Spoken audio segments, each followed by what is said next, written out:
Hey everyone, welcome back to Wondergod. Today we will see second part What If Harry Potter's Ultimate Betrayal Awakens a Monster Rebellion. Here is short summary. Cast aside and betrayed during his 4th year, Harry discovers strength not in the friends who abandoned him, but in those he never expected. With a new love and the freedom to carve his own destiny, Harry rises in defiance, no longer the boy who lived, but the rebel who refuses to be controlled. This is the story of Harry's greatest rebellion. But before we begin, if you enjoy stories like this, make sure to subscribe to Wondergod and share it with your friends, because it really helps the channel grow. Now, let's begin the story. I was glad to do it, but I am no knight. I am just happy that things turned out as well as they did. But surely Mr. Potter, such a selfless act that caused grievous injuries to you should not go unrewarded. Jean, my injuries would have happened whether or not I helped your daughters. The nature of them was of a personal vendetta towards me by Victor Crumb. As far as selfless actions, I don't see it that way. I saw a problem that I was fully capable of dealing with and I did. If I had not and something worse had happened, I would have suffered with the guilt of it for many years to come. It was thanks enough for me that they were safe and happy. Fleur stepped forward. Mr. Potter, I wish to formally apologize for my attitude towards you at the beginning of the tournament. I have no excuse other than I am a bi.ch to people I do not know. Meghan and Daphne snorted at that comment. Meghan made light of it by saying, "Do you want to join our club?" Fleur smiled. "Thank you, I might. Still I gave no reason for you to help me and yet you did anyway. For that I am grateful and offer my sincere gratitude. Hindsight has also shown me that I refused your first offer of help and my stubbornness led to my failure. My first memory when I awoke was of you gutting me in a life and death situation for a villa that would normally lead to an unbreakable bond between us. I have yet to understand how that did not happen." Harry chuckled. "Well, I had the ability to help you by breathing for you. I never thought of it as a key, or I would have put a lot more effort into it." She blushed but smiled in return. Meghan looked at him in shock. Harry chuckled again. "The bond didn't form because I was already bonding with someone else." Fleur looked to Meghan and said, "So it is true. You do love him." "With my whole heart." "Then I am happy for you both. If you ever need anything, do not hesitate to call." Gabrielle stepped forward. "I just wanted to say thank you. I never had any problems like Fleur because I knew I would be fine because Harry Potter was down there with us." Harry smiled and got down on one knee. He held out his arms to her and Gabrielle rushed into the hug. Fleur asked, "Where was my hug?" Harry looked to Meghan who nodded her head. When he hugged Fleur, she said, "Do not worry, your lady put me in my place months ago." Harry was hugged by Fleur's mother and thanked again by her father. Jonathan asked, "You said there was another matter you wished to discuss." Jean said, "Yes, this is directed towards all of you. I have heard rumors of problems facing House Potter and would like to offer my family's assistance in this matter. For me, it is a matter of honor for what Harry has done for my daughters as well my respect for his father. I was part of the contingent of French Aurors who came to assist during the war. I found James to be a kindred soul and would like to help in memory of that friendship." Lord Davis said, "I mean no offense but this is a British matter. In what way could you help? I am the French representative too. The ICW. If the matter managed to make its way that far, I would be glad to tie it up in discussion until the issue was resolved. I assume that the whole issue is protection until Harry can assume his titles." Amos said, "That is part of it but there seems to be many irregularities involving Harry's life. We are trying to make sure nobody takes away what should be his in a few years. And it wouldn't hurt if House Potter shifted back from the staunch light side that Dumbledore has propagated these last 15 years. Harry asked, "Back?" Jean smiled. "Yes, back. The political history of the Potters were more neutral than light even though they were always considered a light family. I found that Charles, James, and I shared similar views and I am most definitely considered neutral. My choice of mates has the purists on both sides shunning me whereas the neutrals accept me and my family. The Potters may have been light but they were never Dumbledore followers. It still amazes me that James and Lily ever went to him in the first place." Harry stared at him for a minute before sharing a glance with the 3 girls he had talked to this morning. "According to some information I received, the subject of Dumbledore was one of the few topics that ever caused my parents to argue and if you can believe it, it was my father who defended him. As I am still a child in the eyes of the law, I'll leave all these decisions to the more experienced minds of our little coalition.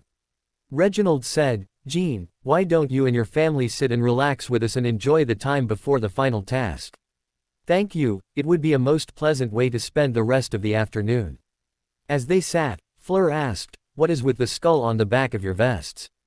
Everyone in the room started laughing at her question until Daphne explained it. Fleur looked up and said, if you could arrange it, I would like one too. That bastard did the same to one of our girls as well. The only reason no one knows about it is because Madame Maxine sent her home.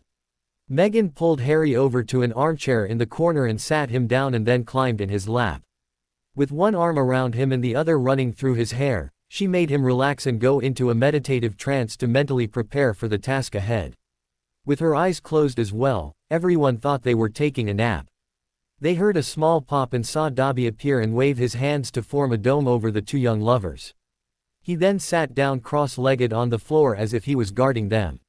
It was finally time for the task and 6 people made their way to the entrance of the maze together while their families went and took their seats. Meghan and Cho were wrapped tightly around their men while Gabrielle walked beside Fleur holding her hand. Fleur's father had vetoed the idea of her getting her own Punisher outfit, so she was dressed as her headmistress directed. Harry and Cedric no longer cared what their school thought, but evidently their girlfriends were happy with it. Harry stood and held Meghan tightly. They expressed their love for one another and then sealed it with a passionate key. The catcalls were just enough to aggravate Harry, and he showed his appreciation with a one-fingered salute behind her back. Cho had gotten better but was far more dramatic than Meghan, and it showed through the tears rolling down her cheek. After on last key, he said, relax, I'll have Harry with me. We've got a plan, so we'll be fine. Harry said, I still vote for running into the maze, falling down and scraping my knee and sending up red sparks.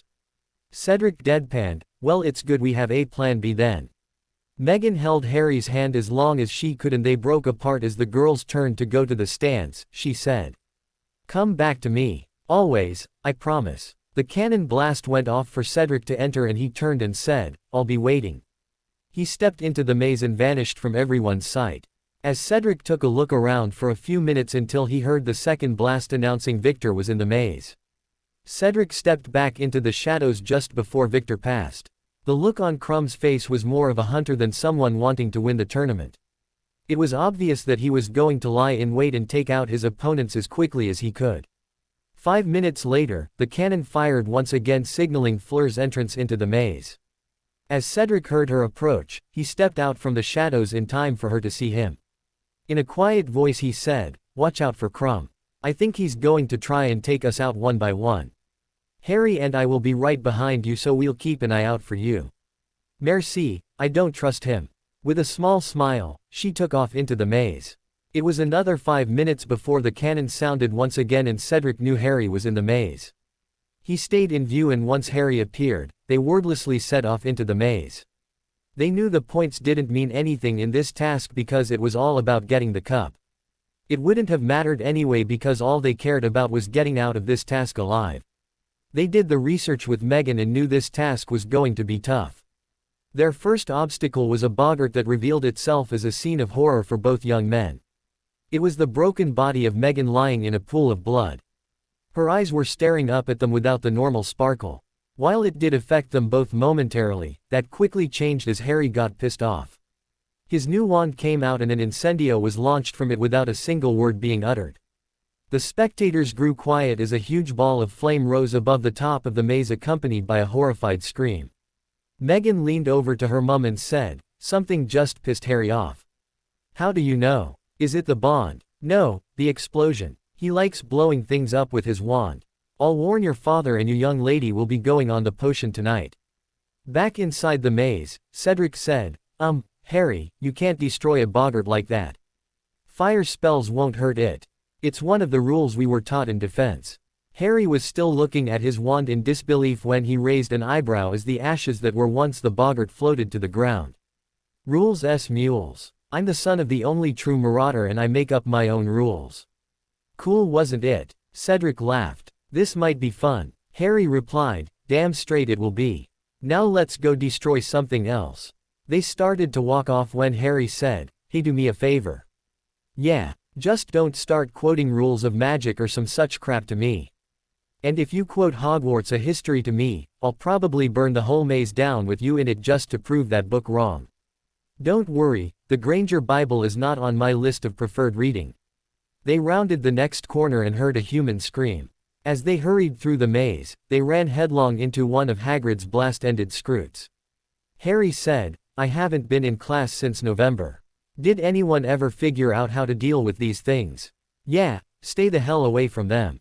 If the claws don't get you, then that fiery fart will. You know, when this is over, I'm going to turn that bastard in for ever creating something like this. It has to be illegal. Harry said, I've got an idea. Get its attention. Oh, I see, you're gonna feed me to the damn thing and then run past. I thought we were better than that. Just trust me or I'll have Dobby come in here and change you vest back. Dick, not my thing, but hopefully it's your sister's. I'm gonna tell her you said that. Would ever now draw its attention. Who are you? Oh, I didn't tell you. When Megan had me meditating in the tent, I thought about all that had been said about me and why I didn't have friends, and I realized that I never encouraged anyone, with me being just as self-centered as I accused Sirius of being, so I left the broody and serious Harry at the entrance of the maze. You're looking at the new and improved marauder Harry, who will make sarcastic and witty remarks while trying to create as much havoc as I can. The only thing I care about is seeing Megan again in that thong I had the pleasure of seeing this morning. That's my sister you're talking about. Yep, now go on. Cedric started and then stopped. He turned and said, I can't believe you'd say that about the girl you said you wanted to marry. I thought you loved and respected her. Harry gave him a glare. I do love her with my whole heart. As far as respect, I respected that ass so much this morning that I stood at attention and saluted it. Are you going to be like this all the time from now on? Of course not, I know there's a time and place for this. And you think now is a good time for this? Well, now is better than if we had been in the tent talking about it. I'd hate to think what her parents would think of me if I'd said that then. Now, are you going to distract that Scroot, or are you going to continue to talk about this until that damn thing comes over and farts on us? Cedric moved away and the Scroot turned with him. Harry thought to himself, Mum better have been right. Godric's sword, will you come here, please? A moment later, the sword appeared in his hand and he leapt into action. The right side claw was quickly lopped off and the Scroot started making a screeching noise. Harry tossed the sword in the air at Cedric, who grabbed it and took the other claw off. The Scroot reacted by turning to its other mode of defense and turned its back to them. They could both see the creature was building up towards letting loose a fiery fart, and Harry did the only thing he could think of. He fired an overpowered suturing spell that Poppy had taught him and sewed the orifice closed. The resulting fiery explosion scattered Scroot guts 3 rows over and gave the spectators a great show. Kathleen turned to her daughter and said, Yes, you are definitely going on the potion tonight. Megan looked at her mother and then giggled. He's really good with his wand too. I'd bet they'd classify him as a mage with the way he handles it. Kathleen put her hands over her ears and started saying, "La-la-la-la-la-la." Reginald was thinking the excitement was getting to be too much for his wife and hoped she would make it through the task. If he had known what his wife and daughter were talking about, he would have fainted dead away or else went into the maze after Harry. As Harry and Cedric came around another corner, all fun and games stopped as they saw Crumb had fleur-bound and had ripped her pants off. He was in the process of pulling down his pants when he heard 2 screams and saw the 2 Hogwarts students running towards him. Harry and Cedric's wands were out and firing spells before Crumb could bring his up to defend himself. Cedric's spell connected with Crumb and immediately tied him up in ropes with his pants still around his ankles. Harry didn't even cast toward Crumb and Cedric saw why as a crucifixion cross grew out of the ground. Cedric said, Harry. I don't want to hear it, Ced. The bastard's going to pay. Harry went over to Fleur and released her from the body bind. He then waved his wand and conjured a robe to protect her modesty. As he helped her off the ground, she started sobbing and wrapped her arms around him. He hugged her back and said, It's okay, you're safe now. They remained like that for a while before Harry passed her off to Cedric. He then started stalking towards Crumb when Cedric said, Are you sure you want to do that, Harry? What if it had been Megan or Cho or Luna for that matter? No, he's going to pay for what he did. Harry cast a sticking charm to the cross before levitating Crumb to it. A quick wave of the wand released the body bind, and then Harry quickly used 2 more sticking charms to stick his arms to the cross beam.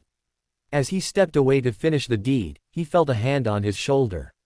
"Not like this, Harry. You're not a murderer." Harry looked away from him and said in a low voice, "What about what he did to me? What about what he tried to do to Fleur?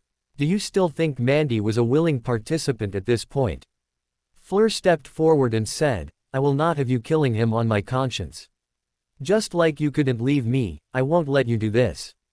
You both showed up before he could do anything except admire my goodies." The serious moment passed as the 3 of them snorted at the same time. Harry asked, "Goodies?" Fleur smiled. "Well, would you prefer I said hoo-hoo as we do to my little sister, or would you prefer the slang versions? I won't let you kill him, but he's not going to get off without some scars. Harry, banish his cloak and shirt." As soon as he did, Fleur's hand glowed for a minute with blue flames and her hand transformed into a fiery claw. She stepped up to Crumb and used her talon to carve, rapist, into the flesh of his chest. The flames also had the benefit of cauterizing the cuts as they were made, and the scars could not be easily removed. As soon as she returned to them, Harry asked, "What do you want to do?" "I'm in this thing to the end. He will not make me give up." Harry chuckled. "What about your pants?" "What about my pants, Harry? Do you want to see my goodies too?" Harry shook his head and called for Dobby. When the little elf appeared, Harry asked, "Can you go get Fleur some pants?" When he nodded, Fleur said, "Black leather ones lying on my bed." Once Dobby returned, she shimmied into her pants, which both young men tried hard not to look at. She smirked, rethinking the whole bonding thing now, Harry. "Not really, but it's hard not to appreciate a work of art. I'm just debating whether I would be able to concentrate if I were to take up the rear when we go." Cedric just nodded. "Merci, but what do you want to do about him?" "Leave him for everyone to see. If we shoot sparks and they come get him, they'll try to cover the whole thing up." Cedric said, "Come on, let's get this over with." They started to walk off, but Harry stopped and turned around. As he approached Crumb, Cedric asked, "What are you doing, Harry?" Harry just reached for Crumb's wand and then used his own to transfigure it into a dagger. He then took the dagger and stabbed it through Victor's snitch-catching hand and into the wood of the cross. As he walked back over to his 2 staring companions, he said, "I don't care what you say, the bastard is still getting off too easy." As they ran through the maze, they were immediately thrown upside down in some kind of weird distortion charm. Fleur said, "I've heard of this, just keep moving forward and we'll be okay." Harry called out, "Hey, I've got a question.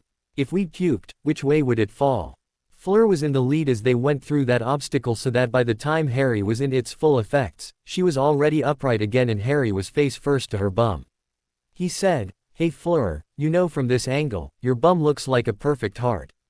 Fleur laughed and replied, still having second thoughts about the bonding, "I don't know. Do you wear thongs? I kind of like those." She giggled and said, "I'm sorry, Harry, but I usually don't wear underwear. I don't like to cover my goodies if I can help it." Harry smirked at Cedric and said, "I can respect that.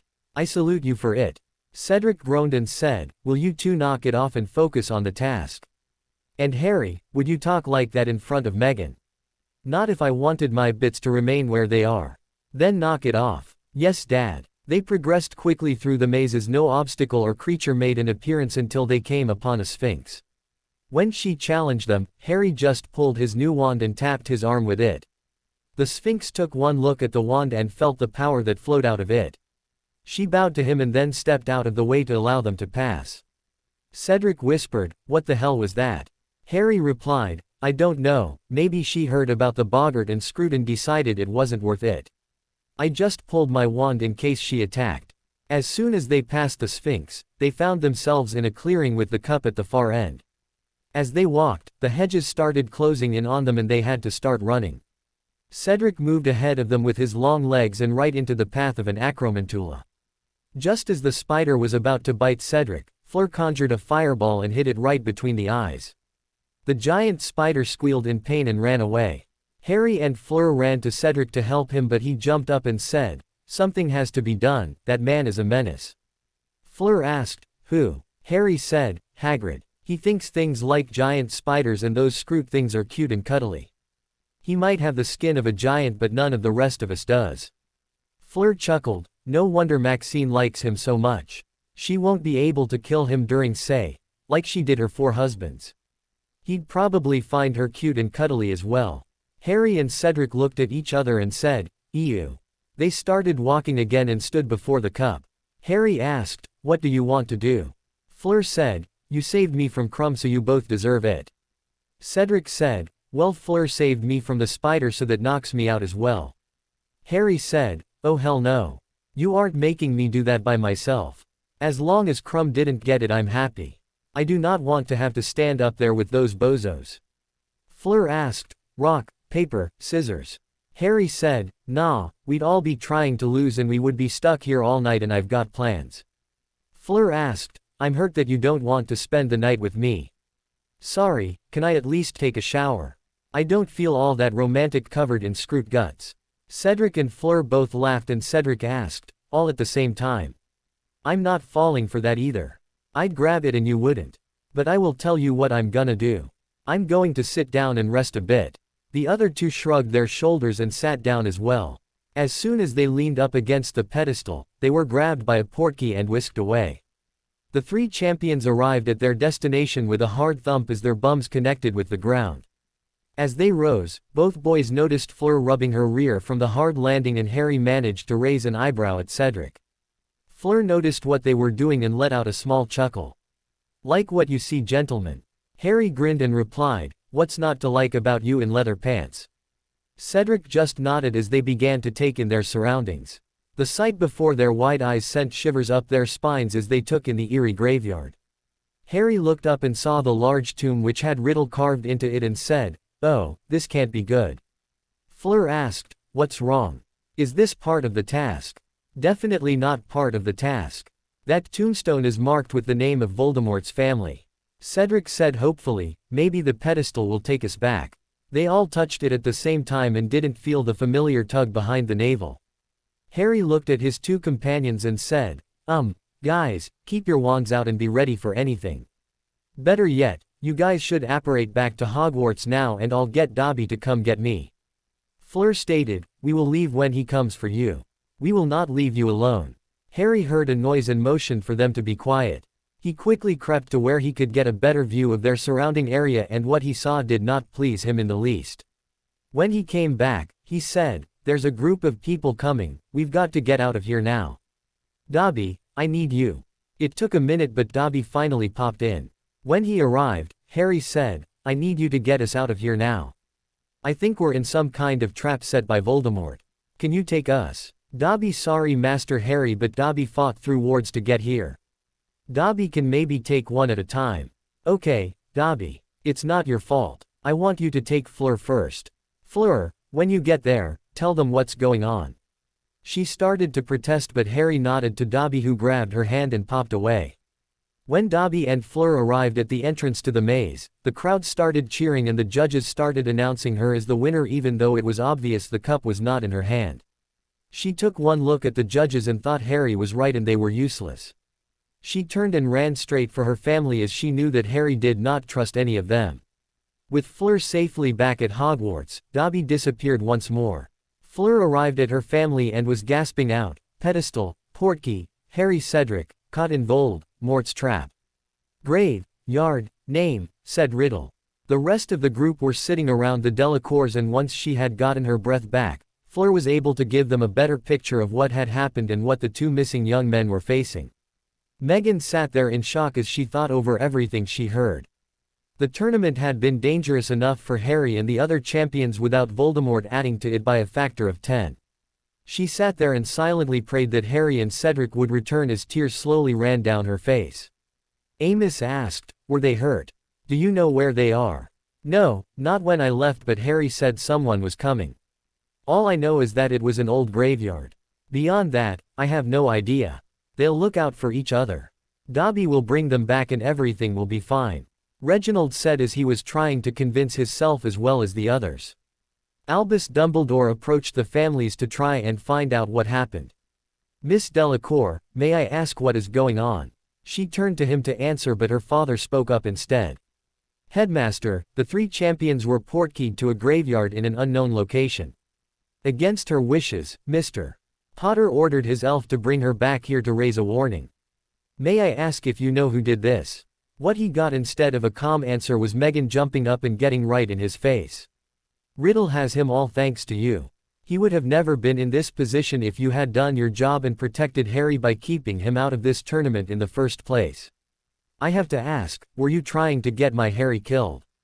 I promise you that if anything happens to him, I will do everything in my power to make sure the whole world sees you for who you really are and what you have done. Dumbledore knew he wasn't as all-powerful as everyone believed. His age had robbed him of a lot of his power. And he had only been able to maintain his image through the power of the wand that had now returned to the hands of its destined family. While he had experience, he knew if this young lady employed her emotions in her casting an attack, she would overwhelm him and cut him to pieces, so he backed away from the people who had stepped up in defense of Harry. Seeing the 5 British lords start to rise from their seats brought forward the memory of Cornelius, threatened he would be lucky to finish out this term at Hogwarts. Albus turned and made his way to the judges' table and did what everybody else was doing, which was nothing. It was the final sign that he was now useless, as he couldn't think of a single thing to do to help in the situation. His only consolation was that if Harry Potter died, the wand and the cloak might return to the main Potter vault. Cornelius and Amelia were watching the whole scene for a minute before the minister went to the judges' table for answers, and Amelia headed straight for Fleur. Once she had gotten some answers, she made her way over to join Cornelius. The pieces were put together and a plan was hatched, even though Cornelius was trying to deny that such an event could be happening. Amelia finally turned on Cornelius and said, "Whether it seems impossible or not, we have to act. 3 young people were kidnapped from the tournament and it is our job to try and get the last 2 back and investigate the matter." Master Auror Moody, front and center. Alistair limped over to her and said, "Yes, Amelia." His response to her was way too informal in a public setting, especially when she used his full title. The protocol for this situation required that he do the same. It sent a red flag up that something wasn't right here. Auror Moody, enact Procedure 5A immediately. The man who had taught her stood there staring at her as if he needed an explanation. It was the final warning to her that something was definitely off about her long-term friend. Her wand came out and stunned him before he could move his hand. She knew she was quick, but even at his age, Moody had always been able to beat her. She tied him up in magical ropes and pulled out her own badge. She tapped a series of points on her badge and then slipped it back into her robe. It wasn't a minute later before swooshes of portkeys were heard all over the arena. As the crowds looked on, a sea of red-robed Aurors made their presence known and took up defensive positions. Her 2 chief Aurors stepped up and asked, "Orders." After casting a glance at the stunned Moody lying on the ground. "We have 2 boys in some type of situation. Unconfirmed reports place them in the vicinity of Voldemort. I suspect some dark ritual to resurrect the snake-faced bastard. Team 1's job is to try and locate them. Team 2 will remain on guard here until the situation is contained. Team 2 will also hold Moody in custody and not release his bindings. That is not the man who trained us." Amelia turned to Albus and said, "Headmaster, you have always had all the answers before, so I'm going to assume that this was not part of the tournament. Do you have any idea where we might find our 2 missing champions?" Her response was a blank look from Albus. "Rufus, the pedestal was a portkey. Call in anyone you need to and try and figure out where it went. I want teams 3 and 4 on alert to assist and to escort the students and spectators to the Great Hall until this has passed. Once they are inside, keep them there until you receive my order." As the Aurors were in the process of following their orders, there was a loud pop and Dobby appeared once again. At his feet was an unconscious Cedric who was bleeding from multiple cuts all over his body caused by shards of stone, of which some were still sticking out of him. The Auror field healers responded quickly and were in the process of determining his condition when Poppy arrived, followed by his family. Poppy waved her wand to get her own diagnosis and knelt beside him and started forcing blood replenishing potions down his throat as quickly as she could pull them out of her bag. Cecilia stayed out of the way but asked, "Poppy. He's alive but barely. We'll do our best, Celia. I won't give up." One of the healers looked up after casting a diagnostic and said, "He's lost too much blood and we're going to lose him if we don't get him to St. Mungo's immediately. I know he is your charge, Madame Pomfrey, but blood replenishers will not be enough. He's going to need real magical blood to help with this. Where are his parents?" They stepped forward but Poppy cut them off. Their blood will work for him but not well enough for what you want. His blood was changed at a young age. The healer asked, is there a better alternative close at hand? Poppy's eyes went to Megan as she rushed to Dobby and got down on her knees in front of him. What happened? Masters were taken to graveyard where bad wizards were waiting for them. Master Harry and Cedric protected each other until Master Cedric was hit. Master Harry made Dobby bring Master Cedric back. Dobby sorry mistress but Dobby must return to Master. Dobby tried to bring Master back soon. Before he could leave, Amelia asked, could you take someone with you? He can summon other Aurors to him to help Harry. Dobby sorry mistress but Dobby getting tired. Dobby maybe have enough strength to save Master Harry. Connie Hammer was thinking fast and ripped off her badge and handed it to him. When you get there, tap the star and we'll find you. Can you do that? Dobby nodded his head but before he could leave, he was grabbed by Megan once again. As she knelt in front of him, she said, bring my Harry back to me. He nodded his head, closed his eyes, and was gone again. Poppy laid her hand on Megan's shoulder as she knelt there crying and said, Megan, Cedric needs you right now. When he made the oath to Michael, he truly became your brother due to the magic involved. He needs your blood and strength and you need to go to St. Mungo's with him. He won't make it if you don't. Megan looked up at her as if being torn in half with tears running down her face. Poppy could understand what she was feeling and said, I'll bring Harry to you as soon as he arrives.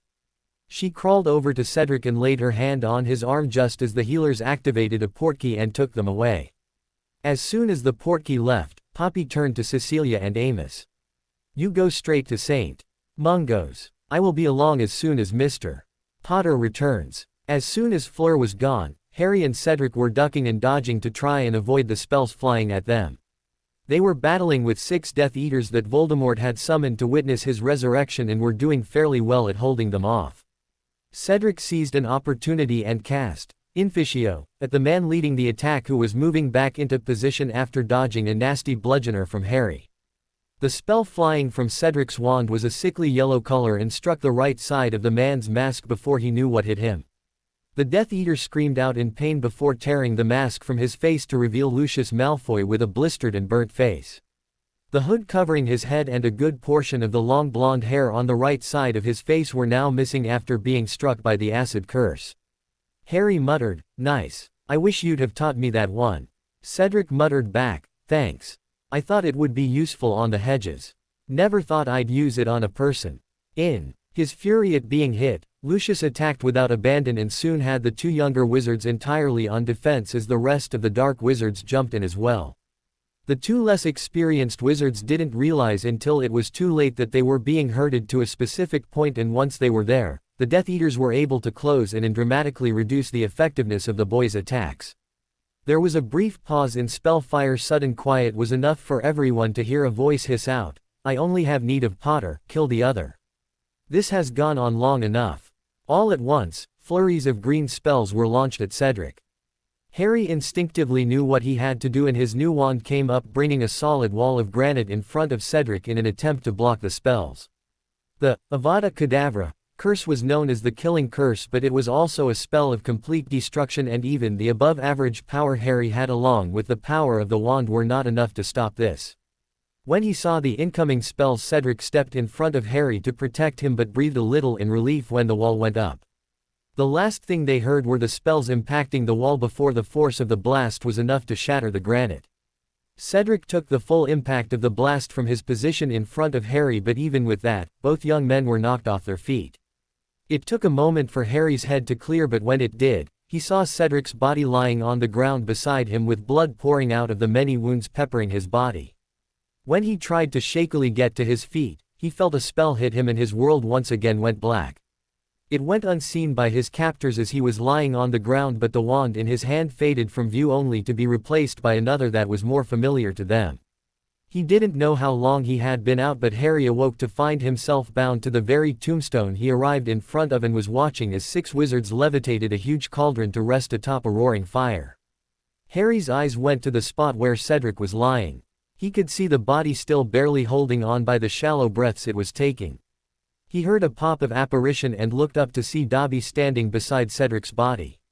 He yelled, Dobby, Cedric needs help. Take him now. The black-cloaked wizards turned at the sound and watched as the elf grabbed the body and disappeared. One broke away and came to stand in front of Harry. The oily voice of Lucius Malfoy said, "I'm so glad you have woken. It will be so much more pleasurable to watch as you observe my master resurrecting and then finally ending the legend of the boy who lived." Harry snarled out, "Couldn't do it yourself, Lucy. Now I know where Drakey Poo gets it from. He always hides behind his 2 apes or your robes. Tell me, are you going to say, 'Wait till my master hears about this'? If you do, the very tiny bit of respect I have for you will be completely shattered. You will respect your betters. Betters. How can the lord of a mere noble house preach to the future lord of a most ancient and noble house about betters? As far as you are concerned, I left better than you in the toilet this morning after I took my morning dump." Lucius was fuming but had to back away once he heard the laughing of his master. "I find your being bested by a 4th year quite amusing, Lucius. Maybe you are not as powerful as you claim. Silence the boy and be done with it for now. We'll have a chance to catch up later." With the spells in place that bound and silenced him, Harry could only watch as the cauldron began to bubble. When it was deemed ready, Wormtail stepped up and slid a bundle into the boiling water. He watched as something was set in bones, rose from the ground at his feet and was dropped into the cauldron. He next witnessed Peter cutting off his hand and dropping it into the cauldron as he said something else. Harry was watching as all eyes fell on him and Peter came at him with the ritual knife in his hand. He felt the knife sink into his arm and felt the blood flowing out of him. He screamed into the silencing charm as Peter collected his blood on the knife and stepped back over to the cauldron. Once the blood dropped in, the potion inside flashed red and a cloud of steam was released. Harry watched in horror as the cauldron split in two and a very tall but pale body stepped out. The next words he heard were, "My wand, Wormtail."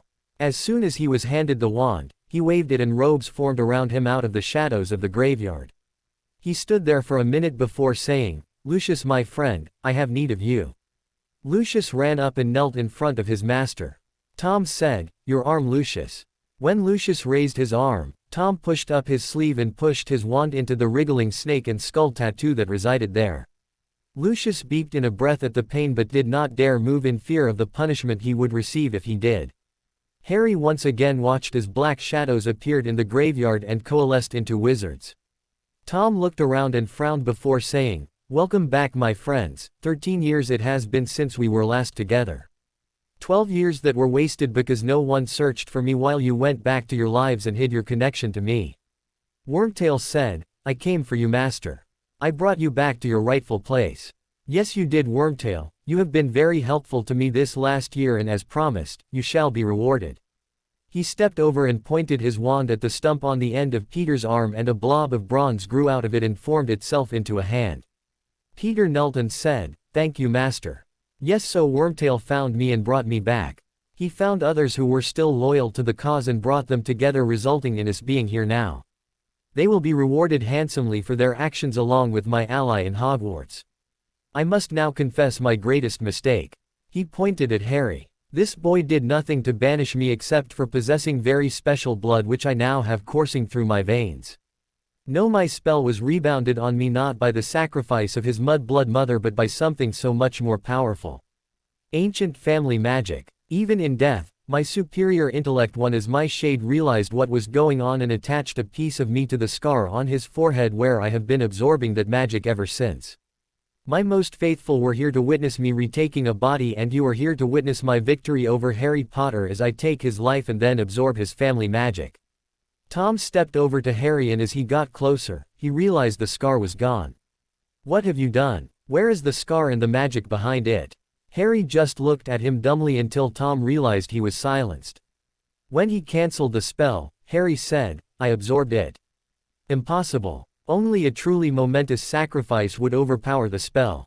Harry thought for a second and realized he was probably never going to walk away from this and let his marauder back out again. "Well, I knew from my research and decided that a say.ul sacrifice, like one's pure.at, would suffice. I had my victim all picked out but found out from a spell I cast that the person was no longer a pure. I cast another spell and found out who had taken it out of curiosity and let me tell you, Tom, you have some sick bastards for friends." Tom said, What the hell are you talking about, boy? Oh sorry, well I was going to use Draco's Cure. As is the sacrifice, but the second spell showed him already having had it taken by his father.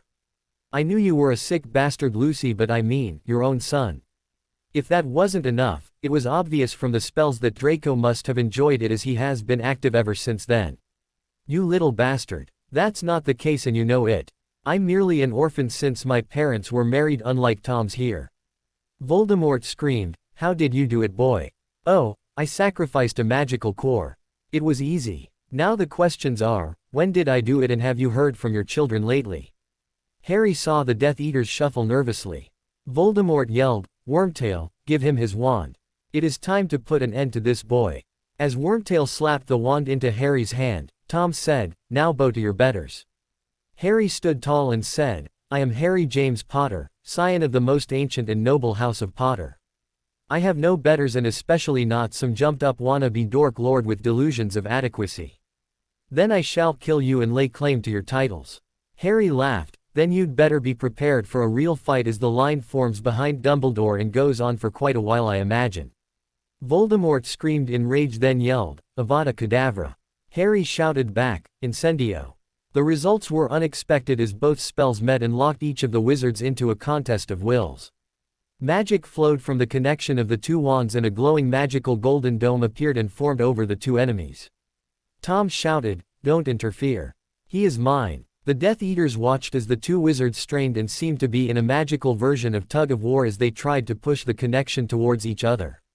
Harry pushed with all his might and felt the connection moving, but it was a long and tiring battle.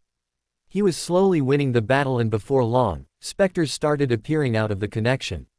The first was an old man who told Harry not to give in to the evil bastard. All at once, two spirits appeared and flew over to land beside Harry. In a voice he had only dreamed of, a female voice said, You're doing great, baby. Don't give up. In a voice he had only heard in a distant dreamed voice, a male voice said, We're going to help you, but you have to trust us. We'll attack him and it will give you the chance you need. Harry motioned his head towards the wizards outside the dome and said, Yeah, but what about all them? I can't hold them all off. His mother replied, Dobby is here and help is coming. We are very proud of you. Just follow your magic and we will see you again. We love you, Harry. Please don't go. I need you. James said, Just follow your magic, son, and it will always lead to us. As they flew towards Voldemort, the Elder Wand ejected into his offhand and was moving of its own accord. As soon as it was pointed in Tom's direction, Harry cast Defendo, and a bright blue cutting curse slashed against Tom's chest. It caused Tom to lose his concentration and his spell broke.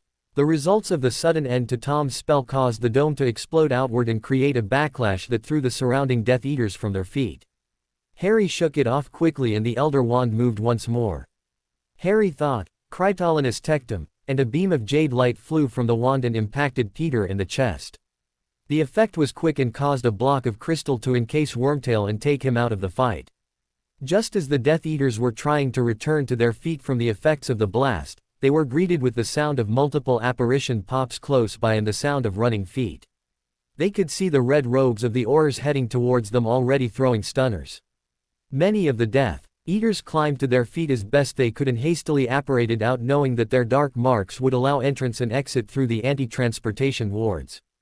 The thought of Death Eaters had the Aurors rather jumpy and they threw stunners at anything moving. As some headed Harry's way, he threw up a quick shield that deflected them and then turned to cast a glare at them. He looked around, he saw Dobby lying on the ground panting hard. His lack of a core was a major disadvantage and he had worn himself out in his attempt to help Harry. Harry knelt down and gently picked up his friend. Dobby looked up and gave Harry a weak smile. Dobby just tired Master Harry. Dobby had to fight Big Snake. Dobby felt badness in it like Master's scar and Dobby killed it. Well, why don't I take care of you for a change? You did great today, Dobby. I'm proud that you are my friend. Dobby proud to have Master call Dobby friend. Dobby thinks Master needs to follow his magic now. Harry smiled, that's the second time I heard that today. What does it mean? Dobby replied, do like Dobby taught Master and let magic takes you where magic wants you to be. So pop like an elf but let my magic be the guiding point. Dobby just nodded and then leaned his head against Harry's chest. As the Aurors grew closer to the site of the battle, they were greeted with several body parts lying on the ground as some of the shaken and hurried Death Eaters managed to splinch themselves and leave evidence of their presence. Connie Hammer came on the scene and noticed an arm with a familiar ring on the pudgy feminine hand. She reached down and pulled up the sleeve of the robe to reveal a dark mark halfway covered by a pink cardigan. With a slight smile, she directed her investigative team to start photographing, tagging, and bagging everything that was not natural to the environment. She then stepped over to a crystalline cube and was shocked at the individual encased within. She quickly slapped a portkey on it and sent them to a secret DMLE holding facility that was only accessible by the director and her two chief Aurors. Connie Hammer was a calm witch most of the time, but the next event had her completely rattled. She made it to the center of the battle zone and saw Harry Potter picking up his little elf friend and start talking to it.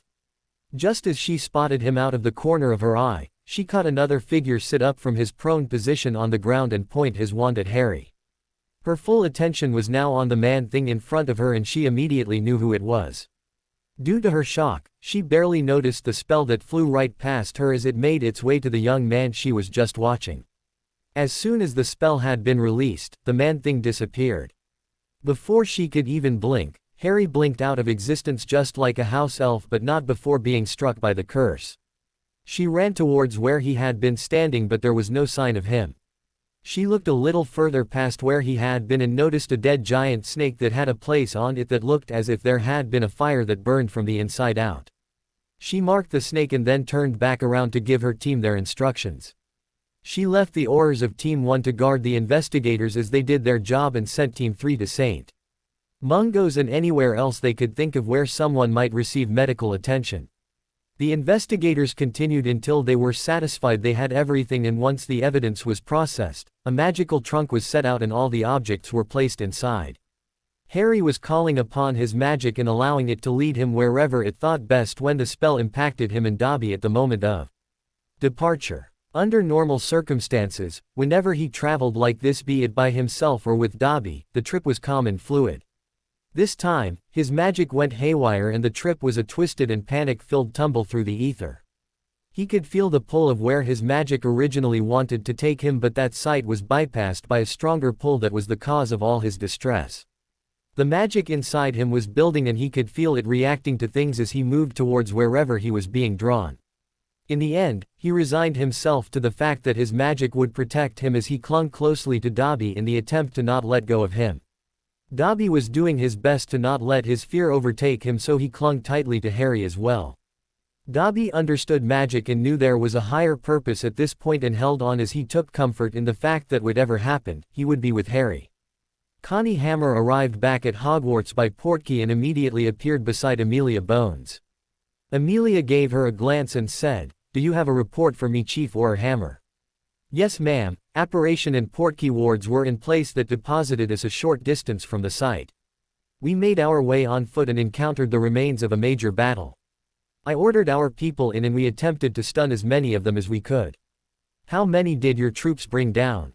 None, ma'am. Most of them apparated out as soon as they saw us. We have leads on some as they were not focused and splinched themselves, and the scene is being processed as we speak. We have managed to gain possession of several objects that I have placed in an ultra-secure location that will require your attention." "So you're telling me that 2 teams failed to capture anyone?" "Yes, ma'am." "What of Mr. Potter?" "He was there 1 minute and then he just vanished with his elf, but not before being struck by an unrecognized spell." "Before you ask, the elf was too exhausted to do it as Mr. Potter was carrying him in his arms. It was my hope that he had returned here." "So you're telling me that a 15-year-old boy apparated, and not only that but did so from under anti-apparition and portkey wards?" "Yes, ma'am. I saw him vanish. He did not turn on his heel or leave by portkey. He merely vanished much like a house elf does."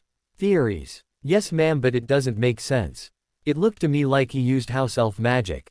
Amelia looked at her for a minute. "It has been said that most of his time in isolation this year was spent in the company of that elf. Would an elf teach him their kind of magic?" "Not usually, boss. Mr. Potter would have to be exceptionally powerful to be able to do it, and the elf would have to have a very uncommon bond with him." Quote, "What is it you need me to come see?"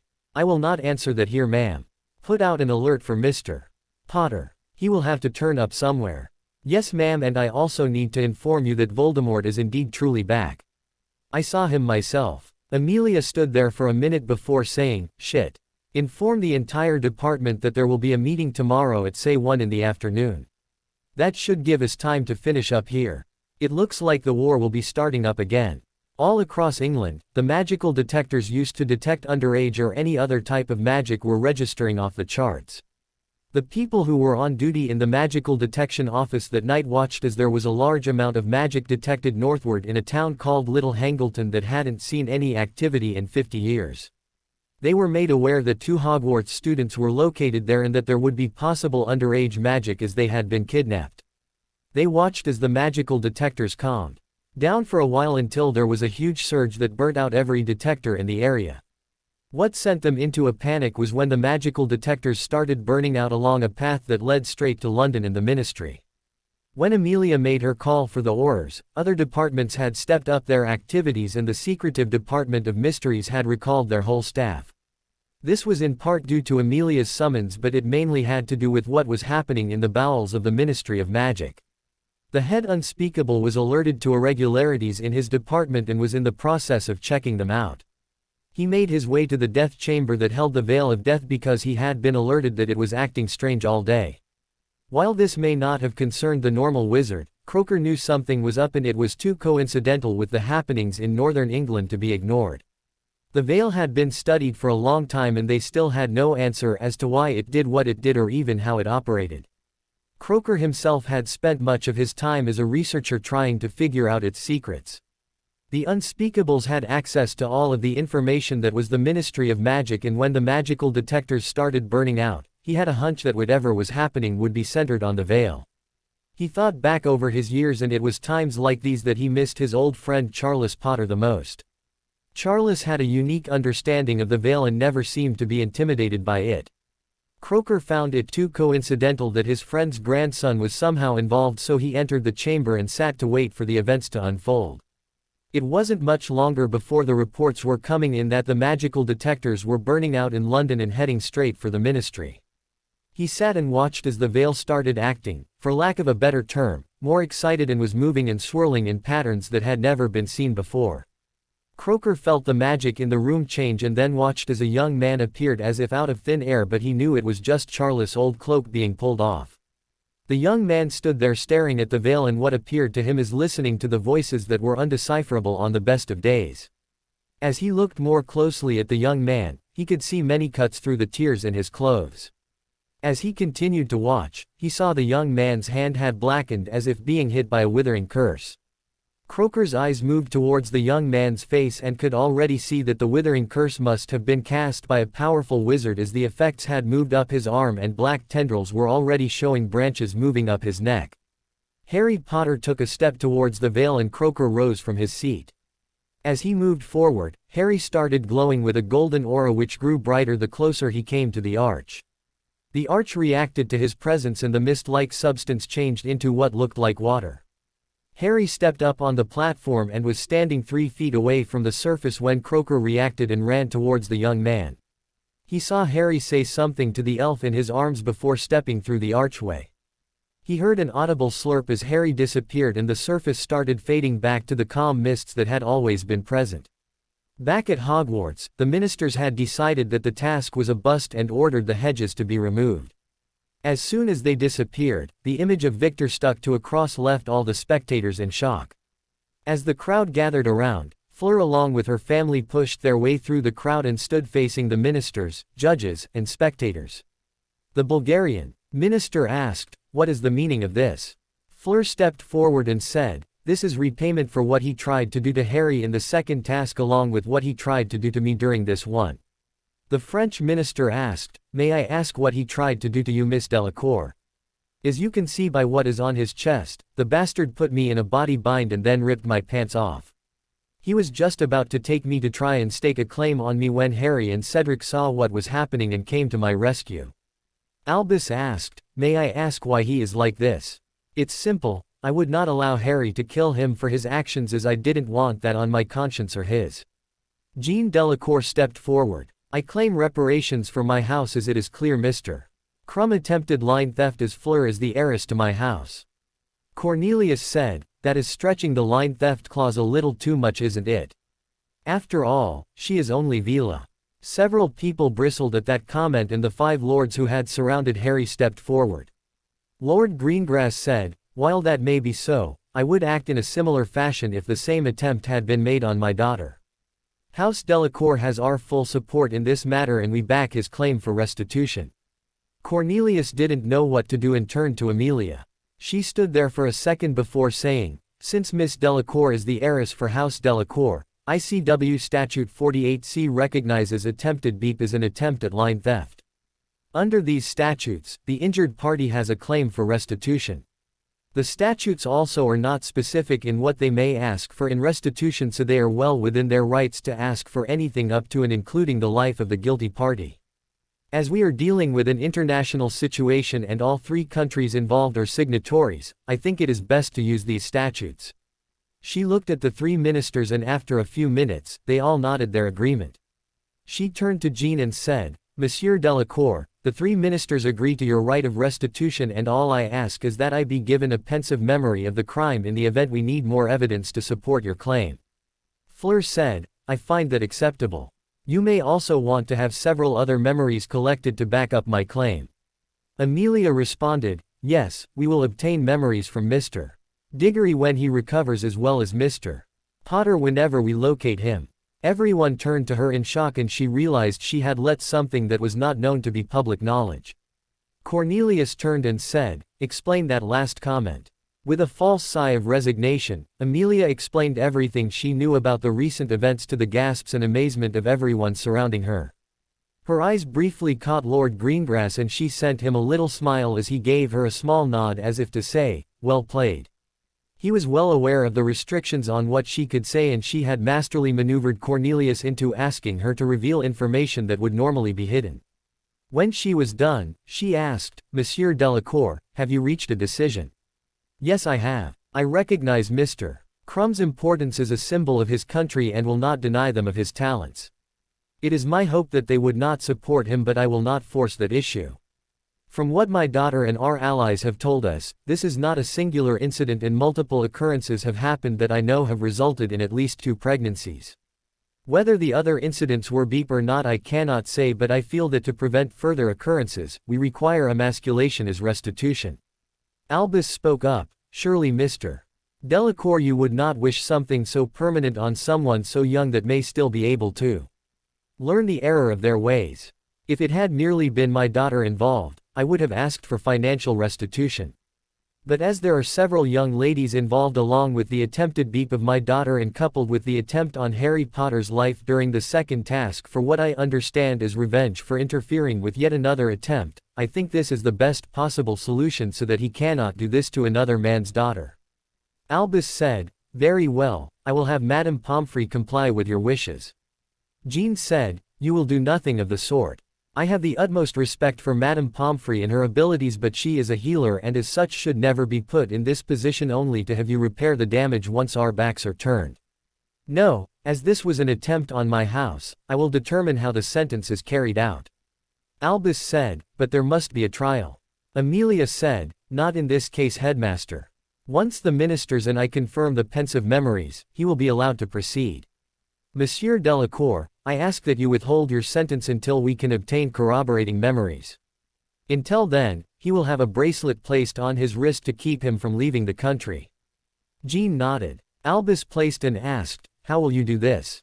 Jean gave him a feral grin. Cornelius Fudge was not a happy man. He stood pacing in front of the judge's table as the other 2 ministers stood close by. He finally stopped and said, your time here is at an end, Albus.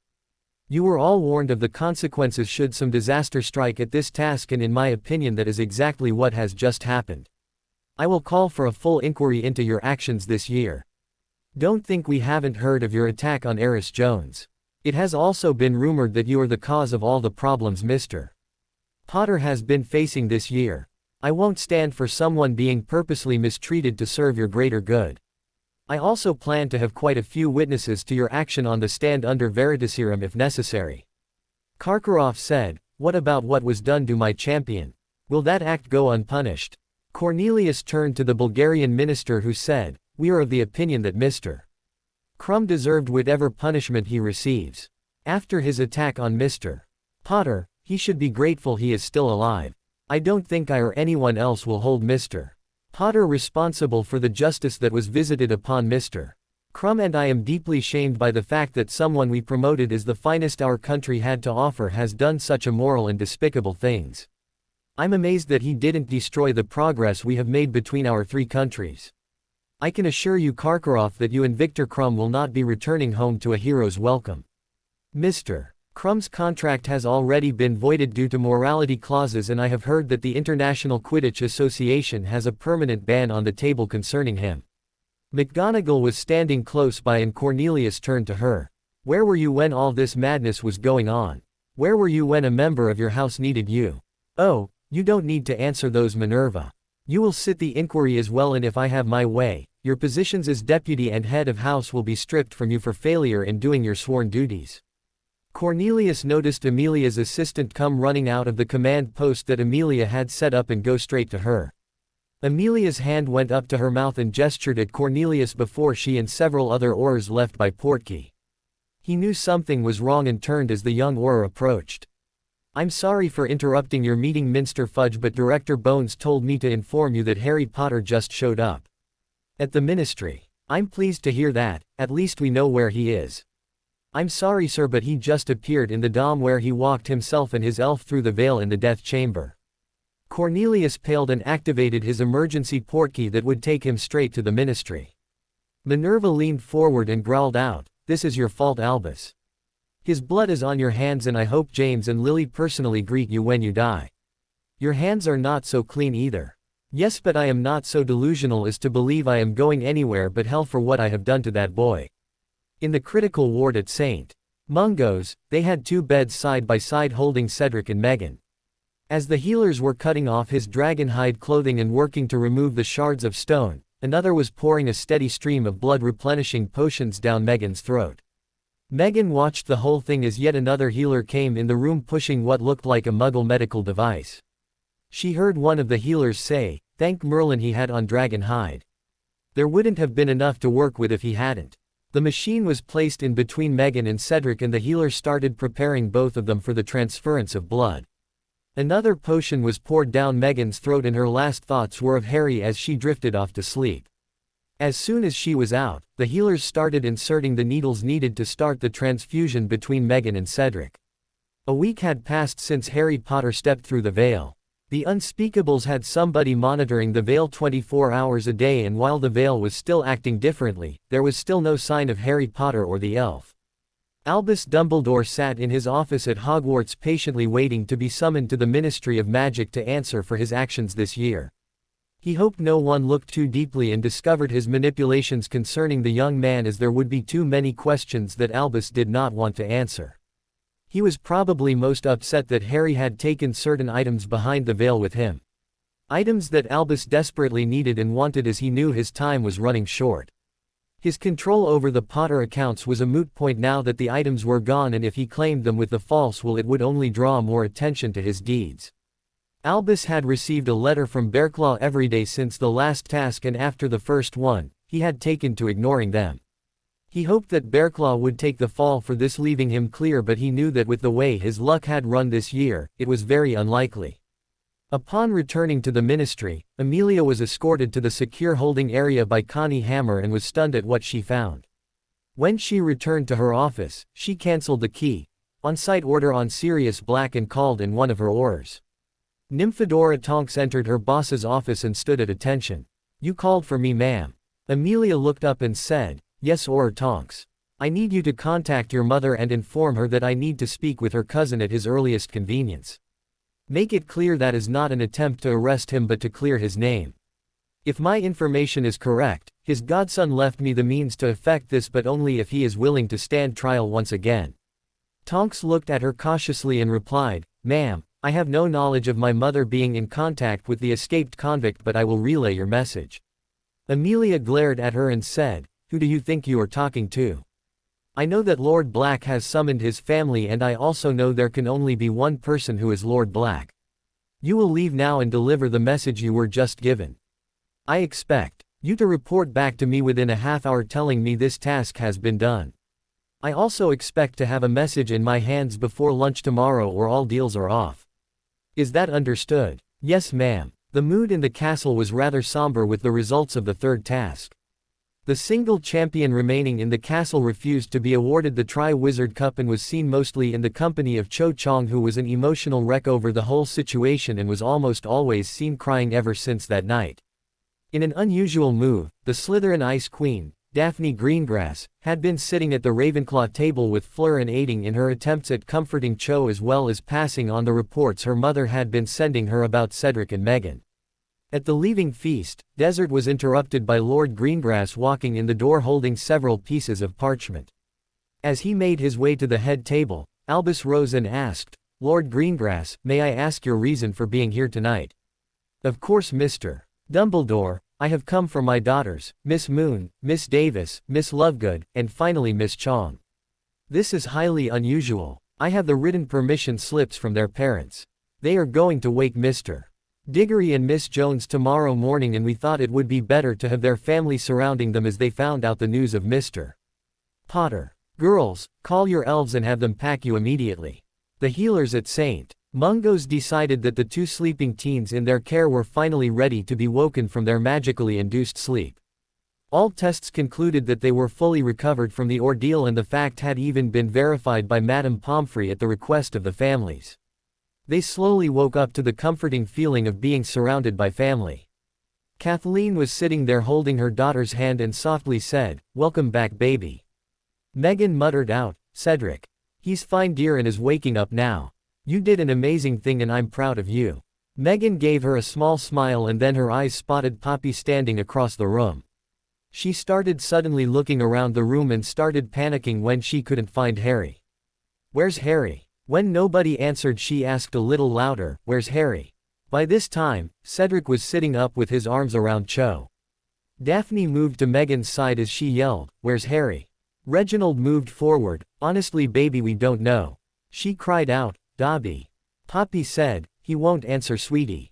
I've tried." "What happened?" "We don't know much. Harry fought Voldemort and according to the Aurors, he was fine. Evidently, Dobby exhausted himself and Harry picked him up. All we know is that they were apparating away and they were hit by a curse from Voldemort. The next time they were seen was when they appeared in the Dom and stepped through the Veil of Death." Tears were falling down her cheeks as she sat there thinking that she had lost her Harry. Luna sat down on her bed and pulled her into hug. "Can you still feel him?" Meghan closed her eyes and could feel the connection still holding her to him and nodded her head. Luna bluntly said, "Then he is still alive somewhere. We will see him again when it is time." Harry stepped through the veil and into a swirling vortex of color. Although he found the trip just as nauseating as the other forms of magical travel, this version was at least much less rough and bumpy. In what seemed like a very short time, Harry was stepping out of the vortex and onto a stone platform. The room he entered was warmly lit and left him feeling relaxed despite the fact that he was entering the unknown. It was then he noticed the kindly-looking middle-aged man rising from a comfortable chair and smiling at him. "I have waited a long time to make your acquaintance, Harry James Potter. You seem to have me at a disadvantage as I don't know who you are." Harry thought of ejecting the Elder Wand, but it refused to slide into his hand. The man smiled, "You won't need your wand, Harry. I mean you no harm, and I am known by many names, but the one I call my own is Azrael." "Well, Azrael, can you answer how I came to be here?" He chuckled, "Yes, I can. I made it happen. I thought it best to get you away from your world for a while so that you could heal and maybe even learn a few things from several of my old friends. If that were not enough reason, then the task you have ahead of you and the challenges you face would be enough to warrant my intervention." Harry warily asked, "Maybe you could tell me more about yourself and where I am." "Ah, it is so nice to see your mother shining through." He waved his hand and another chair appeared. As Harry started towards the chair, Azrael noticed the withering curse moving up his neck and the sleeping elf in Harry's arms. That won't do." Azrael grabbed Harry's hand and a soft glow began to appear around them both. Within a few minutes, the blackened skin was changing back into healthy-looking flesh and all trace of the curse was receding. "Well, that was a nasty curse. I take it was a parting gift by Tom." Harry nodded and then Azrael focused on Dobby. What have we here? Harry held Dobby tightly. This is Dobby. He's one of my truest friends and I wouldn't be alive today if it wasn't for him. How so? He has protected me, kept me sane, held me when I cried, and healed me. I owe him everything. It's rare to hear a wizard say that about a house elf. I also sense there is more to the story. Yes sir there is, there was a piece of Tom's soul in me and he removed it at the cost of his own magical core. We are forever bound to each other as he cannot live without me and I wouldn't want to live without my friend. May I hold him and see if I can help? Harry backed away in protection of Dobby. I'm sorry sir but I don't trust anybody with his safety. I won't hurt him. He is family after all. Harry looked confused. What do you mean? Azrael chuckled. He has bound himself to you so as part of your family. I am family to you as well and would never hurt a member of my family. I can tell you still don't trust me yet so he waved his hand and a cot appeared beside the chair he conjured. Place him on that bed and I will see to healing him. Harry did so but watched closely. Azrael knelt beside Dobby and placed his hands on Dobby's chest. As he closed his eyes, a soft glow surrounded Dobby that grew brighter the longer he did this. After 15 minutes, Azrael shakily stood and made his way to his chair. Once he sat, he gestured to Harry to do the same. Harry nodded and then complied but never took his eyes off Dobby. Azrael took a deep breath and then said, I haven't done that in a long time. It takes a lot out of you. Just what did you do? I returned him that which he gave up for one of his family. His act of pure love and devotion to you earned a reward that I was more than happy to grant. I just haven't used those powers in a long time. Just who are you? Azrael chuckled. That may take a bit longer to explain. Harry scoffed. It seems as if we have the time. Yes, I think we do. Where would you like me to start? The beginning would be nice. Azrael chuckled again. You do want the long version. Okay, let me ask, how well do you know the Bible? I am familiar with it and know some of the stories. Are you aware of the story of the fallen angels? Somewhat. A group of angels descended from heaven and began to take wives. It was said that the offspring from these unions produced, for lack of a better word, titans. A fair summary. The truth is the children were giants and all manner of not so pleasant creatures. Many of whom the Creator did not manage to completely wipe out as these fallen angels returned and spirited their children away before the great flood destroyed almost every living creature on earth. Once the population began to re-establish itself, the fallen angels returned with some of their children and began once again to expand their own population. The Creator recognized that to attempt to wipe out the population again would be futile so he called upon some of his most faithful to create families of our own only this time. The children would be human and would possess a new genetic trait passed on to them by their sires. These children would go on to become the ancestors of the great magical families. Their mission in life would be to stand against evil and darkness. If that is true, where did the dark magical families come from? Good question. Over time even the lightest of magicals became corrupted by darkness and exposure to the darker children of the fallen angels. The truth is that dark magic has always been easier with faster results and they allowed their human greed to control them. Am I to assume that I am from your line? Azrael smiled. Yes you are. Harry's eyes narrowed. Then if I am descended from the light, how can I be gray? Azrael smiled broadly. That is another good question and one that your mother asked as well. The lines that sprang from me have always fought against the darkness but they usually did it in a more practical way. You see I am an oddity amongst the other angels even though I obediently serve the Creator. I was tested and proven to be incorruptible and therefore was given a special position and special powers to go along with it. And that is, I am the angel of death. Then how is it that you appear normal to me and not some skeletal figure? And how did you touch us without causing our deaths or are we dead? That's easy. My bloodline see me as who I truly am, not the Grim Reaper of legend. However, someone not in my family will definitely see the Reaper.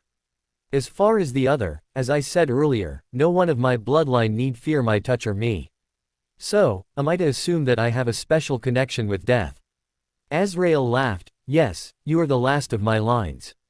You alone have a substantial connection to me. Then the stories of the deathly hallows are true. By uniting then, I become the master of death.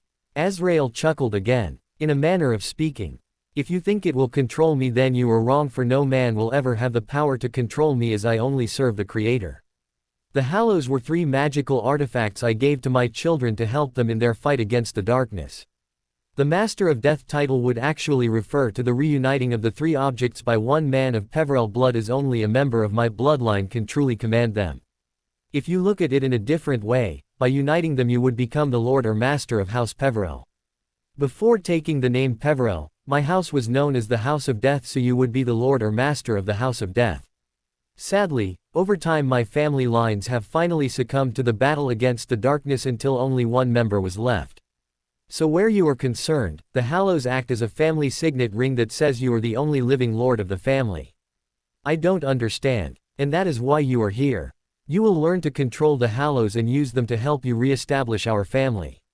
Somewhere along the line, you will learn of your titles and how to use them. It will be up to you, Harry James Potter, to continue my bloodline. I know the rumors about the hallows, but that is mainly man's arrogance speaking. No one, not even me, has power over death. Yes, man can kill each other, but true death only occurs when the Creator judges it so. The other Grey families, aren't they descended from you? No, many of those families became disillusioned with the light side's righteous view and saw many of the light doing some of the same things the dark was doing, but in the name of purifying the world. While the dark will use anyone they can, the light's overzealousness at not trusting anyone with the same ideals as them has led to their isolation and loss of the ability to be effective in the fight against the darkness. If you get anything from our conversation, Harry, it's that the light is just as untrustworthy as the dark. They have tried to remain so pure that the darkness has been allowed to gain more ground than should be possible. It will be up to you to reunite the Grey families and fight both sides if you want your world to get better. From what I have seen, you are well on your way to doing this, and with a little more training, you will be able to accomplish this. You made an excellent choice in the future, Lady Potter, and it is a good start but may not be enough. Harry looked at him dumbfounded and asked, "What do you mean by that?" "What I mean is it is time to begin your true education." He stood and motioned for Harry to follow him. "What about Dobby? Let him rest and heal for now. He will rejoin you soon." Harry stepped over to Dobby and placed his hand on Dobby's forehead. He whispered, "Get better, my friend. I feel I will need you soon." Cedric Diggory had been awake for a few days and being held in St. Mungo's while the healers made sure he was completely healed. It took several days before the healers would allow visitors who were not his family or girlfriend. After a knock at his door, Megan got up to answer and found Amelia Bones along with Connie Hammer standing in the hallway. "May we come in?" She gave them a hopeful nod and opened the door wider to allow them entrance. Amelia smiled and said, "It's good to see you both looking so well. We were informed that they were releasing you tomorrow and wanted to catch you before you got away." Amos stood and said, "May I ask what this is about?" "Lord Diggory, we are only here to continue our investigation into the events which occurred that night." "Cedric is certainly in no trouble." Megan quietly asked, "Is there any word on Harry?" "I'm afraid not, Miss Jones. The veil has always been seen as a one-way portal, but the head unspeakable thinks that with the way it acted that night that it may no longer be the case. We don't have any proof to back this theory but are very hopeful this will turn out well in the end. I wish there was something more I could tell you to ease the pain you're in, but sadly I have nothing to offer." Daphne moved over and put her arms around Megan and began whispering in her ear to try and comfort her as tears began to once again fall from Megan's dark brown eyes. Amelia turned back to Cedric and asked, "Would it be possible for you to tell us what happened in the graveyard? We have a lot of blanks that still need filling in." Cedric said, "I don't know how much I could tell you, but the Death Eaters attacked after Harry sent Fleur back. We traded curses for a while and I managed to get a lucky shot in and hit one in the face with an acid curse." Connie said, "We've had no report of anyone being treated for that. Do you know who it was? At the time we were fighting for our lives and I was using anything I could think of to keep them away from us until Dobby came back. Everyone had on masks until I hit that Death Eater. I saw Lucius Malfoy's face staring back at me after he took off his mask after the curse burnt through part of it. It also ate away part of his hood and some of his hair. There should be no disguising the results as it won't grow back for a while." Connie said, "I should say not. That is a potentially dark curse, Mr.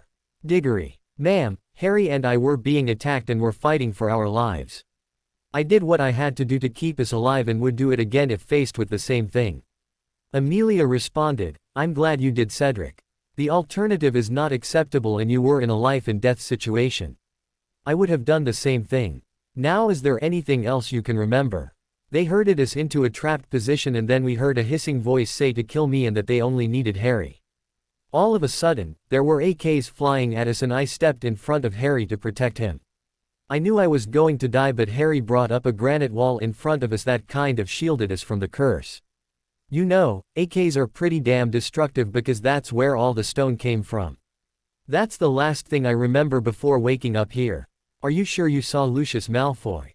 Ma'am, I would know that sneering pompous get anywhere. It was definitely Lucy as Harry calls him. Amelia chuckled, thank you Cedric, if you think of anything else, have your father contact us. I'm glad to see you doing better.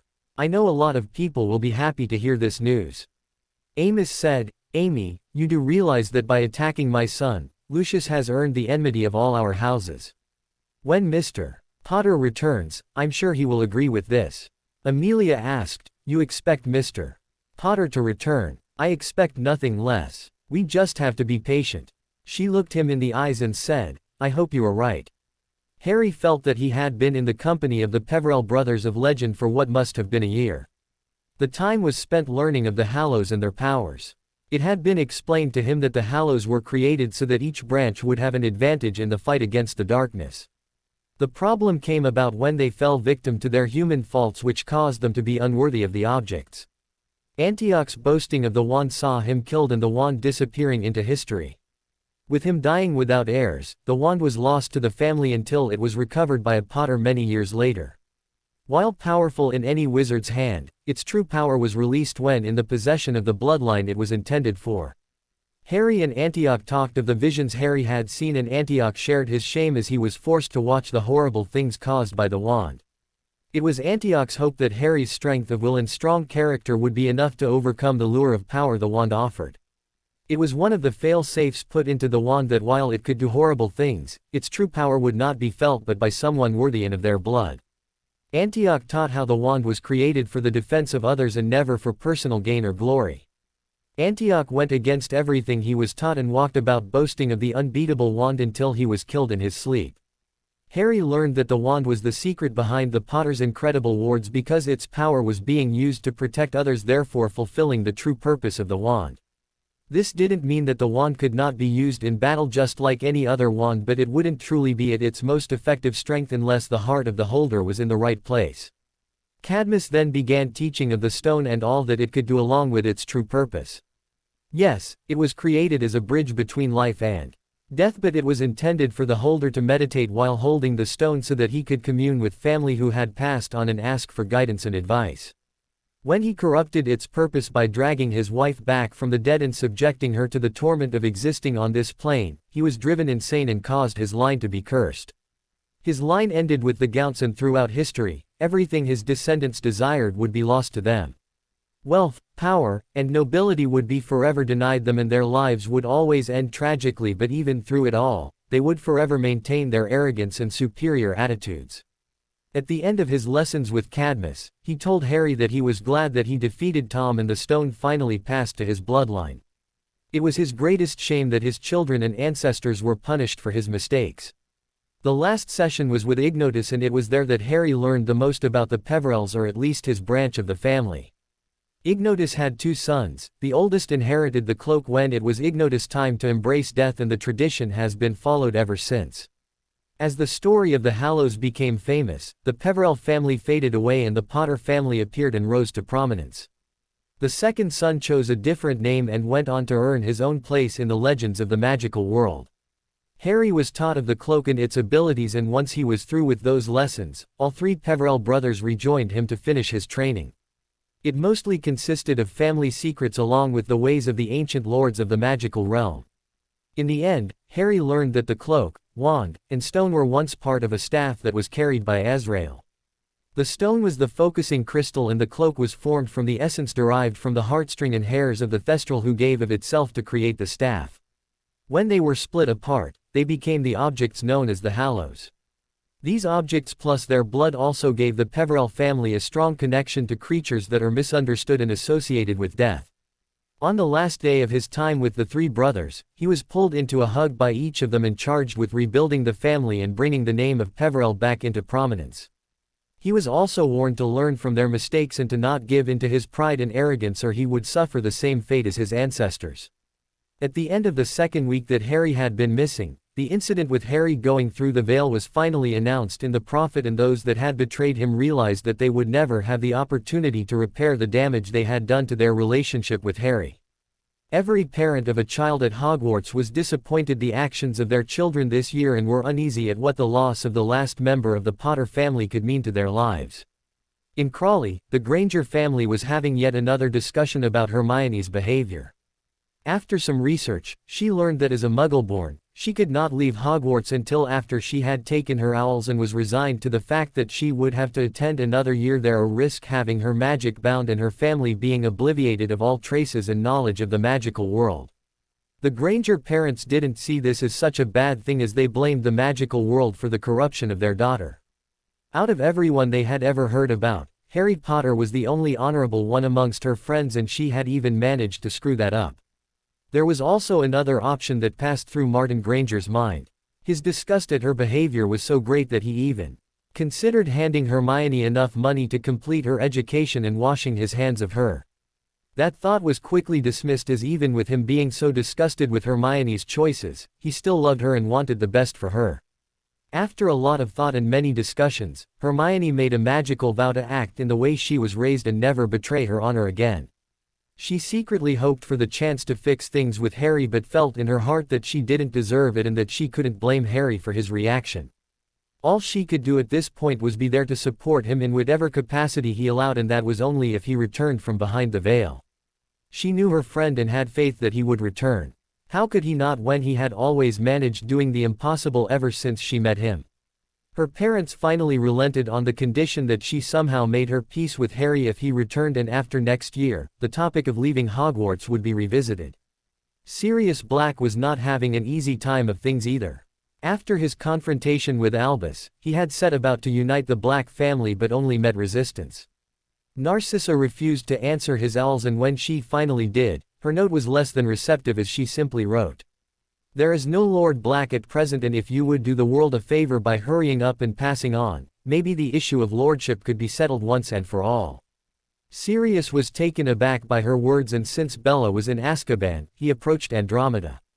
Andromeda was a kind woman but had been raised a Black and wouldn't put up with a lot of crap. She sat and listened to Sirius, offered to bring her back into the family, and then heard his plans for trying to take Dumbledore down. Her husband and daughter were also in the room, and after a quick glance at both of them, they braced for what was coming next. Andromeda said in the coldest voice possible, "Sirius, you may be the Lord Black, but I don't see the advantage in rejoining that family at the current time. As far as your feud with Dumbledore, no one in my family will be a part of it, and I have forbidden Nymphadora from joining either you or that old goat." But nothing, Siri. From what I understand, Dumbledore screwed with not only Harry's life but is more than likely the cause behind Jamie and Lil's death. You gave up Harry to Hagrid too easily and then got thrown into Azkaban, and if I were to guess, Albus had a part in that too. Then what do you do when you get out? You seek out your godson but have to be rescued by him. Not only that, but you ignore everything you were ever taught and allowed yourself to be placed under Albus' thumb. Ever since Jamie died, did you ever think of your responsibility to Harry? What did it cost you, Siri? Sirius muttered, "Everything. You were right, Siri. It was your godson who managed to get you exonerated even if you don't deserve it. You are too weak to be Lord Black. You allowed someone to control you and then allowed that same person to destroy your relationship with your godson. You remember him, don't you? The same boy that you swore an oath to protect above all others. No, Sirius Black, with the way you have protected Harry, there is no way I want any of my family under the protection of the current Lord Black. Your kind of protection sees lives ruined." Sirius sat there in silence for a few minutes before Andromeda once again spoke. Harry going through the veil was a horrible thing. It not only ended the Potter line but it effectively killed the Blacks as well. The Black family will now be forever known as oath breakers for the way we failed at our charge to protect the Potter heir. I'm glad I am no longer a black, so you can go have your little pissing contest with Albus somewhere else as long as you leave my family out of it. I could command it. Nymphadora snorted. Cousin Sirius, you can't even command a house elf. Dumbledore isolated Harry, and then I heard that you and Remus abandoned him after he pleaded to you for help. I only wish I had known, as I would have offered my help to him. Unless Harry Potter steps out of that veil, I would rather align myself with the Ministry than the two other options available. Now leave my mum be. We don't want any part of your plans. Quote. Sirius got up and apparated out of the house without another word. He appeared back in Grimmauld Place and went straight to the bar and pulled out a bottle of fire whiskey. He sat there in silence as he drank and was only joined by Remus after he had cracked open a second bottle and was well on his way to oblivion. Remus sat back and watched as his friend kept demolishing shots of fire whiskey as he nursed his own drink. It seemed as if Sirius was having an internal monologue and that things did not go so well in his meeting with Andromeda today. Sirius took him by surprise when he said, I've got to make it up to him.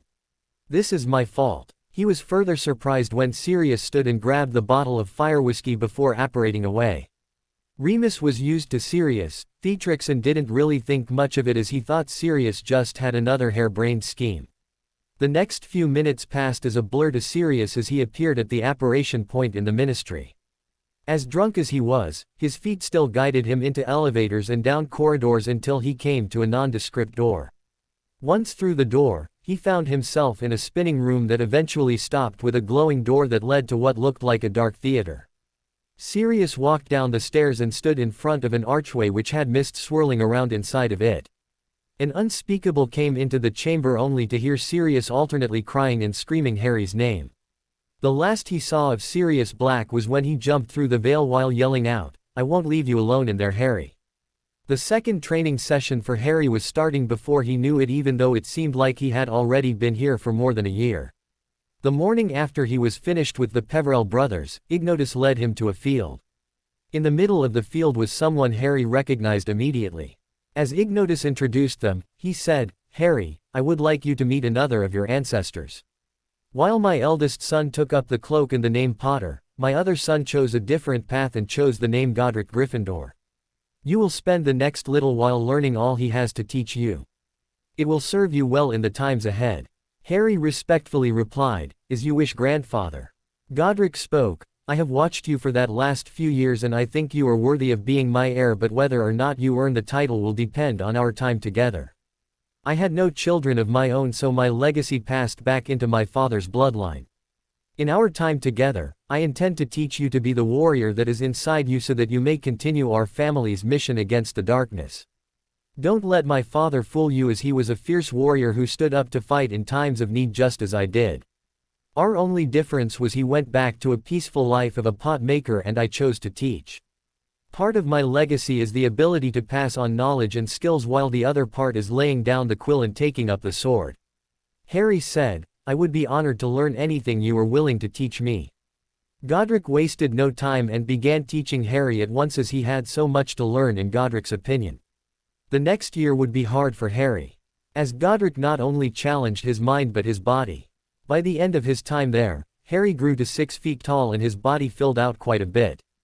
The muscles he built up were due to a combination of Poppy's potions, the magic of the place they were in, as well as constantly sparring and dueling with Godric. The heavy swords they used gave his arms and chest a lot of definition, and the marches and runs Godric led him on gave his legs more strength and muscle as well. Harry found it funny that their hikes were used like a classroom where Harry was tested and taught as much as Godric could throw at him. As they were talking one day, Harry said, You know, the reputation we have been taught of you in my time only portrays you as the warrior. Never would I have guessed that you were this nerdy. Godric snorted, Oh, the warrior scholar image is too shameful for you. I'll have you know that I was Rowena's equal in the intelligence department. I'll also have you know that Salazar may have thought himself cunning, but I maneuvered that man wherever I wanted him to be. Helga was a different matter, and you could not find a more loving and caring person in the world, but she could be vicious when she needed to be. Hence another secret you need to take away from this conversation. Always let them underestimate you unless you are on the field of battle. I have done that for years. I have watched you young one and know this to be true, but you have to admit you did slack off quite a bit with that weasel. I know your mental abilities were partially blocked, but you should have tried harder and you should never relied on anyone else to do your research and dirty work. Yes uncle, I have since corrected that and intend to do better in the future. Godric nodded and turned the conversation in another direction. He knew his charge had learned from his mistakes and would do much better in the future. By the time he was done with Godric, he knew his role as the Gryffindor heir and was quite well versed in battle techniques. On their last day together, Godric gave him specific instructions as to how to handle matters at Hogwarts, as that was where Godric's true power was. Harry grinned as he thought about what he was going to do on the day he returned to the castle. Sirius' drunken trip through the veil was reported in the Prophet as merely the act of a coward who could not face up to the shame of his choices in life. As soon as the Malfoys heard of it, they made a trip to Gringotts in order for Draco to claim the Black Lordship. They were immediately uneasy as it was reported to them that Ragnarok was handling this matter and they would have to take the matter up with him. Lucius pushed the matter and was soon sitting in front of the goblin leader demanding that Draco be given his rightful inheritance. The snarling and sneering by the pureblood wizard just managed to infuriate the goblin leader more than he already was with the whole matter of the Potter heir being undecided.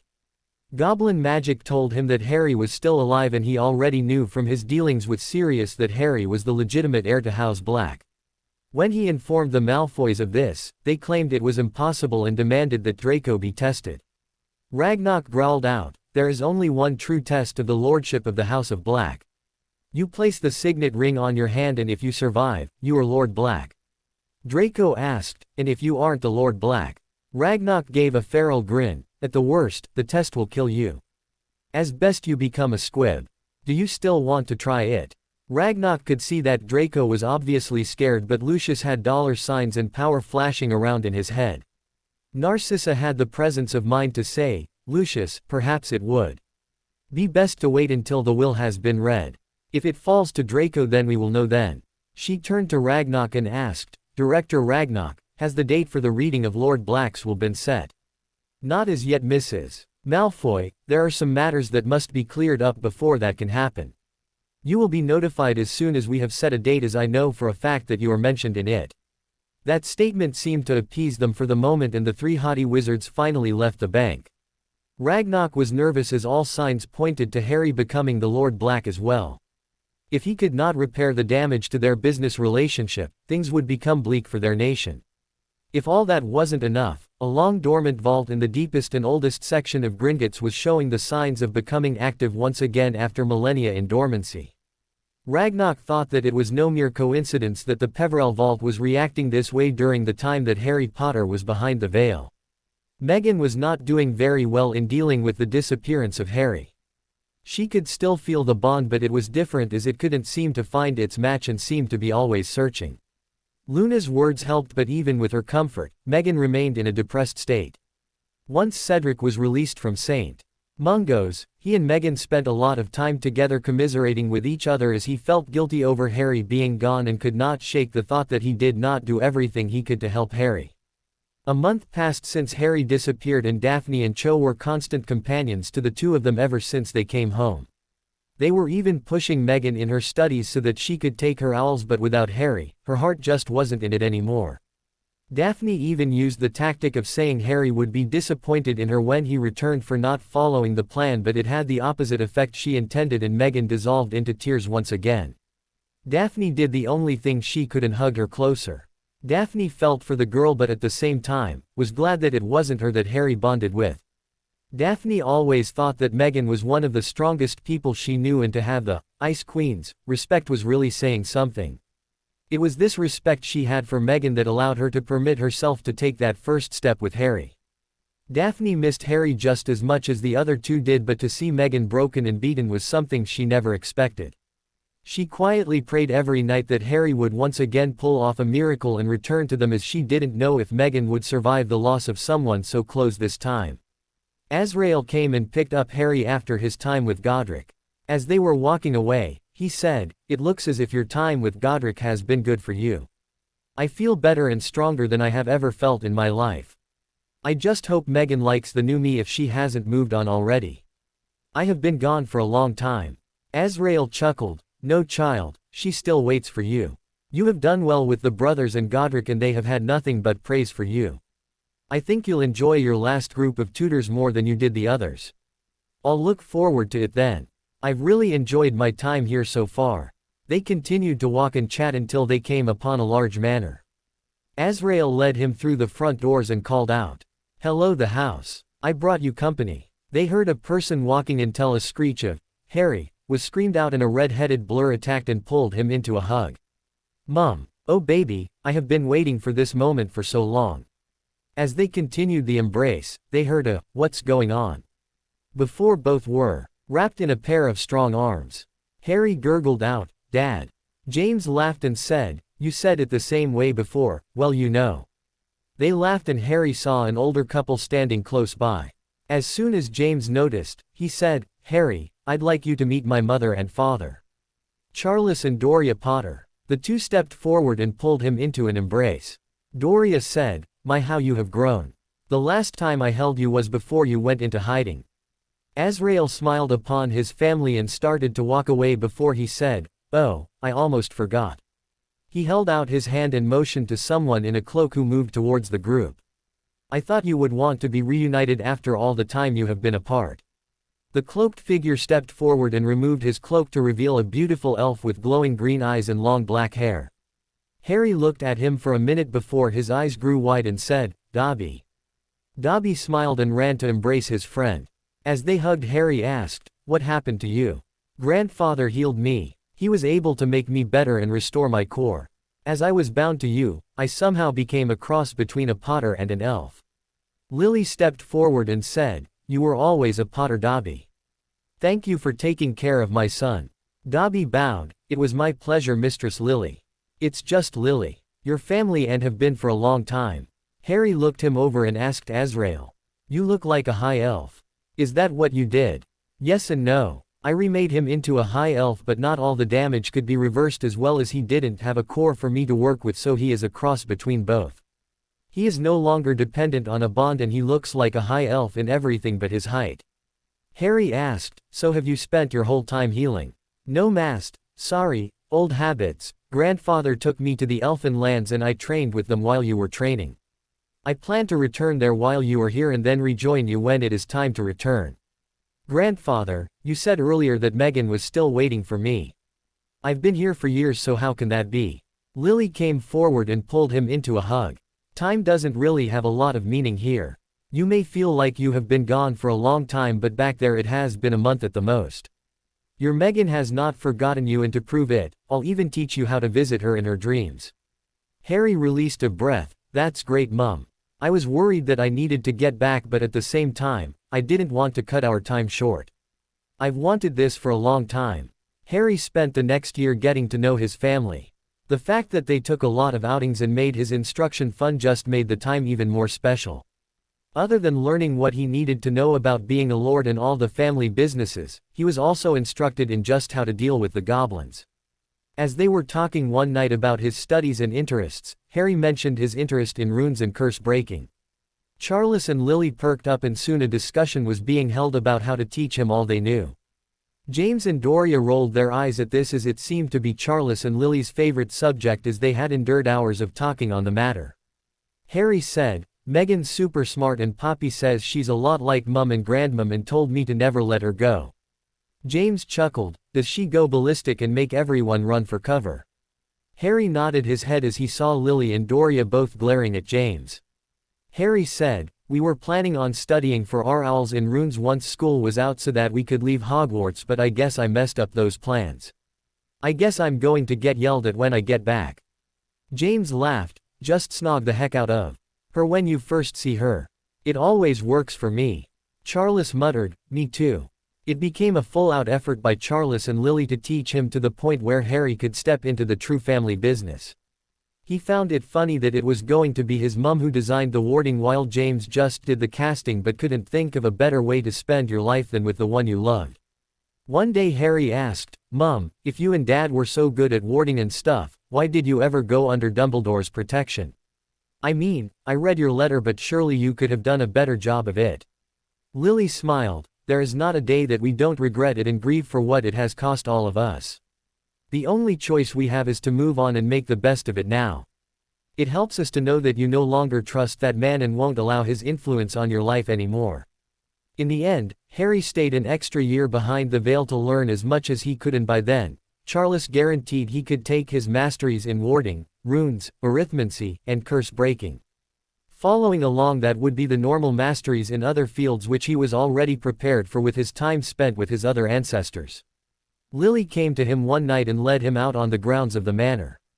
She sat in the lotus position and invited him to do the same. As he took his place in front of her, she held out her hands, which he took. "I'm going to lead you through a sleep visitation. I know you are anxious to see Meghan, but I think this will help you both with the separation." "I think I'd like that." "What do I do?" "You need to sink deep into a meditative trance and then focus on the bond you share. When you feel the connection, follow it until you find her. It's that easy." Harry snorted. "How come every time you say something is easy, I end up looking like a first year all over again?" Lily smiled. "That's because your mum is the most brilliant witch ever. I thought you'd learned that already." Harry snorted. "Yeah, she's modest too." They quieted down and Harry went into his trance. As soon as he sunk into it, he focused on his connection to Meghan and began following along beside it. As he walked, it wasn't long before his path disappeared into a mist. Meghan was asleep, and as usual, she was dreaming of Harry. Her usual dreams were more like nightmares where she saw Harry, but before she could get to him, he was forcefully pulled away from her and no amount of running would allow her to catch up. Sleep offered her no comfort, as even her dreams gave no relief from the pain that was her separation from Harry. The dream she was currently having was nowhere near the norm, and she found herself sitting in a white mist. She heard footsteps, and as she stood, the mist parted as a cloaked figure walked towards her. As soon as she came into view, the figure came to a dead stop and stood there staring at her. She asked, "Who are you?" She heard the cloaked figure chuckle before he reached up and pulled the hood from over his head to reveal two glowing emerald eyes that were shining with love towards her. She couldn't believe her eyes and was running at him without even thinking. They met in an embrace and a passionate kiss that seemed to go on forever. "How? Is this real?" Harry said. "As real as it can be for now. Is this all in my head?" Harry smiled. "Yes, no, I really don't know." "Huh." He sat down and pulled her into his lap. "The way Mum explained it to me was I am using our bond to speak to you in your dreams." "Your mum? Are you dead?" "That's where it gets complicated." "Yes, Harry James Potter is dead. There can be no other result from passing through the veil. However, I am here and am still alive, sort of, or should I say that I will be again soon." "You're not making any sense. If Harry James Potter is dead, then if you come back, who will you be?" "I will still be me, but I have changed a lot. Harry died when he went through that veil, and when I step back through, I will be reborn as Harrison James with a different surname. It's kind of hard to explain, but I am amongst my family right now. The sire of my family took me to another place through the arch that has allowed me to learn and train with my ancestors. I finally got to meet my parents and grandparents." "Harry, you are not making any sense, but then again this is a dream, so nothing makes sense anyway. Will you tell me what is going on? I don't know if you would believe me if I did." "Merlin, Harry, I'm talking to you in a dream and you're pulling a Dumbledore and speaking in circles. How do I even know this is real?" He softly replied, "Close your eyes and reach out to the bond we share." She did, and a few minutes later she smiled. He asked, "Do you feel me?" "Yes, it's closer than it has been." "Oh Harry, it really is you. Now, will you tell me what is going on? I can't tell you most of it yet, as it is considered a family secret. I'm sorry, but until you officially become a member of my family, it will have to stay that way. Now, what do you know of the night I disappeared? All anyone knows is that you fought with Voldemort in the graveyard, and as you were trying to leave, he hit you with a curse. The next time you were seen was when you stepped through the veil." Okay. "Yes, I fought him, and as I was leaving, my magic was pulling me towards something I knew I needed. He hit me with a powerful withering curse as I popped away, and it sent me off course and straight to the veil. The curse was killing me quickly, and if I was dying then it meant there was no hope for Dobby. I heard voices on the other side of the veil calling my name and saying to step through and they would help me. I didn't think I had anything to lose, so I did, and that's where we have been ever since. If I had known what the arch was, I would have sent you a message so you wouldn't worry, but I had no idea at the time. Meanwhile, I met the sire of my family and he cured both of us and we trained. How long have I been gone? She looked at him with wide eyes before saying, I don't know, maybe 5 weeks. Wow, that is so cool. What has been 5 weeks for you have been probably 5 years for me and I've missed you so much. I've been with my family the whole time and I now have a pretty good grasp of what my position is and how to act on it. She gave him a sad look and said, that's good I guess. Why do you say it like that? She looked up at him with a tear running down her cheek. You won't need me anymore now that you know what to do. Harry laughed at her and then realized it was a mistake by the look on her face. He pulled her tighter into the hug and said, you couldn't be further from the truth. I love you Megan and only want to spend the rest of my life with you. I promise you that I will always need you. Oh great, you say that again now that you're dead. Even if you weren't, we're only 15. He grinned, I'm not dead. I'm just not completely alive right now. I'm sure I'll get better. She snorted, we're too young. So, how can you be so sure it's me you want? You haven't dated anyone else. For that matter, how do I know that I will still want to be with you in a few years? Harry gave her a sad smile. The way my mum explained it, the only way I'm able to be here with you is because we are life mates. The Potter bond only allows us to recognize our mates early but doesn't require us to act on it right away. I thought you felt the same for me as I did for you, but I guess I was wrong. I'll set you free of the bond and will look elsewhere. Maybe Luna or Daphne will be interested, or maybe I'll just stay where I am. It's not as if my not coming back would change the world. She started crying again. You know, I used to never cry until I met you, and here lately, all I've done is cry over you. I have that effect on girls I guess. She giggled and then wiped her eyes. They sat there in silence for a minute before she got up from his lap and then sat back down, straddling him and looking him straight in the eyes. Your not coming back would change my world. I'm sorry Harry. I love you and I don't want you to break the bond.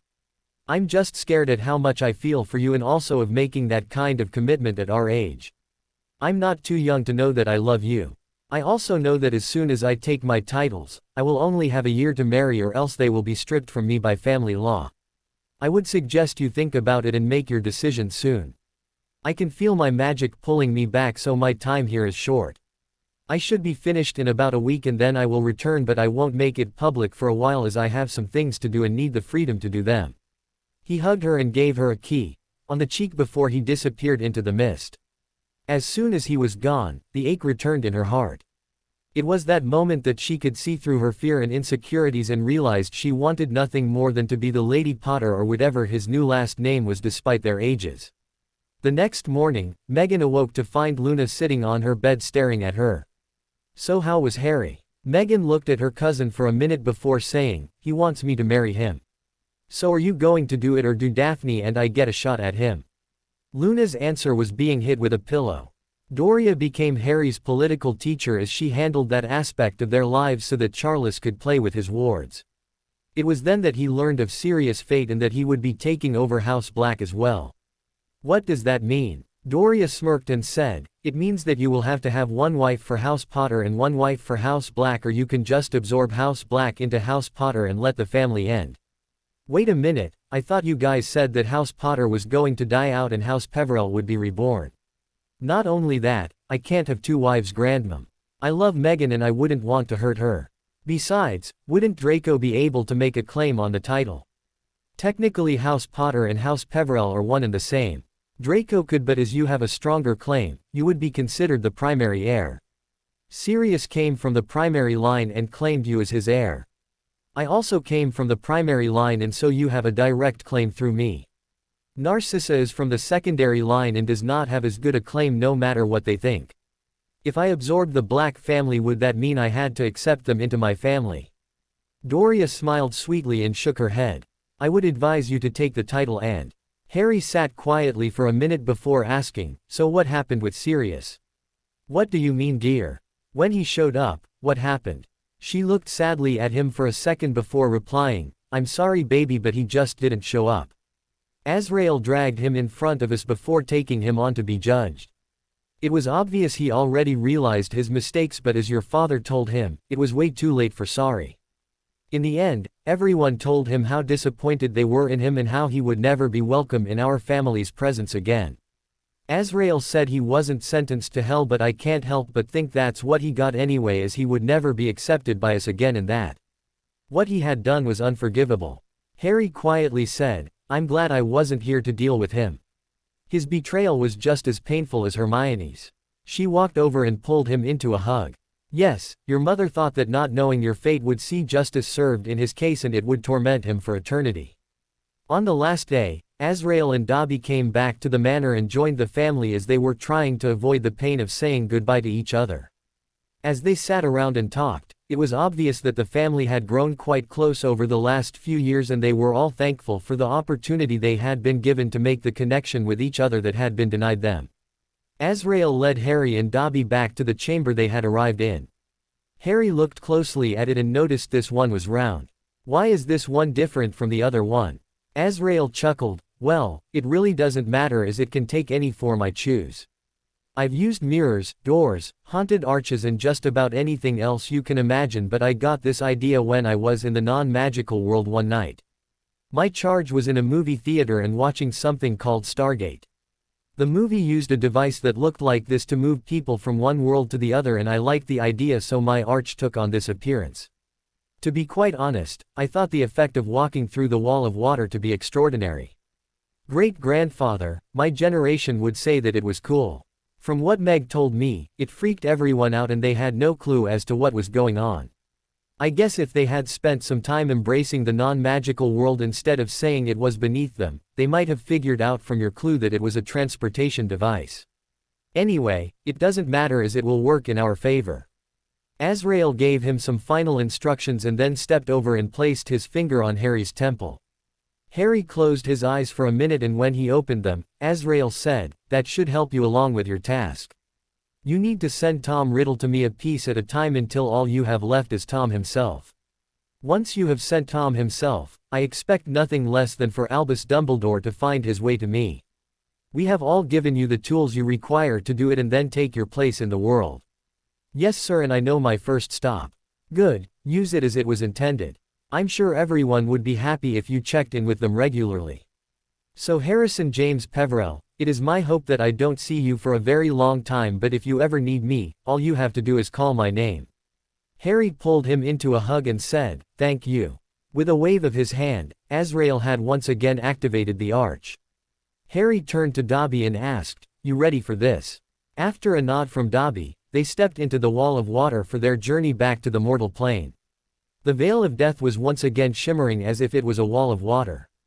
As soon as it changed, Croaker was summoned to the chamber as he wanted to be notified if there were any changes in the mystical device. As soon as he arrived, he began waving his wand to try and take readings of the phenomenon before it once again changed. The room started to rumble a little bit, and the dozen or so unspeakables in the room were nervously glancing around the room at each other. Croaker noticed them and sighed, as they were doing so much to justify the vaunted reputation of the Department of Mysteries. There was a loud slurping sound followed by a pop, and the rumbling finally grew quiet.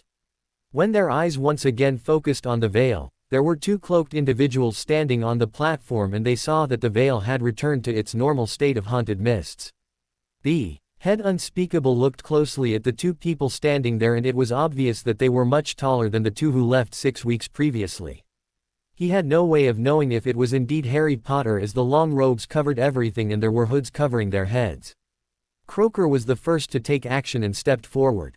Welcome back, Mr. Potter. We thought we had lost you forever.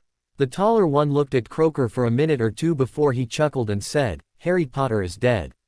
Even if he could return, I doubt he would. Your world did a pretty good job of destroying the boy who lived. Croaker was taken aback by those words and thought it was time he contacted his old classmate Minerva to see if the rumors of all the young man had faced were true. Then who are you, if I may ask? Before Croaker's very wide eyes, a skeletal hand came out of the sleeve of Harry's robe and a long-handled scythe formed in it. We are emissaries of the House of Death. Our head of house has taken a special interest in the wizard once known as Harry James Potter and has charged us with investigating those who have wronged him. Another unspeakable asked, what is the point if he is already dead?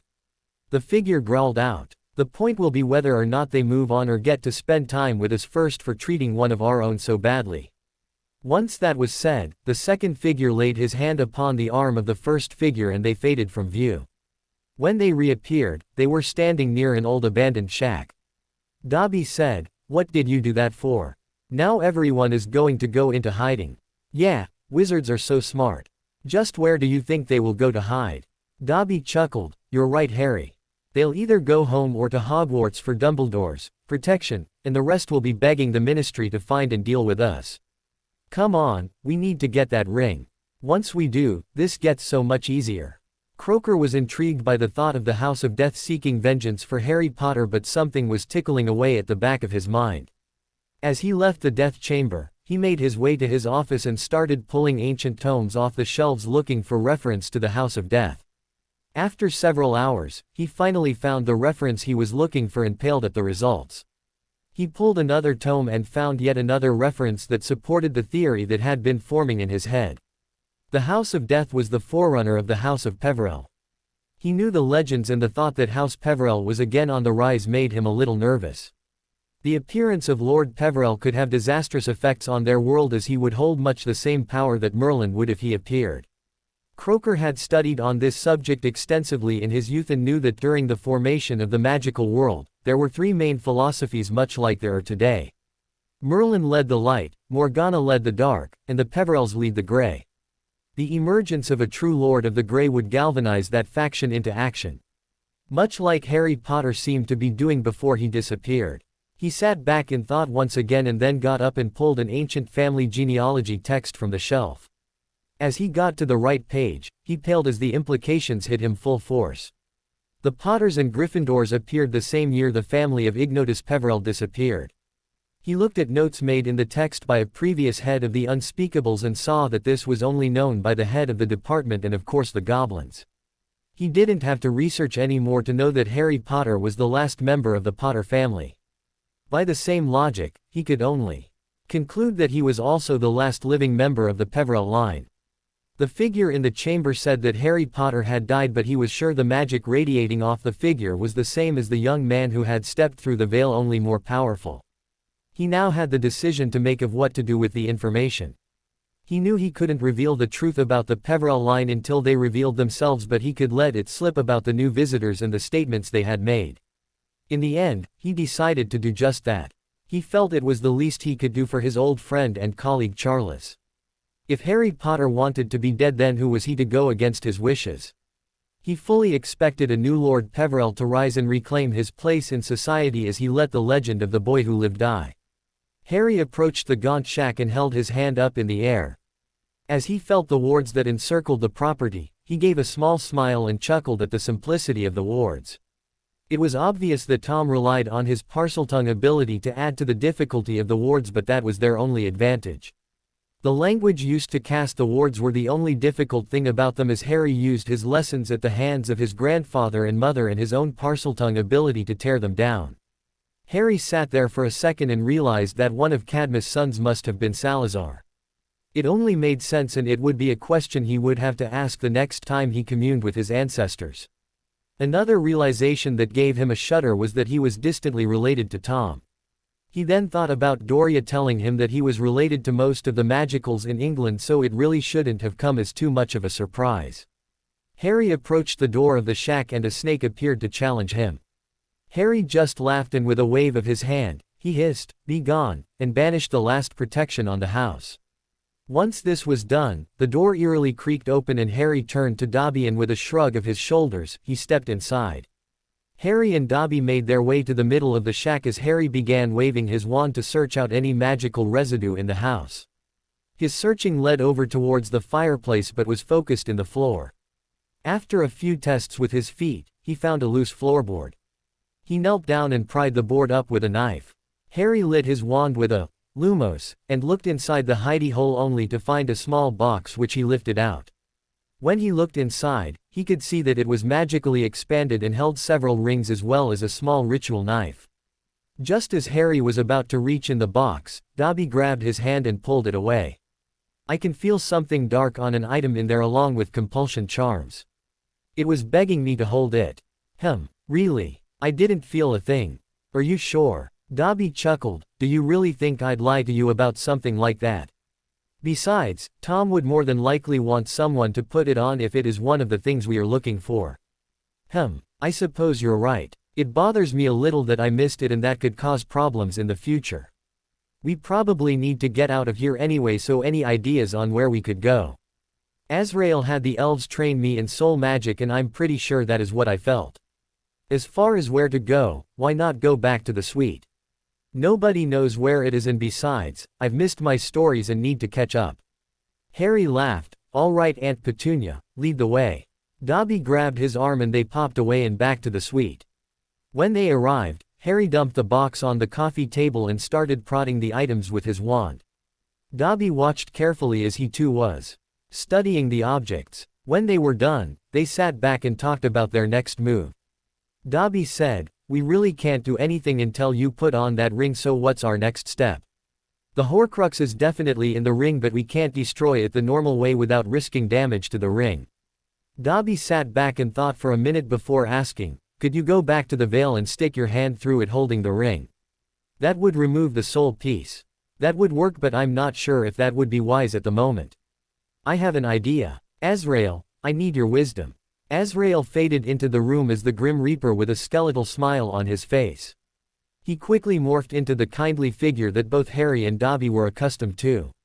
"I just got rid of you and already you are calling me. Did I make the wrong choice?" "No, great-grandfather, but I have a question that I didn't know the answer to and as of yet, I can't get to the resources I need so that I can find out."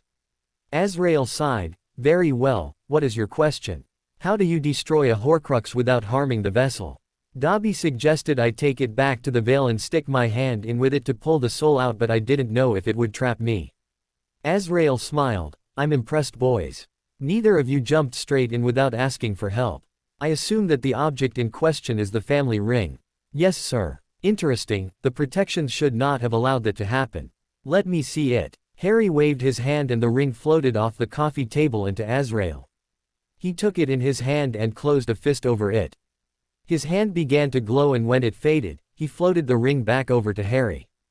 "It's safe now. Thank you, Harry, you have given me the next piece of Tom's soul. Now, once you put on that ring and assume your title is Lord Peverell, the veil cannot harm you. You did well not to try your theory before contacting me." "Thank you, grandfather, we are trying to curb our impulsiveness." Dobby snorted as Harry just grinned. Azrael asked, "So what else was in the box?" Harry floated a ritual knife to Azrael that had the same emblem as the ring on it. Azrael nodded and said, "That makes sense as the knife was passed along with the ring through Cadmus' line." "What else is there?" Harry reached over and picked up 2 signet rings. The first he dismissed as it was gold with a large R on the stone which represented the Riddle family. The second was a silver ring with a basilisk curved into the letter S. He held out his hand to Azrael so that he could see them. "Ah, well, if you were to put it on and claim Salazar's house, it would give you even more power over Hogwarts." Harry asked, "What if I just absorbed it into Peverell like I plan on doing the others?" "That would work to push even more power behind the Peverell name. I would have to ask Doria, but I would think that would pretty much guarantee no one would be able to get anything past in the Wizengamot without your help." Azrael flickered for a minute before saying, "I've got to go, boys. I've got a pickup and delivery to make." Harry was sitting there eyeing the ring that Azrael handed back to him and felt a little apprehension at what he had to do. Dobby watched him for a few minutes before saying, "You might as well go ahead and get it out of the way." "I know, but as soon as I do this, Harry James Potter is truly dead. You know I loved that guy, but the person who is taking his place is a pretty good guy too. Harry, your heart determines who you are. Not some ring. Do you like who you are now?" Harry sat there for a minute before saying, "Yeah, I do. I've changed so much over the last year that I think Harry James Potter really died on Halloween. Harrison James Peverell won't have the same encumbrances placed upon him." He slipped the ring on his finger and it flared bright white as it resized itself to fit, and the magic of the Union sent waves of magic up and down his body. When it subsided, Harry stood and felt the power of his family magic flowing into him fully for the first time. He looked at Dobby, who shrugged his shoulders and said, "You might as well finish the job." Harry started to claim his other titles but then stopped in mid-sentence. Dobby looked up and asked, "Why did you stop?" With an evil grin, Harry replied, "Lord Peverell will be enough to earn me an audience with Director Ragnarok. I'll wait until I meet with him to claim the rest. I want to see just how far they are willing to go to keep their business intact." Dobby thought for a minute before saying, "Yeah, but on the other hand, stepping in there with that many families under your control would be a very strong show of power." "Maybe you're right." Harry then started claiming the houses that he had been informed of, and in the end, he had 5 more rings and titles to add to his name, although it was his intention to absorb those into House Peverell. As the magic hit him, he staggered a bit at the onslaught of magic. Dobby sat and watched as Harry claimed the Potter, Black, Gryffindor, Slytherin, and minor House of Evans titles. When Harry was done, he asked, "Evans?" "Yeah, didn't want Petunia or Dudley to be able to claim any of it. Mum left quite a legacy, and with me being dead, they would be able to lay claim to it." Dobby nodded. "That makes sense. Now that you're alive once again, don't you think you should get in touch with your girlfriend? I told her I would be busy for a while, but she would know when I came back. I wanted to give her time to decide on the thing between us, but I don't think I can. She is a big part of me, and I've been without her for too long already. I could ask you the same thing. Shouldn't we get in touch with yours?" Dobby blushed. "Winky might not accept me as I am, but I think it would be a good idea to bring her into the family. Taking care of you is getting to be too much for one person, and adding Megan as well would be a big help in keeping you under control." "True, but what about the age thing?" "What age thing?" "Well, we've been gone for 6 years. I'd like to think I've grown up in that time." The next thing Harry saw was Dobby falling out of his chair laughing. When he settled down, he said, "While it's true that we don't look the same as when we went in, you are still 15 years old and the same clueless git you always were. Hey, Harry, more than anything I'm your friend and I will never lie to you. The difference you feel is due to the knowledge you gained in your family magic. Yes, you have matured, but you are just now finally catching up to the level Megan was at before you left. It was she who was the thinker and planner and steered you in the direction she thought best. So I'm still the same despite how I feel." Dobby chuckled, "More or less. You have healed and now have the body you should have before the Dursleys got a hold of you, but that would have happened anyway with the potions Poppy gave you, and it wasn't due to something that happened while we were gone. As far as maturity, the last year would have changed anyone. You're not as trusting, and maybe the old Harry Potter did die as you said. This new Harry is also more confident and knows his place in the world for the first time in his life, but he is still a clueless git on the inside." Harry frowned at the revelations made by Dobby. He knew that Dobby was telling him the truth and knew that Dobby was probably charged with the task of making sure he didn't do anything stupid. "Well then, I'll leave those discussions with Winky to you. Right now, I think I'll take a little nap. Taking on that much power has me oddly drained right now." He flopped down into a recliner and stretched out. Dobby looked at him for a minute and started laughing. Harry looked over and asked, "What's so funny? You know that the family magic is going to be playing havoc with you all night." Harry smiled, "Might as well get it all over with at once. Can you imagine what's going on at Gringotts right now?" Dobby laughed and reached for the TV remote. Before he even found a show to watch, Harry was softly snoring in the chair. Throughout the night, Harry's occlumency was sorting information as fast as it could. With the teaching he received from his family, Harry was able to master the art and even created a mindscape based on Potter Manor. The ancestral home of the Potters was filled with secret rooms that you couldn't access unless you had Potter blood flowing through you. It was also the perfect place in his mindscape to store information that could not be revealed outside the family. Harry even took it a step further and for now, sorted the different family magics into separate rooms and placed them behind blood-activated runes. Harry decided it was for the best for now, as it would allow him time to go through them individually before incorporating them into the Peverell family magic. Since the firstborn male was slated to take the title of Lord Potter, he was required to have a second marriage ceremony where blood would be shared between him and his wife. Once this was done, she was truly a Potter and would join with the family magics, giving her the ability to be much more than a mere wife to the young lord. It was an aspect of the Potter family magic that he would automatically incorporate into the Peverell family. This simple yet meaningful rite allowed the Lady Potter, or should we now say Peverell, to become his partner in every way, and with it being a blood bond, the possibility for betrayal was negated. For Harry, it explained the dynamic that existed between his parents and grandparents and was what he desired to share with Meghan. The real Potter Manor was much like the one in his mindscape. The sad part of it was that the house no longer existed on this plane of existence. During his time away, Harry learned that while the blame had been placed on the Death Eaters, it was really Albus Dumbledore who saw to the Manor's destruction after he killed Charles and Doria. He had waited until James and Lily were in hiding to enact his plan and placed charms on the cottage in Godric's Hollow that would block the magic that would notify James that he was now the head of the family.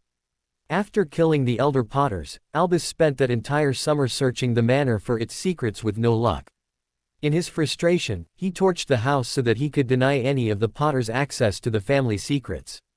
As Harry laid sleeping and processing all of the information, the family magic started making its presence known and things began happening all across the country. Albus Dumbledore sat in his office in Hogwarts feeling very confident. He had not only weathered the storm of Cornelius' attempt to get him out of the castle, but he also managed to hold on to his position as chief warlock. By doing this, he was able to keep all the dirt surrounding what he had done to Harry Potter swept under the rug. Harry's birthday had come and gone and his sources informed him that Bearclaw was beheaded on August 1st for his part in the mess with the Potter vaults. His only hope was that he had taken his secrets with him to his grave. If not, Albus could expect a visit from the goblins very soon. He knew he was safe with the Ministry because with both Harry and Sirius having disappeared behind the veil, there was no one who could legally press any charges against him. It was while he sat there pondering his good fortune that he felt the castle shudder.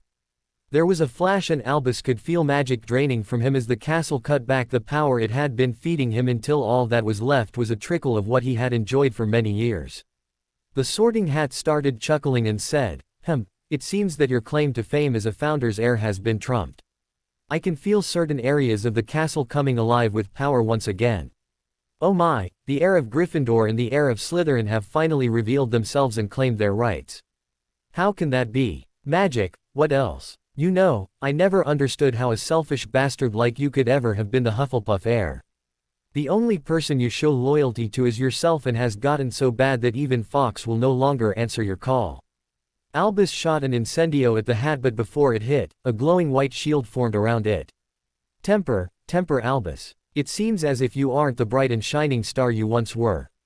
All about the country, manors belonging to Harry's families started rumbling and shuddering as the wards changed over to their new owner.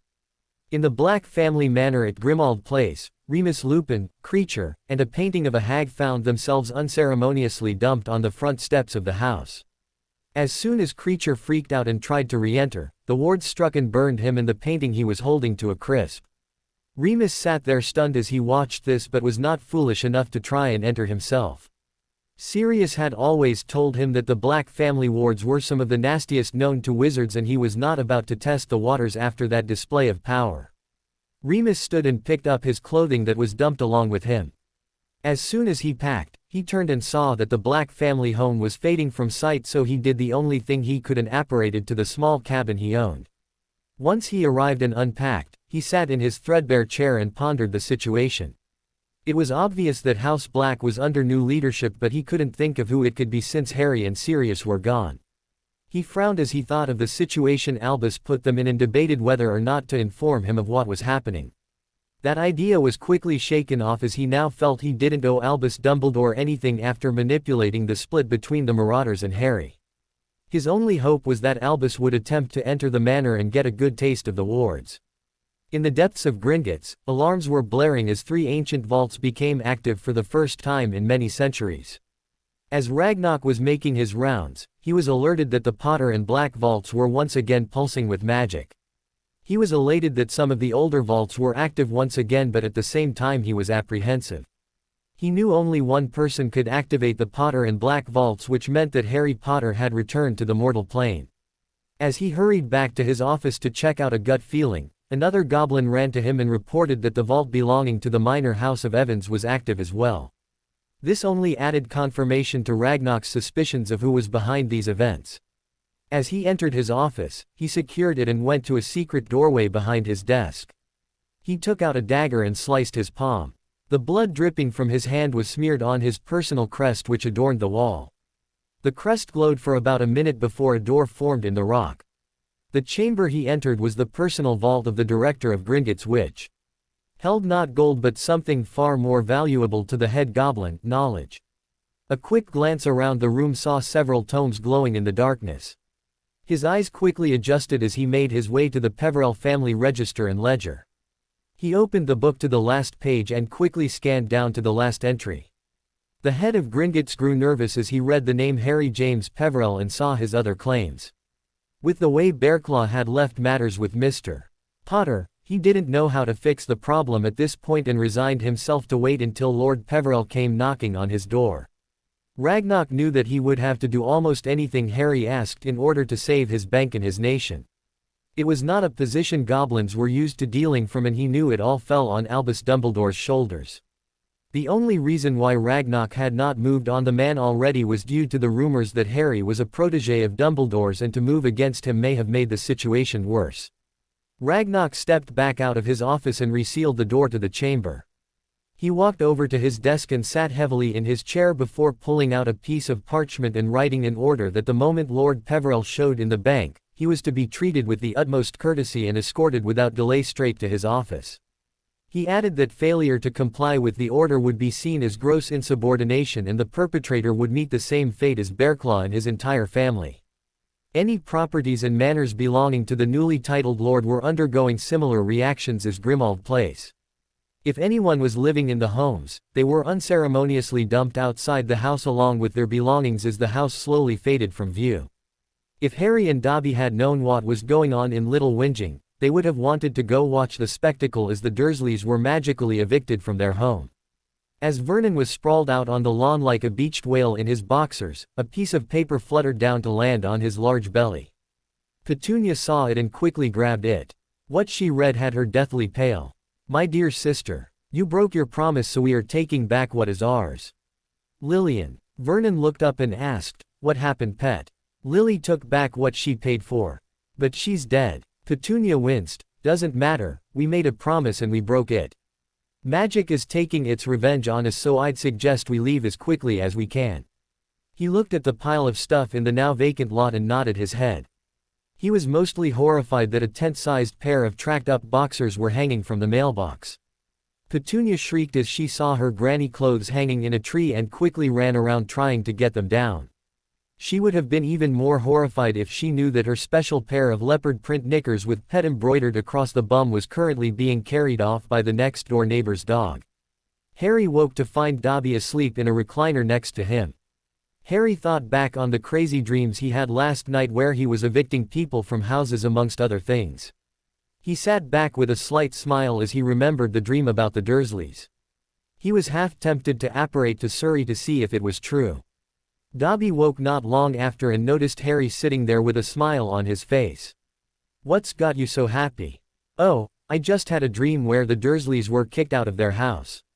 I could just imagine the horror my aunt would feel at having her perfect little world upset like that." Dobby started laughing and Harry asked, "What's so funny?" "I told you family magic would give you a rough night. What you thought you dreamed was actually you taking control of your properties. I would be willing to bet that we will find a deed to Privet Drive in one of your vaults." Harry jumped up and looked at Dobby expectantly. "Come on, I wanna go see." Dobby laughed. "Sorry buddy, but we have more important stuff to do today. Which will it be first? Gringotts or Megan?" Harry sighed and plopped back down in the chair. "I guess it'd better be Gringotts first. I'm sure we will be there for a while. If I see Megan, I may not want to leave." That same morning, the Daily Prophet was making its way to houses all across Britain.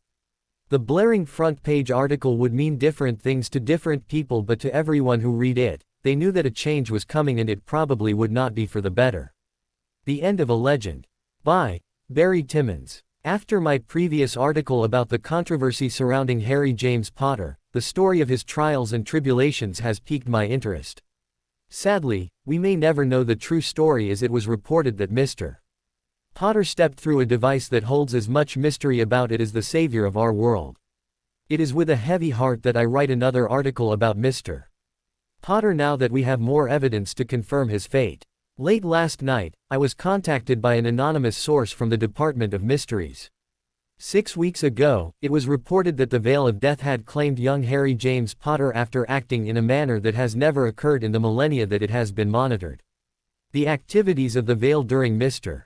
Potter's disappearance led many in the department to hold out in hope that he might be able to return, but those hopes very quickly dashed last night. The elusive department has always maintained the theory that the Veil of Death was a one-way portal to the afterlife. It was a theory that has been challenged lately with the strange behavior, but even more so last evening when two figures stepped out of the veil and into the death chamber. The figures were clothed in long dark cloaks that revealed nothing of who they were. One of the leaders of the department stepped forward and made a greeting of welcoming Harry Potter back from the veil. The figure responded with a low chuckle and replied, "Harry Potter is dead." He then went on to say that it was doubtful that Mr. Potter would return even if he could, as our world had done an effective job of destroying the fabled boy who lived. When confronted about their identity, the leader's skeletal hand appeared holding a 6-foot-high scythe. The leader did identify him and his companion as emissaries from the House of Death who were here to investigate the wrongs visited upon Mr. Potter. When they were asked, what was the point? The being chuckled once again and said the point was whether the perpetrators of said wrongs would be spending time as their guests or be allowed to move on. This reporter only knows of one group who openly supported Mr. Potter this last year. As for his schoolmates and teachers who were a big part of his torment, one can only hope that they have legitimate reasons for their actions. My research into the House of Death have made a very lasting impression that this is not a house one wants to cross, as they make the Death Eaters look like amateurs. At least with the Death Eaters, you would eventually get a release from the pain in the form of death. The last time the House of Death walked the earth was during ancient times, during a time of great evil. Has our world fallen so far that they have been forced to return to the mortal plane to once again cleanse our world of evil? I'd be willing to bet that if you asked Harry Potter that question, the question would be a resounding yes. For someone so young to choose death over life speaks horribly of our society. If someone we once held in such high regard was failed so miserably. My condolences go out to the people who surrounded and supported him at the end. I only wish that there had been more people to stand up for him like these good people did, and maybe the life of an incredible young man would not have been wasted. For those of you who added to his pain, I'd imagine you can expect a visit soon. As Tom Riddle, aka Lord Voldemort, finished the article, a cold chill ran down his spine. He thought back to his horcruxes and knew he was beyond death's reach in a normal situation. But if death was walking the earth once again, what did that mean for him? He also knew that as one of the antagonists of Harry's life, he could expect a visit from these two travelers from beyond. He then did what every normal Dark Lord has done in the past when he felt threatened. He summoned his followers to him to act as a level of protection against these visitors. The one thing he was confident in was the steps he had taken to hide his anchors. His arrogance would be his undoing, as he alone was privy to this knowledge. Albus Dumbledore was doing the same thing that morning. He had called a meeting of the fabled, or was that fumbled, Order of the Phoenix at Sirius' old house Grimmauld Place. He knew that ownership was still in question, so it would be the perfect hideout until he tried to flow to the house. The first to enter the flow had been Severus Snape. As Albus was just about to enter the fireplace, Severus' charred and smoking body was hurled from his fireplace so hard that he impacted the wall opposite. Albus barely had the presence of mind to summon Poppy before sending out an emergency message to redirect everyone to the castle. As soon as Poppy arrived, her tear-stained face was just as noticeable as it had been for the last 6 weeks. She moved to Severus and after a few waves of her wand, she said, "He's beyond anyone's help, Albus. May I ask what happened?" He tried to flow to Sirius' old home. Minerva walked in at that moment and took one look at Severus' body. Hearing the conversation on the way up, she said, "So it never occurred to you to check the wards? With Sirius' death, they would have gone into a protective state until a new Lord Black was named." Poppy said, "Or a new Lord Black has been named and he didn't want anyone in his house." Albus sat hard in his chair after calling a house elf to remove the body. He thought about how lucky he had been to not go first. He finally came out of his musing to say, "I'm sure we have guests arriving. Please see to them and I will be along in a minute." When he walked into the Great Hall, he saw a much smaller number of people than he expected. He then did something they never expected and called roll. As the names of the absent were discussed, he was told many times that the person refused to join his group. Albus was shocked that people would actually refuse to join his side. He had no Auror contingent this time, as most remembered the fate of those that had served with him before. It was well known that Albus was a pacifist and would command those under him to not use lethal spells even though he threw them on the front lines without a thought for their safety. Many of the Aurors died trying to follow their orders. The Tonks family along with Remus claimed that they no longer had confidence in his ability to lead them, citing the manipulations surrounding Harry as their reasons. Some cited that they didn't trust him with their lives if he was so willing to put Harry in danger on so many occasions. The article from this morning's paper had left many people shaken, and none more so than the Weasley family. Although Molly would still defend Albus with her last breath, none of the other members of her family would blindly follow him, with the exception of Ron. They were well aware that it was Albus' leadership that had cost them one of their own. They also knew that they were just as much at fault for not questioning his directions. After this morning's article, the guilt would follow them for the rest of their lives. As Albus sat back and looked on the weak group sitting around him, a chill went up his spine as he realized that they would not be able to protect him from the investigation conducted by the House of Death. He originally planned to do just like Tom did and place a fighting shield between himself and the threat, but that shield would be made of housewives and children. Albus Dumbledore, the defeater of Grindelwald, the leader of the Light, the once powerful and world-renowned wizard, had fallen far enough to actually consider hiding behind innocence. Harry and Dobby read over the article at breakfast and had a good laugh over it. They agreed that Croaker was indeed as intelligent as Charles had told them and had put the pieces together enough to ensure his cooperation in the ruse. Charles had informed Harry during his time behind the veil that Croaker was truly one of the good guys, and once he figured everything out, would move heaven and earth to help Harry just because he was Charles' grandson. Dobby asked, "So are you ready to stir up another hornet's nest?" Harry grinned, "Yeah, let's go make Gringotts Day." Dobby and Harry both popped out at the same time and landed on the steps to the bank. Harry approached the large double doors leading into the bank and held out his hand. With a gesture, the doors flew open and they walked into the lobby in their heavy cloaks.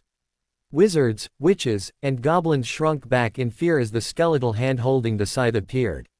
The two individuals stepped forward to the station of the head teller that no one ever approached unless they had an appointment with the director. With a thought, the Peverell family ring appeared on the skeletal hand, and once the head teller saw it, he was out from behind his desk and bowing to the two figures to the shock of everyone in the bank. "My lord, my leader has directed me to bring you directly to him should you appear within our walls. If you would allow it, I will lead you to him personally." Harry gave a slight nod and he and Dobby fell in behind the practically running goblin. After a long walk through the tunnels of the bank, they were finally standing in front of a set of ornate doors. The head teller bowed once again. "If you will excuse me for a moment, I will announce your presence." Again Harry nodded without saying a word. It was barely a minute later before Harry was escorted into the office where the director was surrounded by several ancient goblins. As soon as the head teller returned through the doors, Ragnarok waved his hand and the doors sealed shut. "My lord, I am known as Ragnarok and it is my duty to try and repair the damage done to our relationship." Harry said in a growl, "I was not aware we had a relationship at this point." Ragnarok paled. "Lord Potter, or should I say Lord Peverell, I can assure you that the traitor and his family have been summarily executed for their part in the injustices done to you. If you would allow me a moment, I will try to explain how serious I am taking this matter." Harry nodded. "You may, but before you begin I have one request. I demand that Griphook be summoned at once. At this point, he is the only one amongst your nation that I trust." The ancient goblins were quietly chatting with each other in their own language at Harry's declaration. Harry stood there quietly listening to everything that was being said. Ragnarok bowed and said, "I find it highly unusual as Griphook is a young goblin and has not earned a higher position in our organization as yet, but it shall be as you say." He punched a button on his desk and summoned Griphook immediately. When Griphook appeared, he bowed very low to his leaders before noticing Harry and bowing low to him as well. To the shock of all the goblins, Harry spoke in their language. "Rise, my friend, your honesty and integrity during our previous meeting has led me to ask for you and make a special request." "Anything, my lord." I am well aware of your loyalty and oaths to your nation, but if I am to remain here and discuss anything with your nation, I require that I have someone on my side. I find that my upbringing has left me woefully ill-prepared to face what lies ahead. It may go against your previous oaths and I'm sure it will require the permission of your leaders, but I ask that you swear a loyalty oath to me as well so that I know I am being told the truth in my discussions today. Griphook looked at Ragnarok. It was Ragnarok who spoke. I can understand your position, Lord Peverell, but only account managers are allowed to take such an oath to a non-goblin, and Griphook is still a low-level teller. Harry stood there for a minute before asking, "Did Bearclaw have such an oath to the Potters?" "Yes, my lord." "Then I think our business here is concluded. I will notify the gnomes to start transferring my family's assets from your institution." "May I ask why? You just claimed that Bearclaw was under a loyalty oath to my family, but yet he still stole from my vaults and plotted the death of my family. I have no desire to remain in such a relationship as to have my death being plotted by those who have sworn to help me. In case you are not clear on the subject, I am calling into question the honor of your nation and have no desire to allow the theft and plotting against my family by your nation to continue." Ragnarok leapt around his desk and bowed in front of Harry. "My lord, please allow us a chance to atone for our actions. I will admit that Bearclaw was left unchecked for many years and that is entirely my fault.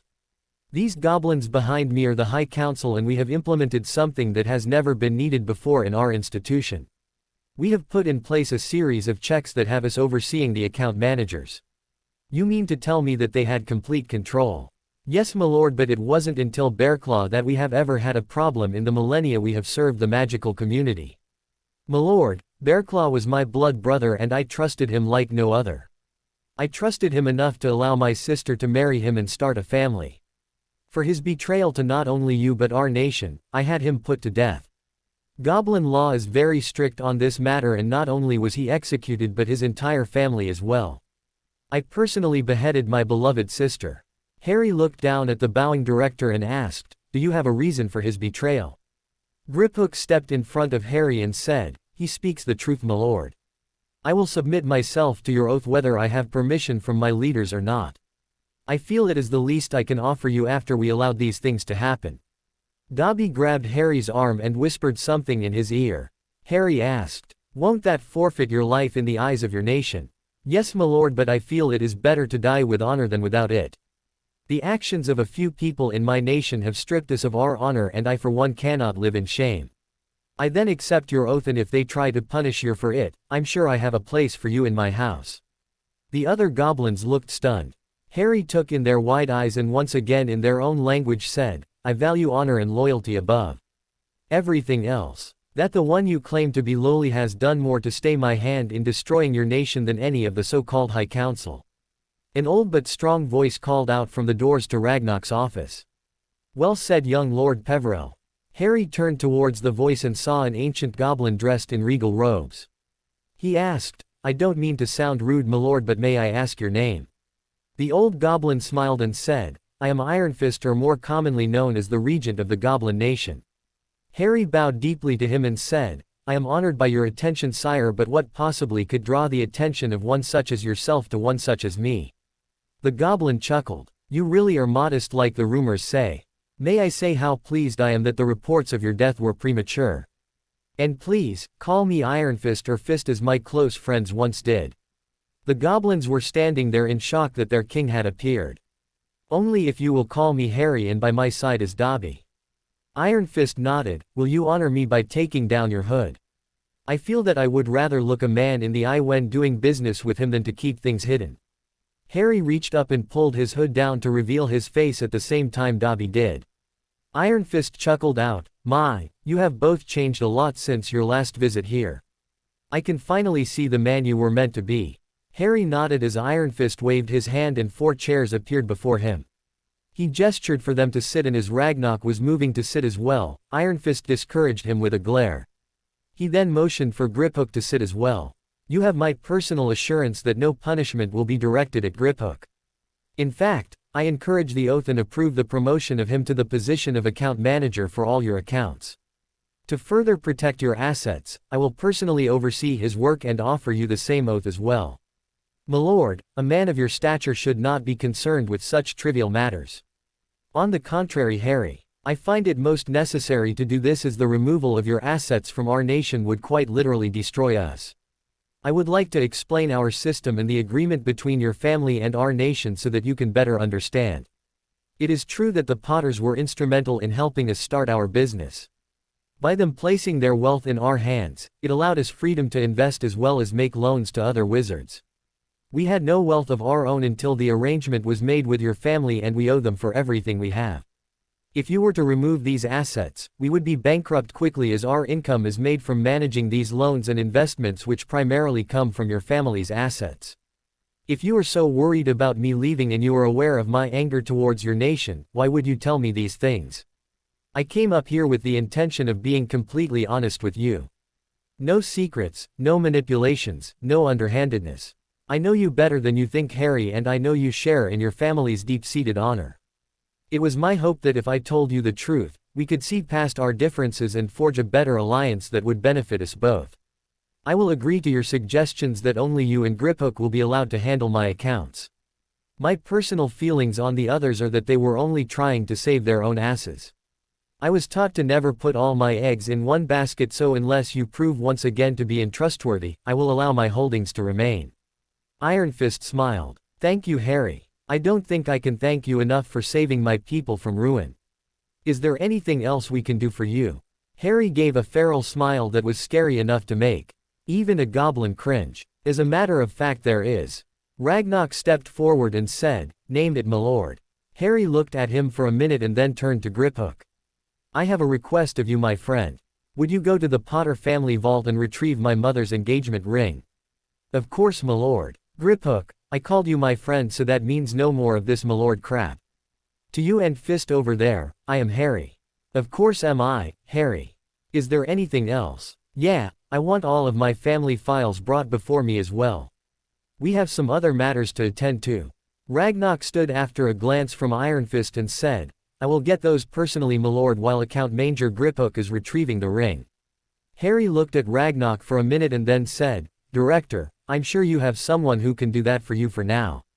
I think it is time we had a discussion, and I even feel that over time we will become friends, but right now, I have little faith in you. You have taken steps to improve your position in my eyes, but deep down, I feel that you failed me in some way for allowing things to happen as they did. I understand, my lord, and personally hold myself responsible for what has happened. I will do whatever it is you ask to atone for my failures." That statement alone has earned you that opportunity. While I have both yours and Ironfist's attention, I need to ask, what do you intend to do about Albus Dumbledore? Ragnarok sat down in the seat that had been vacated by Griphook. He looked Harry straight in the eye and said, "Truthfully, my lord, I have been hesitant to do anything. It is not because of his power amongst the wizards, but because everything pointed to the fact that you were his protege.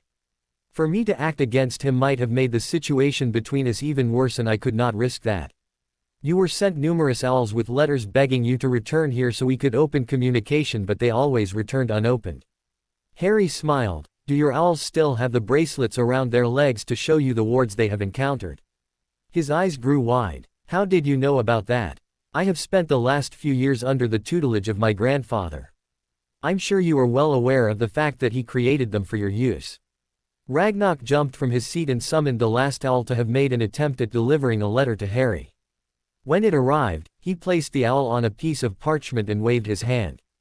In the next moment, writing started appearing on the parchment, and when it finished, Ragnarok dismissed the owl. He went back over to the chair and started reading the report. "It says here that the owl encountered a mail redirect ward several times regarding you, and it was cast by APWB. That means that Dumbledore was keeping us from contacting you. Albus Dumbledore may have wanted everyone to think I was his protege, but the truth was he was only trying to control me and my family. I know the truth now, and he has no right to interfere in my family matters."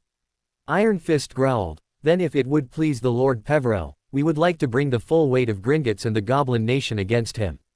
Harry nodded. "That is acceptable. I would also like to know your stance on Lord Voldemort." Ironfist replied, "We have always tried to remain neutral in the affairs of wizards. However, I feel we can no longer continue this, as it would put our relationship in jeopardy." "Do you know who the Death Eaters are?" Ragnarok replied, "It is hard not to miss the taint on their souls when they enter the bank, my lord, but we need ministry approval to strip them of their assets.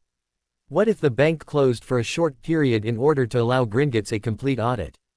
My lord, the cost in revenue would be disastrous." Harry nodded. He knew he could make the demand and they would comply, but to do so would cause more problems for the unsteady truce they were building. It was then that Griphook reappeared, followed by several goblins bearing large files. As they were laid out on the large marble table that adorned the room, Harry stood and walked over to them. He appeared to be leafing through them before he turned to Ironfist. He placed his hand on the Potter file and said, "I, Lord Harrison James Peverell, hereby absorb the House of Potter into my own and make the line extinct. So mote it be." There was a flash of magic as the Potter file disappeared and the Peverell file grew larger. He then repeated the process for Gryffindor, Slytherin, and the minor house of Evans. He felt a deep rumbling and shaking in the tunnels and raised his eyebrow to Ironfist. Ironfist chuckled and said, "It's okay, Harry, it's just the magic of the vaults realigning themselves and joining with the Peverell vault. Once you go inside, there will be doorways leading into the different family vaults, of which none can now enter without Peverell blood flowing through them or your personal permission." Harry nodded and then picked up the last file. As he flipped through it, he turned to glance at Ironfist, who only returned a grin. Ironfist finally said, "Harry, your godfather left you a letter that I think it would be in your best interest to read before doing anything else." Harry sat back down in the chair before opening the envelope that had been handed to him. "My dearest Harry, I am so sorry that words cannot even begin to describe my shame at my actions. I have repeatedly failed you at every turn and can offer nothing but meaningless words to try and convey my stupidity and shame. You have repeatedly risked everything for me, and in my selfishness, I gave nothing in return.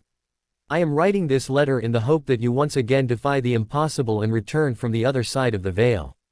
No matter what you may think, I love you and truly want your happiness. I know I have a bad way of showing it after listening to the old goat, but if I have one desire in life, it is to reconcile with you. Contrary to what may be reported, my trip through the veil was necessary, and I will explain it in more detail later. As you know, my Aunt Doria was your grandmother, and I used this to support the claim that you become Lord Black. I know that I have forever dishonored the name and title and would like nothing better than to see you absorb it into your house and use the assets I'm leaving you to do something good with what remains of a once noble and proud house. With this in mind, I have several requests of you that I know I have no right to ask, but I am doing it anyway. I don't know how much you know about the way things work, and I hold myself responsible for that, but if you were to absorb a house, any living members of that house would be automatically be made members of your house. What this means is that you need to cast out Bellatrix Lestrange, Narcissa Malfoy, and Draco Malfoy before you attempt to absorb the house into your own. To do this would take back any monies that were paid concerning marriages, as well as call immediately due any monies borrowed from the family vaults. I have it on good authority that the Malfoys' fortune will be greatly diminished if you do this. I have another request that I am hesitant to ask, but again I will do it anyway. I have a cousin named Andromeda Tonks who was kicked out of the Black family for marrying a Muggleborn. To be quite honest, she was the best of us and refused to help me in any way after learning of my betrayal of you. She, her husband, and her daughter are good and honest people. They are the type of people you need around you, so my request is that you bring her back into the family. It will automatically include her daughter and will provide you with a supportive family to help you in life. The title of Lord Black came with one stipulation. It was an old marriage contract between the House of Black and that of Greengrass. I have heard that you are close to Sirius, eldest daughter, and I left the contract in place but with a few changes. I don't know what you know about marriage contracts, and again I blame myself for your lack of knowledge, but they are permanently binding and will transfer over even if the family is absorbed. I will leave this decision up to you, but she and Miss Jones would be a strong force to help you in changing the world. Anyway, what I did was sacrifice my magic to change the terms of the contract. In the original contract, you had no choice in the matter, but now you do without causing any of the normal penalties. Don't feel guilty about me giving up my magic to help you, as I already owe you my life several times over, and it is my job to provide you with the best possible choices for your life. This is the real reason behind my trip through the veil. I apparated to Gringotts and did what needed to be done before writing this letter. My plan is to use the last of my magic to apparate into the death chamber and step through the veil. I'm sorry I couldn't be the man you needed in your life and wish you the best. Never doubt that I didn't love you. I just couldn't get my act together enough to be strong enough to be who I needed to be. Sirius. Harry looked up from the letter with a blank expression on his face. The goblins gave him a minute to collect himself before asking what he would like to do next. Harry looked up and said, Griphook, I hate to ask but could you retrieve the Black family engagement ring? Ironfist asked, You're going to enact the contract? No, I'm going to ask Daphne what she wants. The ring is just if she decides that is what she wants and Meghan approves. What about the House of Black? Harry stood and said, I, the Lord Black, hereby cast Bellatrix Lestrange, Narcissa Malfoy, and Draco Malfoy out of the House of Black and forever bar their return. So mote it be. There was a flash of magic as the magic took effect. He then turned and asked, I've never met the Tonks family, so would I be able to bring them into my family at a later time? Of course, my lord. Harry nodded. I, Lord Harrison James Peverell, do hereby absorb the House of Black into my family and declare the line extinct. So mote it be. A flash of light accompanied the statement and the black file disappeared only to make the Peverell files grow even larger. Harry then turned to Ragnarok. I want every Canute returned to my family from anyone who has chosen to steal from us. I also claim the personal vault of Bellatrix Lestrange as she opened it when she was a member of my family. Once this is done, have a team go in and retrieve Hufflepuff's cup from the vault and bring it to me. It is embedded with dark magic and should not be touched. Yes, my lord. At once. Ragnarok snapped his fingers and several goblins appeared. He gave them instruction and they ran off quickly. Once they were gone, Harry turned to Ironfist and asked, So, what do you know of horcruxes? The day at Gringotts was exhausting for Harry and by the time they were done, it was well past dinner time. Harry felt they accomplished quite a bit that day and was glad the confrontation with the goblins was behind him. The timely arrival of Ironfist was probably the best thing that could have happened. He had been watching the whole meeting and saw that communication was deteriorating quickly. In response, he did the only thing he could and entered the meeting to stop what could very well be the end of his nation. From his talks with Harry, Ironfist still knew that Harry held a lot of resentment towards Gringotts and pledged himself to do whatever he had to in order to regain his trust.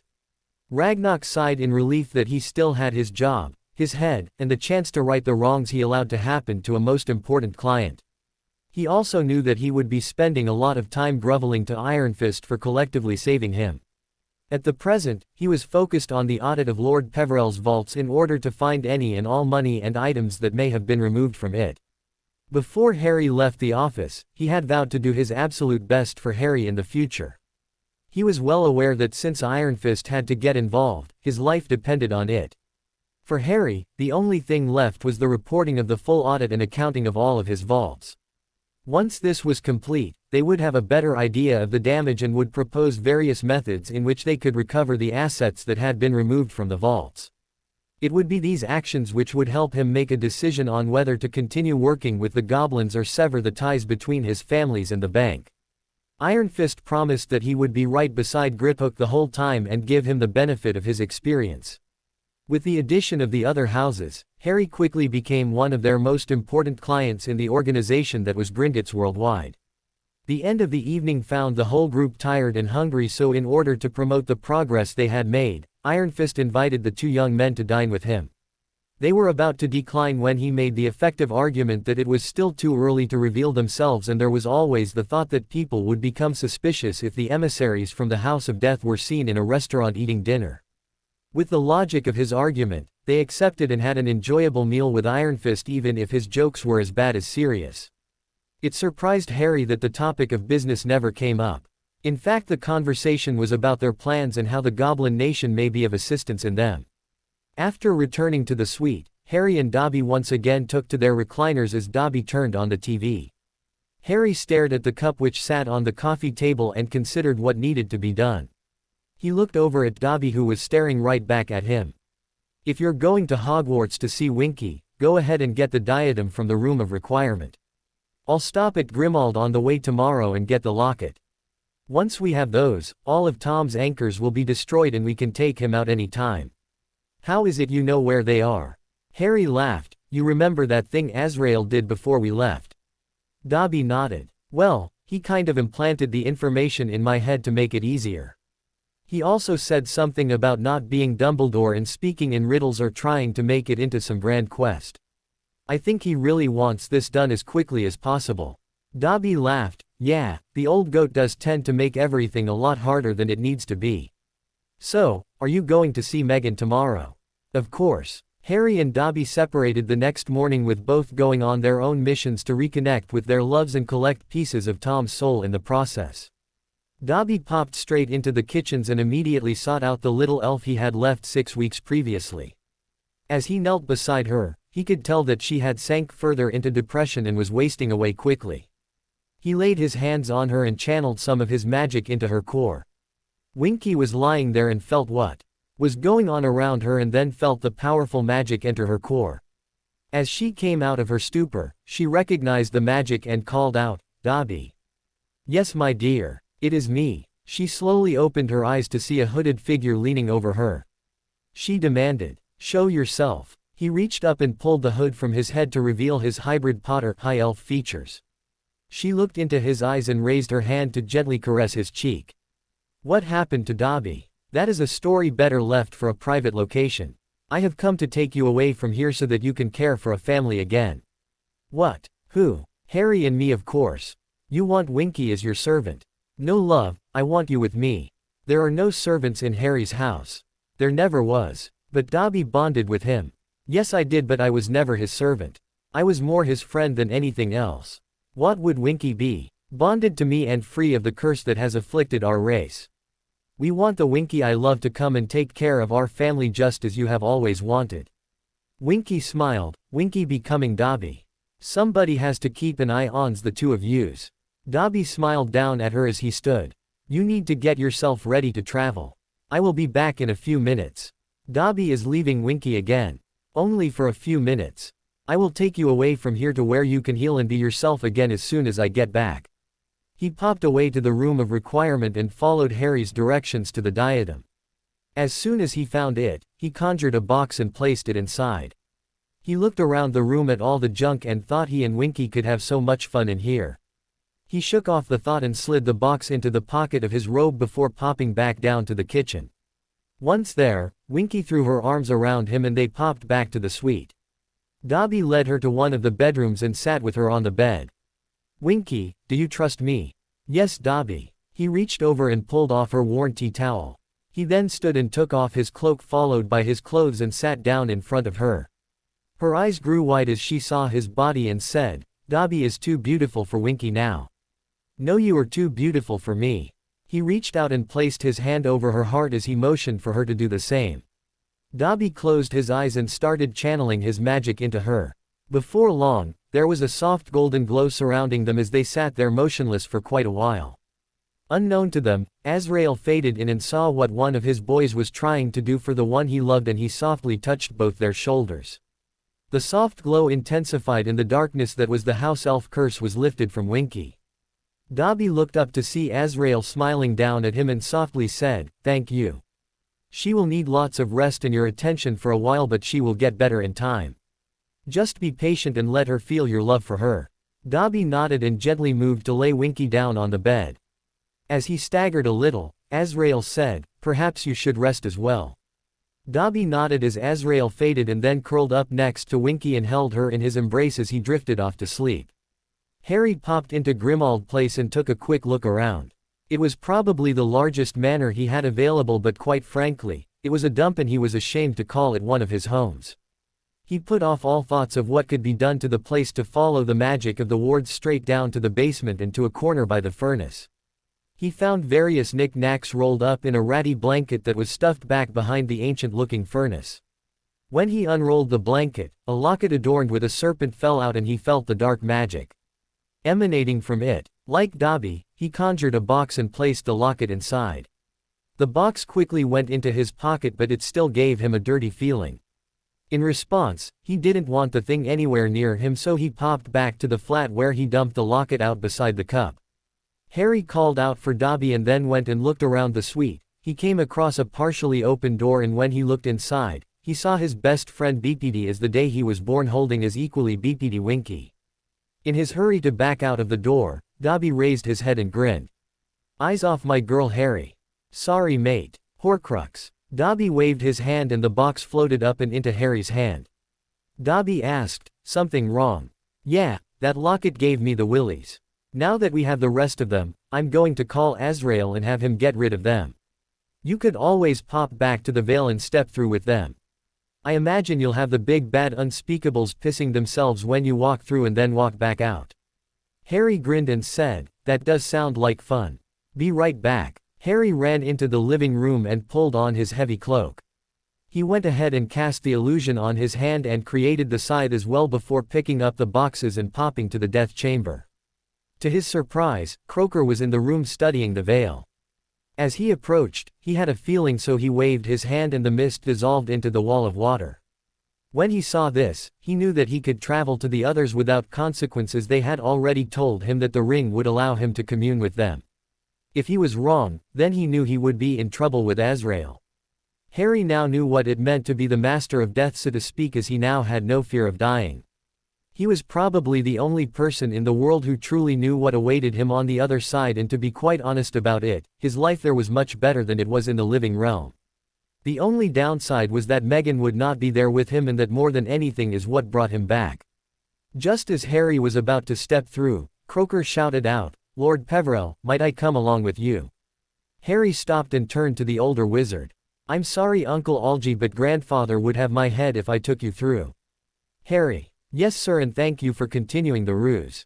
When I saw the article, I knew you had figured it out. It was the least I could do for." "I understand sir. Grandfather spoke very highly of you as well. I guess he was right when he said you would be the first to figure it out. The problem is that if I took you through the veil, you would surely die." "What about you?" Harry James Potter was already dead when he first went through. He just didn't know it yet. It is Harrison James Peverell who walked out of the veil and who faces you now. "But how? What happens if you step back through? Won't you die again?" "Surely you made the connection. This veil is really a Peverell family heirloom from ancient times." Harry heard a voice from the veil and chuckled. "Hold on a minute Uncle Algy." Harry leapt through the veil and traveled through the wormhole once again. He appeared in the same room as before, but not only was Azrael waiting for him, but so were his parents and grandparents. He took out the boxes and handed them to Azrael, who smiled and said, "Well done. I will return them to you soon." Lily cocked an eyebrow at him and said, "Already?" Harry smirked. "Yeah, it's not like it was that hard after great-grandfather told me what and where they were." Lily chided him. "Don't get too big for your britches, young man. You still have the harder parts facing you." "Aw Mum, come on. Didn't you get enough of saying that kind of stuff to me when I was here?"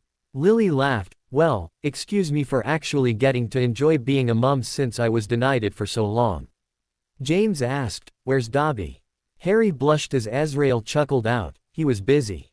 Doria inserted herself into the conversation after giving Harry a hug. "Please tell me you have been to see Meghan. I am on my way as soon as I tell Dobby everything is okay." "You'd better be. You've been making that poor girl wait forever. What is it with you Potters and not manning up for your loves? Your father and grandfather were the same way, and I had to practically beat Charles to get him to admit his feelings for me." "Geez Gran, way too much information there." She laughed but shot him a glare. "Yes ma'am. I promised to see her today."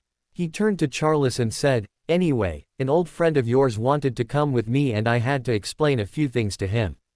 Charles smiled and said, "I've been watching and knew he had already figured most of it out.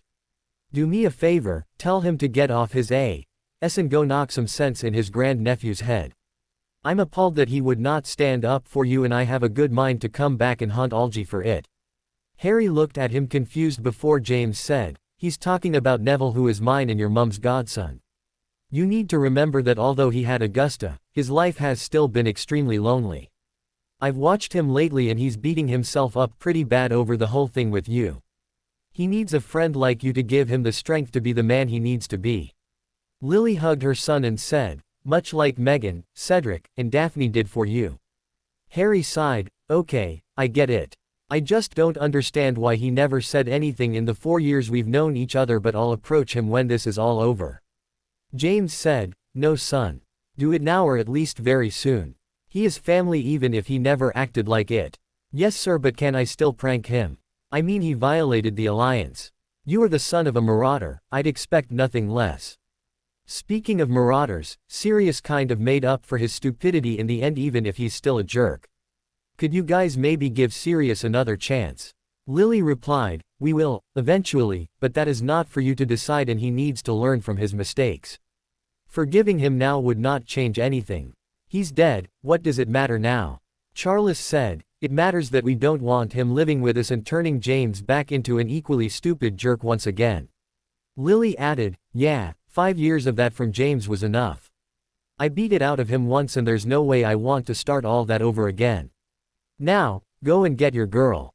Oh, and I never thought I'd say this, but go pick a fight with the biggest bully on the block. Which one would that be? Dimples or Morty? Azrael chuckled. Follow the plan. Deal with Morty first and then we will decide what to do about Dimples. Yes sir. Harry stepped back through the veil and when he appeared on the other side, Croaker was still standing there. Harry smirked at him and said, Grandfather said to keep away from the veil.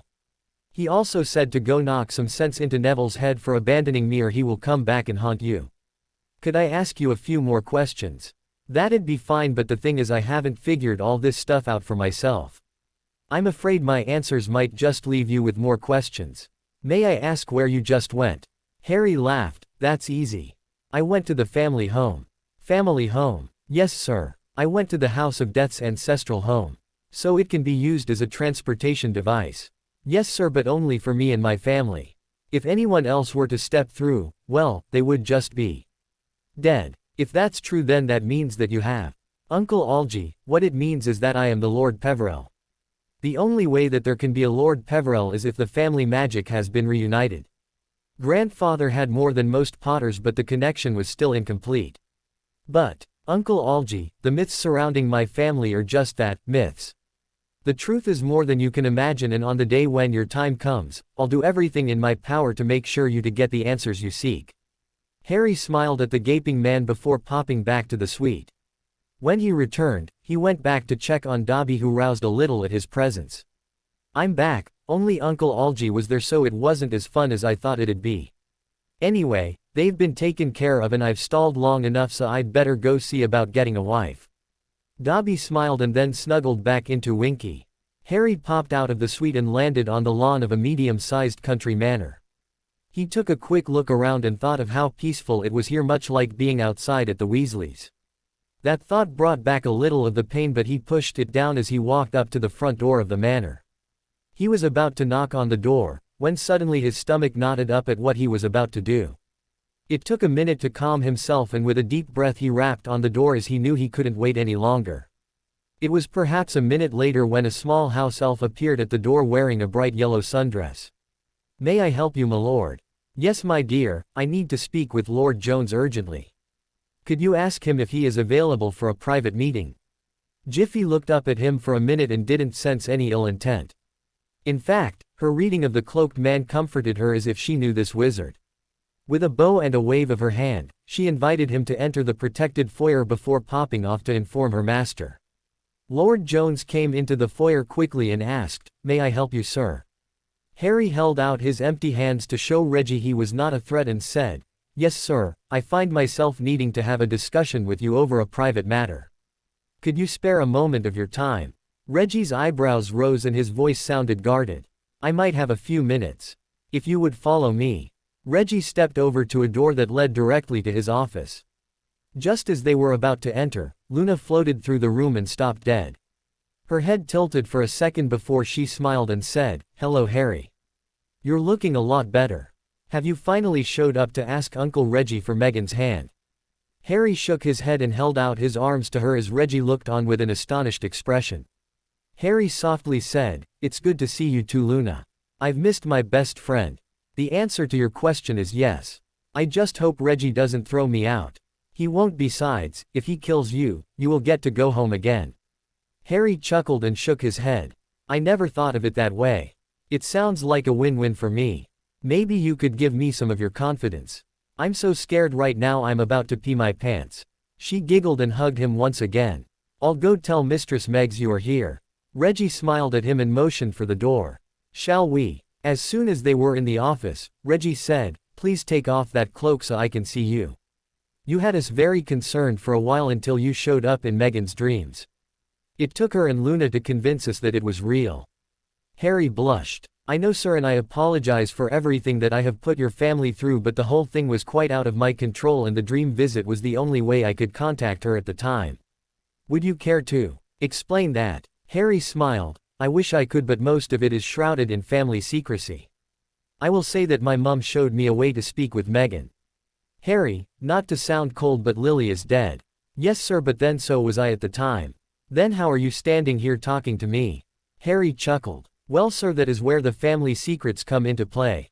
Reggie shook his head. "So, the reason behind your request for a meeting?" "To be honest, sir, I missed her pretty badly and she was my sole reason for returning in the first place. My time away has made me realize how special Meghan is and how much I love and need her in my life. As I have taken up my titles, I have a year to marry or else they will be stripped from me and passed to the next generation. Sir, I know I haven't showed it, but she is my world and I can't think of living life without her. Would you give me permission to ask her to marry me?" Reggie smiled and said, "I'd like nothing better than to have you as a son-in-law now that you're actually acting like a man who truly loves my daughter. I watched you together before the third task and I thought you were well suited for each other at the time. I was even impressed at how you always considered Meghan's opinion, but I was concerned that you didn't love her as much as she did you. Sir, I can promise you that I do. I will swear it on my life and magic if that is what you require. As you know, my life before Hogwarts was not the best and showing emotion was always a dangerous thing for me to do, and that doesn't even take into consideration what happened this year with the people who knew me best. All of this has left me a little guarded when dealing with others, and it is a problem that I am working on, but I promise you that even though I was guarded, she knew what was in here." He finished by patting his chest. "Very well, Harry. But know that if you ever hurt my daughter, I will hunt you down." Harry nervously looked at him and asked, "Was that a yes?" Reggie chuckled. "Yes, Harry. It was definitely a yes. I'm afraid of what would happen to me if Meghan and Kathleen found out I said no. I do have some conditions. Your disappearances need to stop as I don't like seeing my daughter so upset. However, something you said raises a question. How is it 6 weeks is enough time for you to come here claiming your undying love for my daughter?" Harry looked him straight in the eye. "It is my hope that the long disappearances are over, even though the 2 worst ones have not been entirely my doing. I realize that I hurt Meghan. I can only promise to take her with me from now on." "Don't get ahead of yourself, son, and you still didn't answer the last part. That is another part of the family secret, but I can tell you this, it may have been 6 weeks for you, but it was 6 years for me. In every day that passed, Meghan was the first person I thought of when I woke up and the last person I thought of when I went to sleep." Reggie frowned. "She said that in the dream, you wouldn't see her for a while because you had other things to do. What has changed and what could be more important than my daughter?" Harry smiled. "Nothing and no one is more important than she is to me. Every day of those 6 years, I felt like I was missing an important part of me, but what I was doing was too important for our future for me to come back any sooner." Reggie laughed. "I'm glad to hear it, son. Now, I expect you to be staying for dinner. In fact, I expect you here every day until it is time to go back to school." "Yes, sir. Do you think it will be safe to go out there?" Reggie smirked. "Of course it will be, for me." Reggie stepped to the door and cracked it open for a second. The sight he saw caused him to quickly shut it once. Again, he turned to look at Harry and said, "You have quite the welcoming committee out there, Harry." Harry nervously asked, "Does she look mad?" About that time, they heard a fist beating on the door and Harry started looking for a way to escape.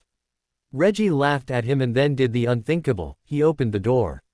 Before he could get it partially open, a dark-haired blur pushed past, and before Reggie could blink, Meghan was on Harry's lap and trying to find out if he still had his tonsils. As Reggie stood there gaping at the sight before him, Kathleen, Cedric, Luna, Cho, and Daphne walked in right behind her. Meghan had finally released his lips and they could hear her whispering and crying, "Please really be here. Please don't be a dream again. No love, I'm really here. Oh baby, I've missed you so much. I missed you too. You're the only reason I came back. Wait a minute, that was you who came through the veil the other night. Where have you been? Why didn't you come see me then? I had some things to do that couldn't wait. I knew that if I came here, I wouldn't be able to do what I had to do. What have you done? What had to be done to try and secure our future? I'm sorry about a lot of things, but none more so than leaving you and not having you there beside me to help. I owe you so much, and I wanted you to be proud that I used what you all taught me to make a better life for me, for us. Harry James Potter, I don't want to sound like Granger, but you will tell me everything, now.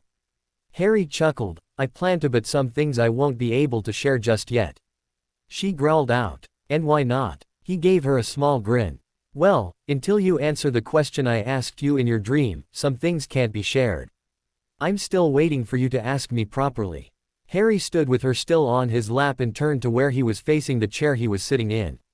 He lifted her up and placed her in the chair while dropping down on one knee.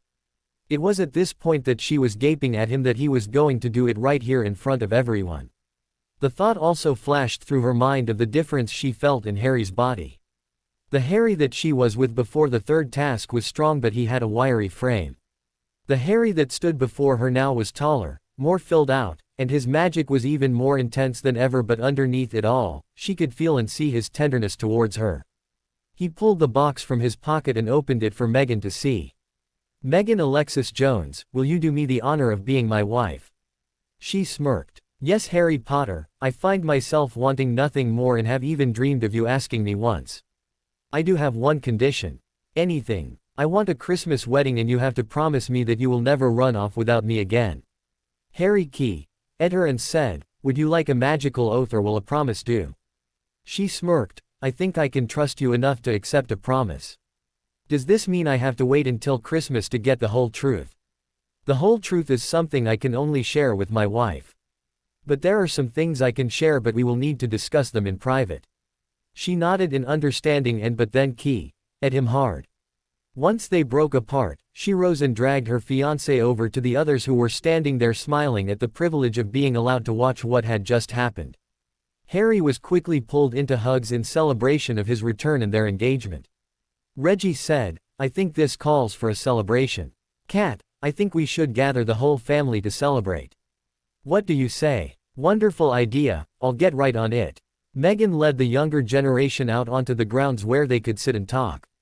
She pushed Harry down on the ground and then sat in his lap. Harry told them what he could of what had happened to him since they last saw each other, and they in turn filled him in on their lives. The conversation finally wound down and they sat there and processed everything. It was hard on the teens to think about the fact that Harry had died and came back, even though they had been around during the injuries he had sustained this past year thanks to the tournament. For a while, all that could be heard was the low whispers between Harry and Meghan. She finally got up and pulled Harry with her. We need to talk about some things and we'll catch up with you later. Cedric snorted, yeah, sure you do. You just want to go off and snog. Megan slapped his arm. He's my fiancé now, Cedric Diggory. If I wanted to snog him, I'd do it sitting right here in front of you. They walked off with Harry's arm wrapped around her. As they strolled around the grounds, Harry told her of all his families and what it meant as far as he knew for now. She offered her opinions and helped him prepare for this evening when they were sure he would be subjected to a question and answer session. She could tell from his silence that he had something important to tell her, but he was holding back. She stopped and turned to face him. I can tell there's something else that you want to tell me but don't want to. I'm not going anywhere and we will deal with everything together. He keyed at her tenderly. There is a matter that I inherited when I took the black title. Her eyes narrowed and she said, just tell me. It seems there is a marriage contract involved. To who? Daphne. She wasn't thrilled with the idea, but she had become very close with Daphne and said that if it had to be anyone, then at least it was someone she loved like a sister. She told him more about her summer and how Daphne had elected to not go on holiday with her family in favor of staying with Megan and making sure she was okay. She talked about how when she woke up from helping Cedric that her thrill at the success with that was quickly destroyed by the report of his going through the veil. She told of the deep depression and how Luna had helped her by making sure she knew that the bond was still active and therefore Harry wasn't really gone. She told him that it was the only thing that gave her hope until he arrived in her dreams. Harry turned and hugged her tightly, whispering apologies for leaving her behind. Harry told her about his studies while he was away and how he was possibly ready to take his newts. Meghan blushed and looked down in shame as she had given up and didn't do as they had planned by taking her owls. Harry hugged her. I'm sorry baby, it's my fault and there's nothing I can ever do to make up for the pain I've caused you. She pulled him tighter. Did you do it on purpose? No, but I still hurt you. No you didn't. It was Riddle and this Azrael character you told me about who separated us. When I get my hands on either one of them, they are going to pay. They heard a low laugh behind them as Azrael faded into view. Meghan gasped as the Grim Reaper was now standing in front of her. Harry instinctively moved her behind him as he said, "Not funny great-grandfather. Do something to show her what you really look like." Azrael waved his hand and the Reaper faded from Meghan's eyes and left her looking at the image Harry was accustomed to. I like her. She has spunk just like your mother. I'm assuming that she said yes since that worked on her. Yes grandfather. She did. Good. Congratulations to the both of you. Not to sound rude but why are you here? Azrael chuckled. Other than hearing my name being spoken about in a threatening manner, Meghan blushed. I came to return a few objects to you. Harry smiled. Was that the only reason? No, Lily and Doria were dying to know what she said. Harry face-palmed himself and let out a groan. That was almost as bad as the serious jokes. Azrael laughed and bowed low to Meghan. It was a pleasure to meet the future lady of my family. I look forward to speaking with you again soon. Meghan stuttered out. It was nice meeting you too and I don't mean to sound rude but I hope it isn't too soon. I also apologize for that way I spoke about you. Azrael laughed as he faded from view. Meghan finally asked, Harry was that really? Yep. How? Family secret.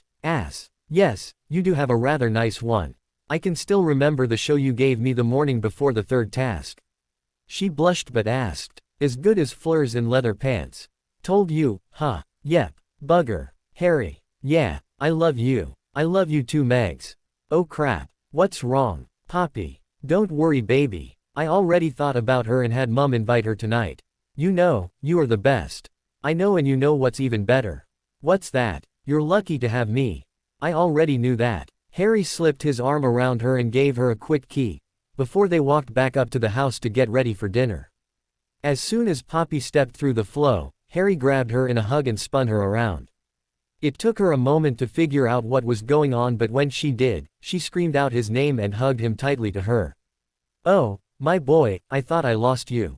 Never Poppy. When he placed her back on her feet, she straightened out her arms to get a good look at him. She then let go and pulled her wand and started waving it all around him. Yep, definitely alive. No more malnourishment. Good muscle tone. Strong heart. On my, your core had increased dramatically. She pulled up the side of his shirt and looked at the scars from Victor's bite. She nodded her head. The potions worked well then. You've gained a lot of muscle mass and quite a few more scars. Are those sword thrusts? Yes ma'am. I trained a bit while I was gone. There's no way you gained all this in 6 weeks. No ma'am. It was slightly longer than that.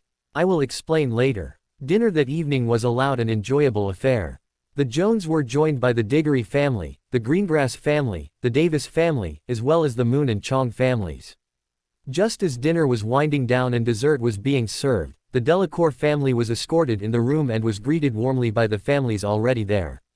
The chatting continued on for a while before Reginald stood and said, I think it is time we moved to the sitting room. I do believe someone has promised us yet another unbelievable story and I for one have been anxious to hear more of it since this afternoon. Once everyone was settled, Reginald said, All right Harry, tell us what you can. Harry held Meghan's hand tightly and said, As you can tell from what Reggie has said, much of what I've been through these past 6 weeks falls under the auspices of my family's secrets but I will share what I can. After Cedric was taken away, I was used in a ritual to return Voldemort to a body. Dobby came to rescue me and fought as hard as I did until he was exhausted. I picked him up and was about to pop us out of there when Voldemort hit me with an overpowered withering curse. The curse was killing me so my objective was altered by an ancestor and I wound up standing in front of the veil. I heard a voice that I've only heard in my dreams or nightmares depending on how you look at it and she was calling me through the veil. I knew I had nothing to lose at that point so I stepped through. Kathleen asked, Who was it? Harry sighed and pulled Meghan close to him. It was my mum. There were a few gasps when he said this and then he asked, Do any of you know the nature of the veil? Lord Davis said, most of us only know it is a one-way ticket to death. And they would be correct. The moment I stepped through the veil, Harry James Potter, the boy who lived, died. Meghan hugged him close. Daphne looked confused and asked, then what are you? A ghost? No, I am me and as alive as any of you. I think Meghan can attest to that fact. She blushed but smiled and gave him a key. Lord Moon asked, so the last Potter died. Where does that leave everything? In a better position than we were before. Harry James Potter may have died, but it was Harrison James Peverell who stepped back into this world. Jonathan asked, Peverell? Yes, sir. If what I was led to believe is true, the Peverells were the Grey Lords who were on the same level as the Light Lord Merlin and the Dark Lady Morgana. At this point, the return of the Peverell name alone should have enough pull to unify the neutral faction. Harry looked up after saying that and saw several frowns directed at him. Meghan even slid back from him and stared at him harshly. He asked, what? Reginald coldly said, so you think that you can do that on your name alone? Harry blushed and then thought about what he said. When he realized what came out, he said, oh no sir, I know exactly who helped me get to the point I'm at now, and if I remember from our discussion before the third task, I also said I never wanted to go alone again. Jonathan said, I would hope that you had not forgotten the lessons you were given. If you only knew sir, in addition to what my friends taught me, I've also had the political training I should have received growing up. Lord Davis scoffed, in 6 weeks. So you're ready to take on the Wizengamot now? No sir, I merely said that I have been taught. I never alluded that I had experience. That is something I hopefully will be allowed to learn from all of you. Jean finally spoke up and asked, and just who was your teacher that could accomplish such a feat in 6 weeks as well as what had to be near constant physical training? Harry smiled. Reggie already knows this, but it may have been 6 weeks for you, but my reality was more like 6 years. And as for my teachers, I was taught by none other than Charles and Doria Potter. I think you would find them acceptable. Jean somberly replied, so you really did die? Yes sir. The myths and legends surrounding the Peverell name are just that. We do not have the power over death any more than anyone else. What we do have is a connection to death that is more like being able to walk along beside him as a companion, and as such, I was allowed to return so that I could fulfill my destiny. He looked around the room and saw that no one was going to say anything. I would have come here yesterday, but I ended up spending the whole day at Gringotts. We managed to sort out some things, and while relations between us are still strained, they are better than they were. It seems that Ironfist was watching and came in at the right moment to save the day, at least for the goblins. Jonathan asked, you spoke to Ironfist? Harry smiled, I had dinner with him actually. Nice fellow, but tells the absolute worst jokes. Harry looked around at the lords who were sitting there with their mouths hanging open. Daphne said, Ironfist never meets with wizards. It is said that he finds us distasteful.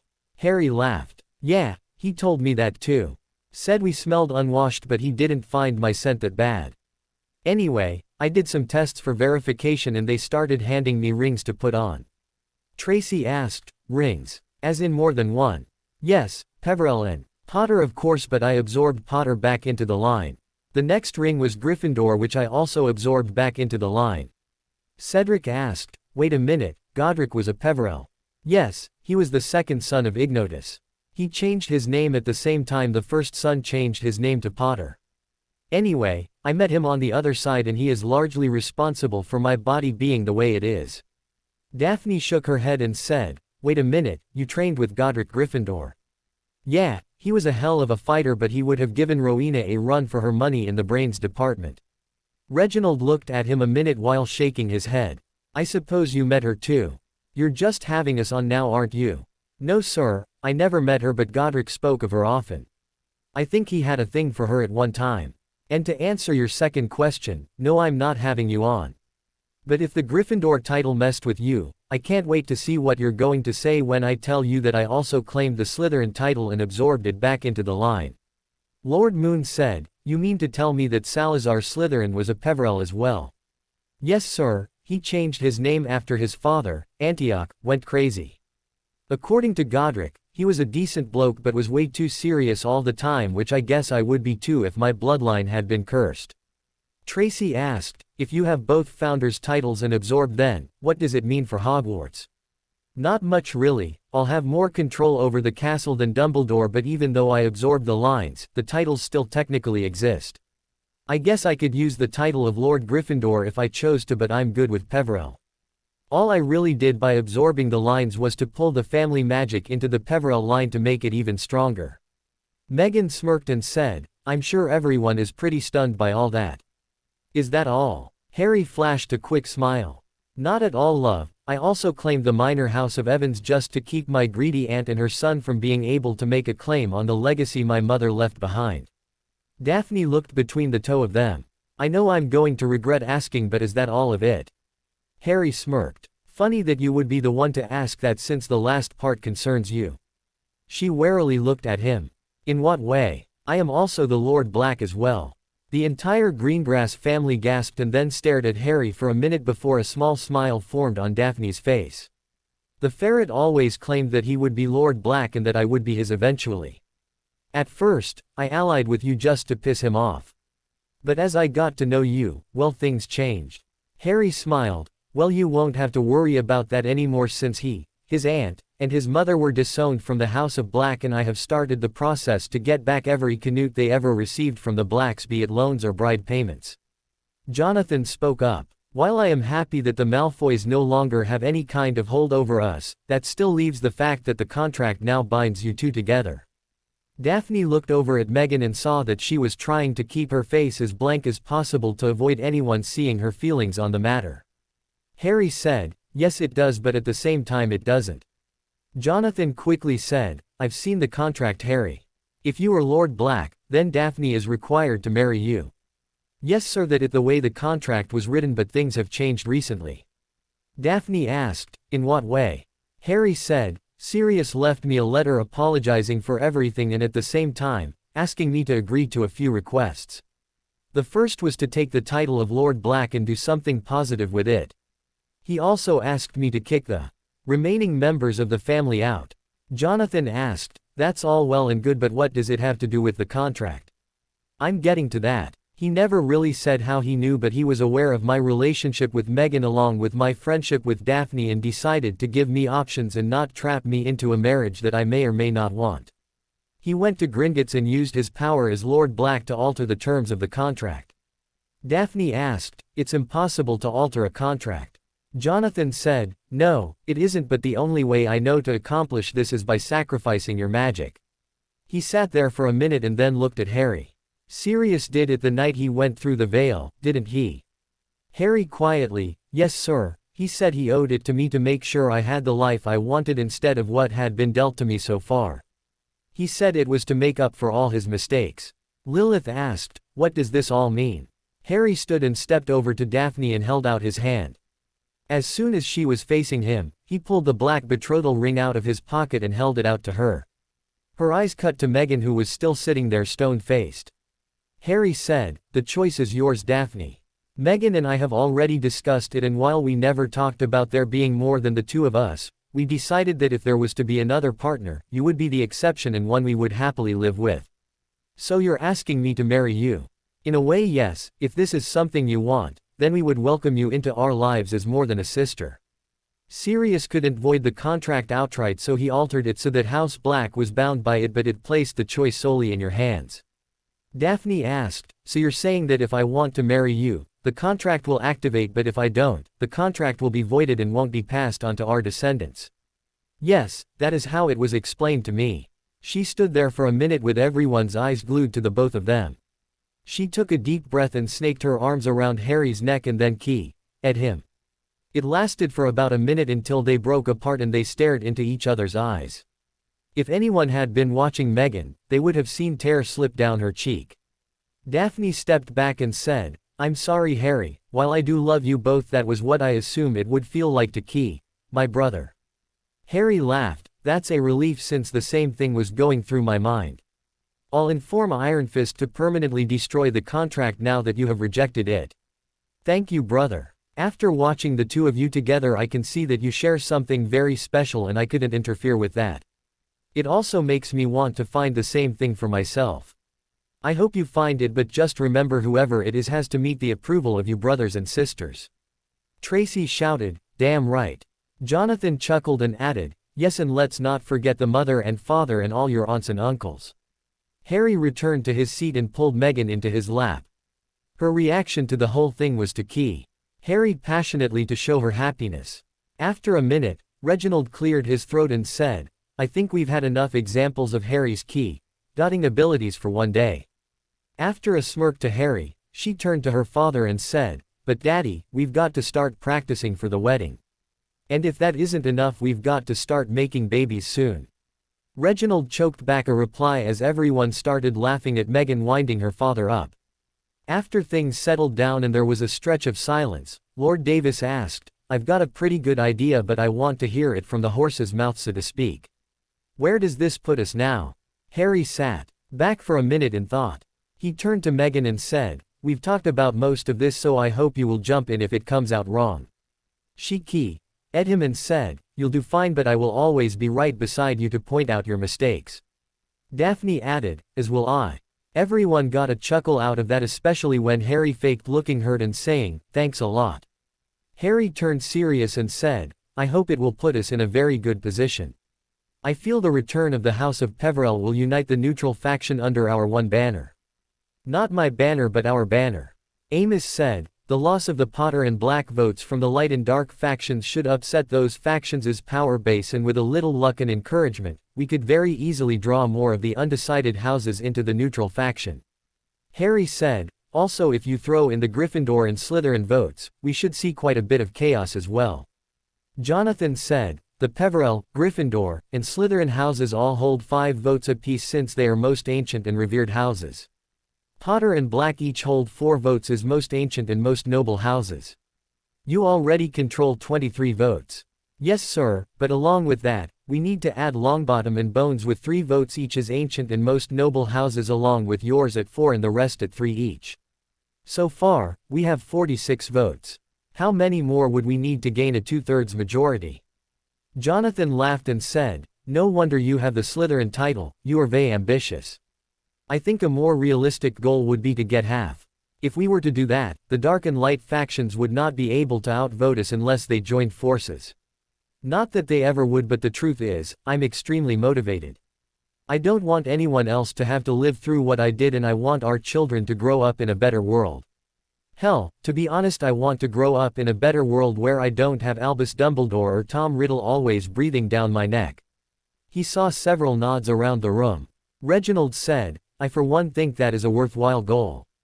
How do you want to play this? Harry sat back once again and thought for a second. I will assume my titles, and since I'm too young to take my seats, I'll then name my proxies. If you are willing, I was hoping that Reginald would be my proxy for Peverell, Amos would take Gryffindor, Jonathan would take Slytherin, Lord Davis would take Black, and Lord Moon would take Potter. That way the votes would be spread out and all of you could work to secure more support for our side. The 5 lords looked at each other and gave a nod to show their agreement. Amos said, you're putting a lot of trust in us. Yes sir, but then you have put a lot of trust in me. I already said I wouldn't forget who was there for me when everyone else turned their backs.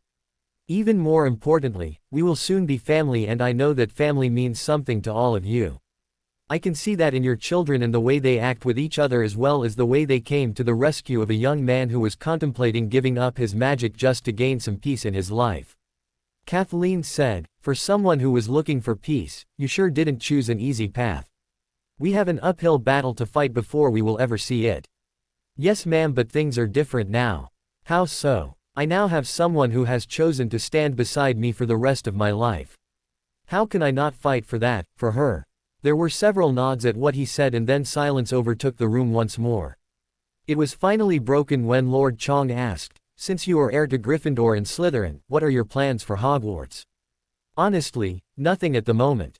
What do you mean? What would happen to the headmaster's credibility when the boy who lived, who is also the heir to 2 founders, refused to attend school there due to the lack of a proper education? Or even better, what if he also convinces his family to also seek a better education elsewhere, as the heirs and heiresses of ancient and noble houses deserve more than a substandard education? Tracy asked, are you now making decisions for us, Harry? Not at all. You are free to make your own decisions about this. The only people I have any say-so over is myself and Meghan. Reginald jumped up. I am her father, and until she is married, I will make the decisions regarding her." Kathleen reached up and placed her hand on his arm. "Sit down, Reggie, yelling will not accomplish anything, and I for one would like to hear what he has to say." Like it or not, the moment you gave your permission and she said yes, she was bound to him. "Thank you, Kathleen, understand that it's not a matter of control or anything else like that. You have not lived through everything that I have, and you're just now starting to see the lengths they will go through to have control over me.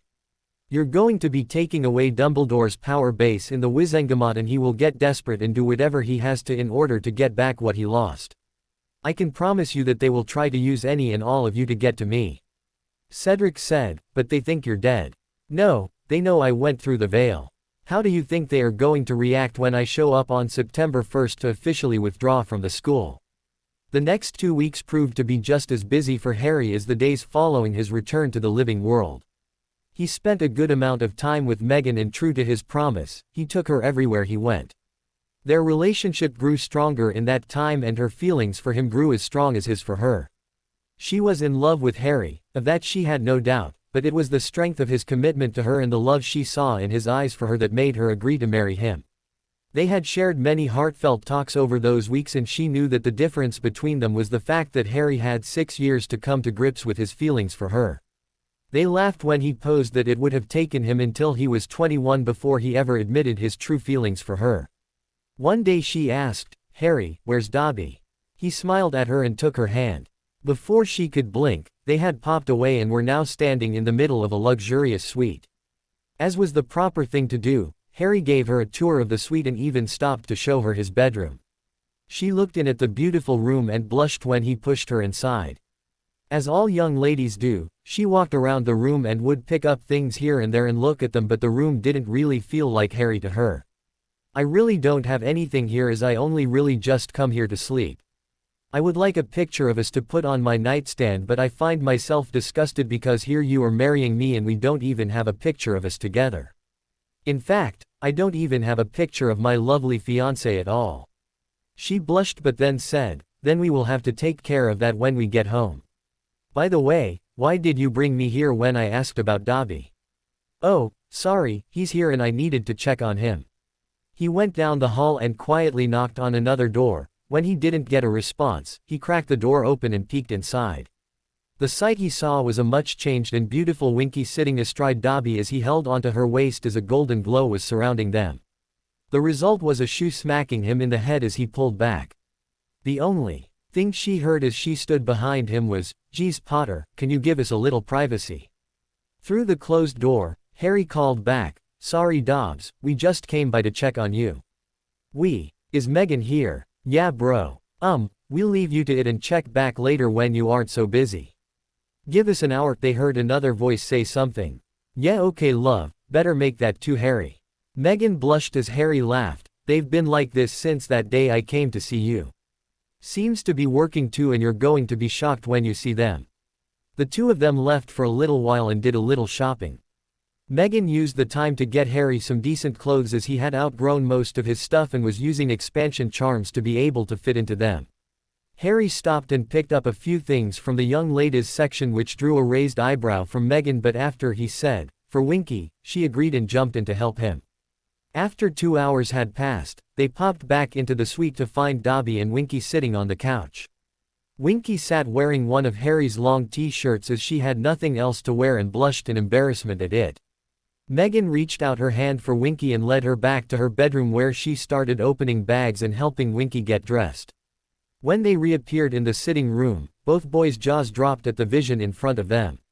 Winky stood in a yellow sundress that brought out the olive color of her skin, which was even more pronounced with her long black hair hanging to her mid-back.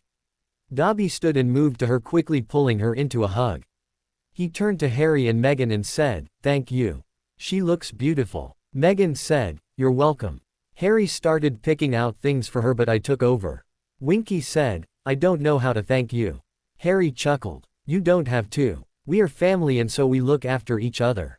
She stepped over to Harry and pulled him into hug.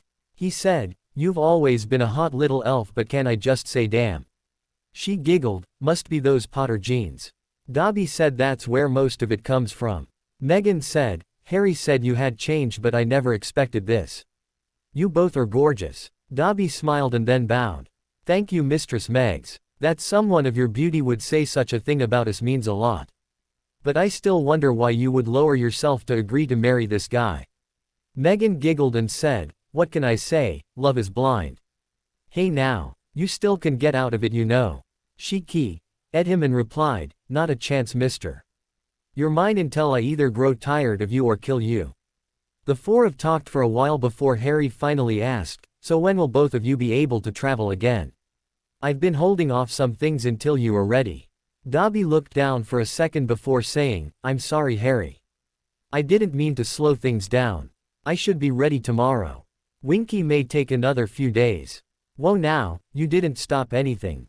If anything, it gave me and Meghan some time together. I never meant for you to think what you did caused problems. Crap. Meghan jumped in when she saw Harry not being able to express himself like he wanted. Don't even think that, Dobby. He told me how happy he was for the both of you and how as soon as we married, our family would finally be complete until we started having children. Harry finally spoke. How could I ever deny you this happiness after all you have done for me? I was just wondering as I received the notice for Gringotts that the audit was complete. It was my hope that all of you would be by my side when we dealt with that. Not only that, we need to make plans for Hogwarts as it is less than a week away. I have some ideas, but I need all of your input as I want this to sow as much chaos as possible. The meeting at Gringotts did not go as planned, at least for the goblins. During the presentation of the results of the full audit, Harry learned that the Potter Vault had been the subject of pilfering up until Christmas, when the whole issue had been brought to Ragnarok's attention, and it was all at the hands of Dumbledore and Bearclaw. As far as the Black Vault was concerned, the pilfering had continued through the day before his acceptance of the titles. He learned that Narcissa Malfoy had been the one to take the money from the vault, as was her right as a member of the Black family, only she had exceeded the limit imposed by the family charter, as there was not an active lord to control things. Where did the money go? Our investigation has shown that the money taken from the Black Vaults went directly into the Malfoy vaults. As far as the Potter Vaults are concerned, the money was transferred into two separate accounts. One belonging to Bearclaw and another to an unregistered account holder that we tracked back to Albus Dumbledore. From that account, many payments were made to a variety of accounts under the names of Pruitt, Weasley, Granger, Snape, and Dursley. As far as the other vaults, they haven't been touched ever since they went dormant when the last holder passed away. Meghan squeezed his hand as he dealt with the emotions this news stirred in him. While he was coming to terms with what he just learned, Meghan asked, what do you intend to do about this? Ragnarok replied, we are waiting for Lord Peverell's input as to how to handle the situation. We would be willing to recover the items and the gold for a reduced percentage of what was recovered. Harry's hand slammed down on the desk as he said, no. You will recover what was taken from my families, but as it is your fault in the first place, you will not make a profit on your own mistakes. Lord Peverell, Gringotts does not do business that way. The percentage goes to pay the goblins who recover your possessions and gold. Then pay it out of your own vault. If I find that they didn't do their absolute best because of pay, I can promise you that you will live to regret it. In fact, I want you to set up a special vault to hold everything that was taken so that I can see your incompetence for myself. Maybe then I will be able to make a better judgment of whether your nation is capable of seeing to the needs of my family. Ragnarok was shaken by the outburst. He knew he was treading on thin ice at the moment and did the only thing he could to appease an important client. He bowed his head. It shall be as you command, Lord Peverell. I will place Griphook over the recovery process. How much? Excuse me, my lord. How much has been stolen from me? Our estimates place it at around half of your family's assets. Not counting heirlooms, we think it could be as much as 50 million galleons. Meghan yelled, how could you miss that? Bearclaw was a very creative bookkeeper, milady. We wouldn't have found it unless we did the full audit. Harry stood and said, I've heard enough. When can I expect some results? The recovery of the gold will happen very quickly, as we will reverse all the transactions and pull them back into the vault you requested. The heirlooms may take some time to track, but we will find them. Meghan asked, what if there is not enough in the vault to cover the amount stolen? Then we will proceed to stripping their personal and family vaults until we have reclaimed every canute. Harry stood there for a second before he said, the Pruitt vault you mentioned, I assume it was Molly Pruitt. Ragnarok nodded. The Weasley vault, Ronald. Yes, and Percy. Harry nodded. Arthur Weasley is an honest man. He works hard to support his family and I don't want anything taken from his vault on my behalf. The same goes for Bill and Charlie. As you wish. As soon as we learned of the theft, William was brought before our interrogators to determine if he was involved. I can assure you that he had no part in this and he should recover within the next few days, but he is aware of why he was questioned. Harry muttered, "This will kill Mr. Weasley." Meghan grabbed his hand. He knew something was going on and that's why he asked to speak with you. He wants to make it right between your families. Harry looked at her and said, "How can you make something like this right?" "I really don't know, love." After they had left, Ragnar sat back in his chair and thought about everything that just happened. Just as he turned to handle some other business, Ironfist walked in and sat in the chair Harry had just vacated. He remained quiet for a few minutes before he finally said, "I don't know why I didn't take your head after the last meeting. When are you going to learn that Lord Peverell is not someone to trifle with? While it was admirable from a goblin standpoint that you would try to make a profit, your choice in trying to do it in a situation where we were clearly in the wrong is just plain stupid. I would like to caution you when next you meet with him, one wrong word will spell disaster for us and it will be on your head that I place all the blame." He looked at Ragnar who had still not said anything. "Mark my words, this is far from over and I can assure you, we will pay in some way that does not include paying for the recovery." He then rose and walked out of the office without saying another word. Their next appointment was in the conference room of the hotel. Dobby invited the gnomes to come meet with Harry so they could work out some details. The man that stood and greeted Harry took him by surprise. The man was accustomed to the reaction and chuckled out, "No, Lord Peverell, I'm not a gnome, I just work for them. Please excuse me, sir, but the only gnomes I've seen are of the garden variety." "Ah, that explains it. A true gnome is about the size of a goblin but much more human in appearance. They are also very hospitable. The ones you've seen are a bastardized version thought to have been created when one of the lower castes mated with a niffler. The gnome in question and his offspring were then banished to the Isle of Britain as retribution towards the goblins for forcing us out. That's just, hell, I don't know what to say about that." The man laughed and said, "How can the gnome bank help you, Lord Peverell? I just wanted to thank you for the way you have handled my affairs up to this point and wanted to warn you to expect some rather substantial deposits in the near future. We would be more than happy to handle all of your needs, my lord. I thank you for that as well, and it may eventually come to that, but for now, I am trying to give the goblins an opportunity to right some wrongs they have done." "I understand, my lord. We are aware of how tightly linked Gringotts is to your houses and we also offer to administer the accounts honoring the same contracts as are in place now but at a more reasonable rate. We would not like to see the economy of Britain fail as it would have a detrimental effect on us all. Thank you, I just didn't want you guys to think it was anything you have done to make me unhappy. I was asked to give them a chance. We took no offense. Just know that we will be ready whenever our services are needed." The next few days were spent planning and spending time with the rest of the family at the different houses. 3 days before the train would be leaving for Hogwarts, Kathleen and Celeste along with the girls cornered Meghan into a discussion about wedding plans. Having seen he was out of his element, Harry gave Meghan a quick key, and excused himself. When she quirked an eyebrow at him, he replied, "As long as you are happy, I'll be happy, but since you're busy, I think it would be a good time to go take care of a few things." She nodded since she knew what he was talking about and watched as he popped away from her. His destination was once again the Vale, where he waved his hand to change the iris and stepped through. Once he entered the arrival room, he thought about Potter Manor and found himself on the front steps. He spent a little time catching up and talking about all that had happened since he last saw them and then called for Azrael to start the discussion which brought him here in the first place. After several hours and a few plans in place, he found himself traveling back to the Jones house for dinner.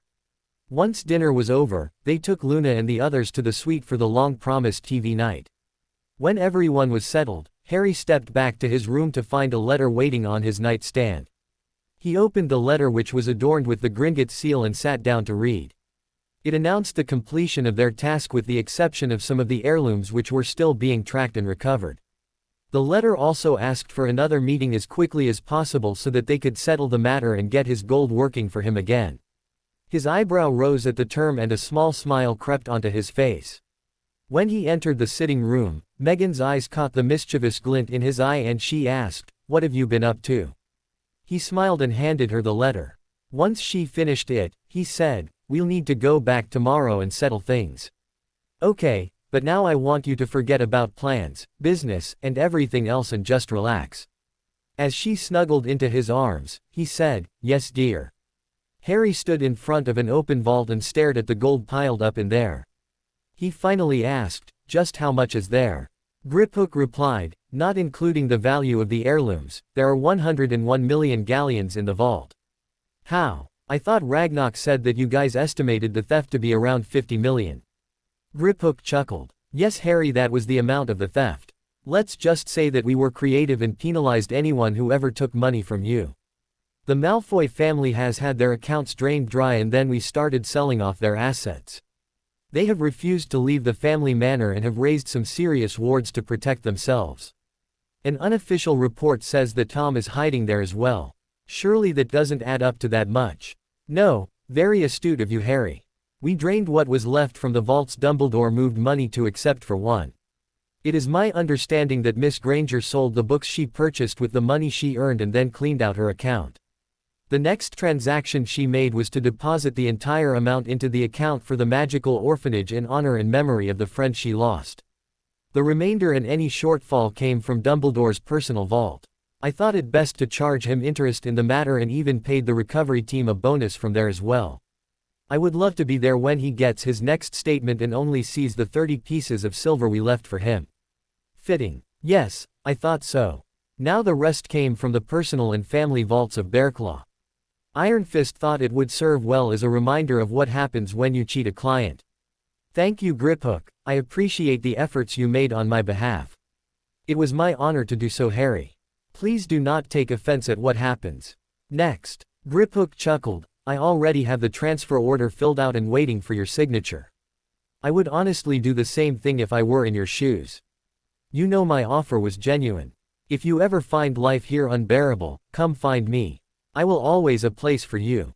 Griphook bowed to him and then escorted them to Ragnarok's office, who had a greedy gleam in his eye as soon as he saw Harry. "Oh, Lord Peverell, are you ready to put that money back to work for you?" "Yes, I am." Harry placed the transfer order on his desk. As soon as he read it, Ragnarok asked, "What is this?" "I thought it was obvious. With the exception of Griphook and his team, Gringotts does not deserve to touch the gold that you allowed to be stolen from me. I will not subsidize goblins who have no concern over the accounts of my houses and just look at me as a way to line their pockets. I will warn you now that any further mistakes on the part of Gringotts will see me pulling everything out. And before you even bring up the loans and everything else, I've already had a very lucrative offer from the gnomes to manage those accounts." Harry nodded to Griphook and they were led from the office. As they walked down the hall, they conveniently ran into Ironfist. Harry bowed low. "My lord, I thank you for your assistance. Please understand that my actions today were nothing personal and just business." "I understand completely, Harry. I am in agreement with Griphook in this matter and am grateful that you are at least allowing the remainder of your accounts to remain here for the time being." Harry smiled. "I couldn't allow anything to happen to the two men who I now consider friends." Ironfist bowed low. "For a human, you don't stink so bad." Harry laughed and replied, "Neither do you for a goblin. If you need me, you know how to find me. What will you do next?" "It's time to sow a little chaos." Ironfist gave him a feral smile. "Your father would be proud. I return your sentiments. If you need me, you know where to find me." On August 31st, owls were winging their way from Gringotts with the most up-to-date account statements for all their vault holders. In Crawley, the ledger that was received showed a zero balance and also had a letter attached from the orphanage thanking her for her generous donation. The young lady had lived through a rough summer with her parents and was looking forward to returning to Hogwarts in order to try and prove herself a trustworthy person once again. The only thing she knew for certain was that this was going to be an even lonelier year than the one that just passed. The loss of Harry was hard on her and she mourned his loss along with the loss of the opportunity to ever get to the point where he would at least speak to her. Finding someone to hang out with would be difficult as no one was guiltless in Harry's betrayal and the only ones who were would never accept her into their company.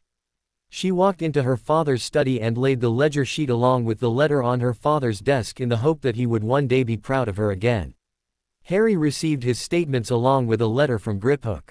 The letter stated that he was to receive the estate of Severus Snape along with a personal letter. Harry thought about it for a minute before writing back saying that it was his wish that Griphook liquidate the estate and in turn donate it to the magical orphanage. As to the letter, he said to burn it as he had no desire to ever be subjected to the demented ranting of the arsehole. Albus Dumbledore saw his statement and sat it to the side. He knew he had more than enough money than he would ever need.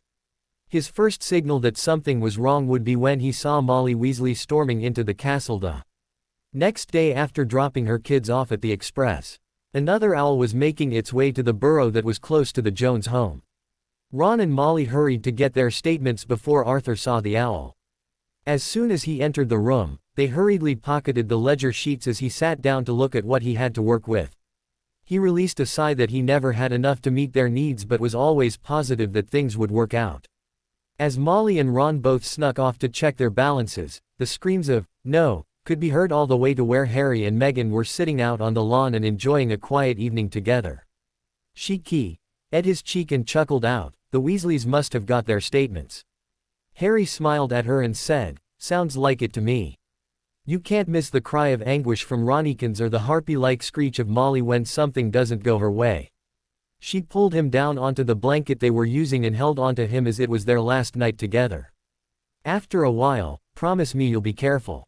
I will as long as you promise me to keep your head down no matter what happens until we have control of the situation." But nothing. Dobby has my back. We'll be fine." She snuggled into him and replied, "Yes dear."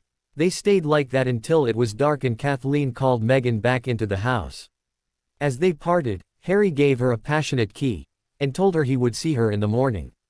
Harry arrived early in the morning as Kathleen and Meghan were wrapping up the preparations for her return to Hogwarts. While they were busy, Harry was down in the study with Reggie discussing things that Reggie did not want to hear. "If things don't go according to plan, I've left Meghan everything so that you guys can continue to make the world a better place. Why does it fall on you? We would be more than happy to help you with this. Who else is crazy enough to do it?" Reggie nodded. "Just make sure you make it out alive. I can handle almost anything except the broken look on her face that I saw when it was reported that you went through the veil. Dobby will get me out if necessary and Winky will be poised to grab Meghan and bring her home. Just make sure all of you get out as well. We'll have your back if you need us. Just be careful, son. I also want to apologize for yesterday. No need for apologies. I never meant to make it sound like I wasn't going to consider your opinions. I'm just a little protective myself. Let's just write it off to emotions running high." Reggie nodded. Meghan came down and shared a long key with Harry before her parents pulled her away in order to get to the station on time. "I love you and will see you this evening." "I love you too. Please don't make me a widow before I even get to marry you. Everything will work out fine. Just tell everyone to keep their eyes on Dumbledore." She gave him another key before disappearing with her parents. Harry popped out right after them and met Dobby at King's Cross. They stayed invisible as well as stayed in the shadows to watch over the family. As soon as Meghan and her parents met up with the rest of the family, Daphne was casting her eyes around and noticed a subtle shake of Meghan's head. "He may be here but we won't see him unless there's a problem." Cedric escorted Cho and were chatting with the others when Susan and Hannah made an appearance. They simpered out, "Good morning, Cedric," as the others rolled their eyes. "Hello girls, aren't you a little young to be here without an escort?" The blushes and shocks on their faces were evident as they hurried off to the train. Daphne laughed and said, "That was just mean. Yeah, way to go big bro. You just called them little girls." Cedric smirked, "Oh, I didn't realize."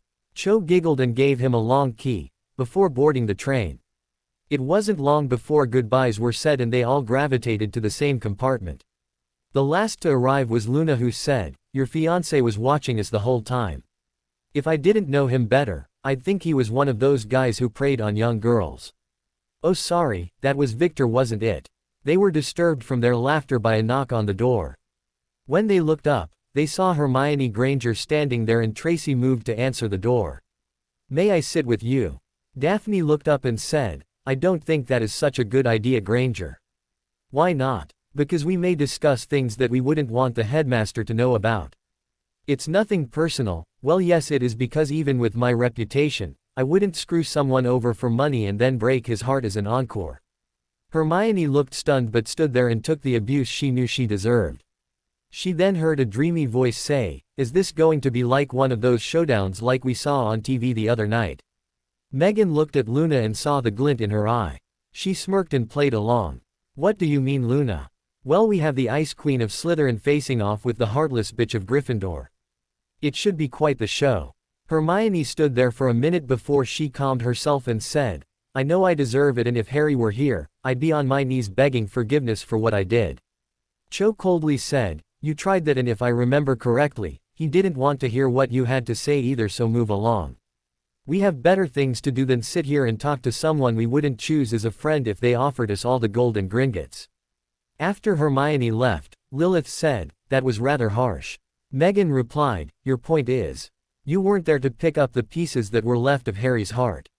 Luna chipped in, "Ah, but you were."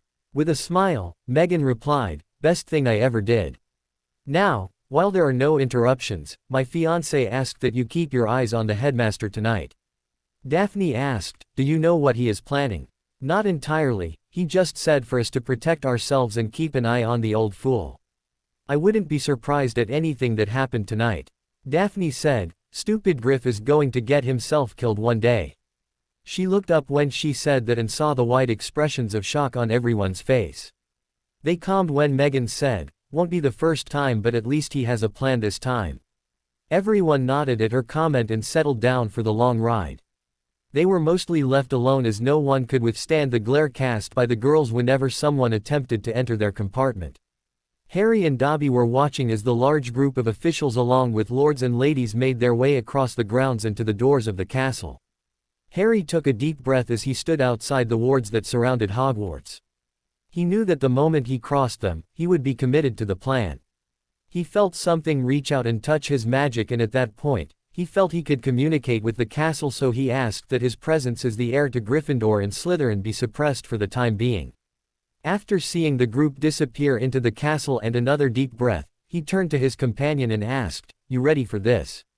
Dobby chuckled and said, "Yeah, like you can ever be ready for something like this. You do realize that we are going to be staring both of your enemies in the face tonight. Your point is, you could die." It was then that Harry let out a laugh. "Dying isn't so bad. It's living that's tough. Are you ready to face them again?" "Not really, but hopefully they will be off balance. I can imagine the faces when they see me alive. Want to lay odds on how many piss their pants? I've got friends amongst the house elves. I'm sure they would be happy to pass it along the results of their cleaning. No bets, I remember the last one, and I'm not sure how you could top making me streak past the pearly gates."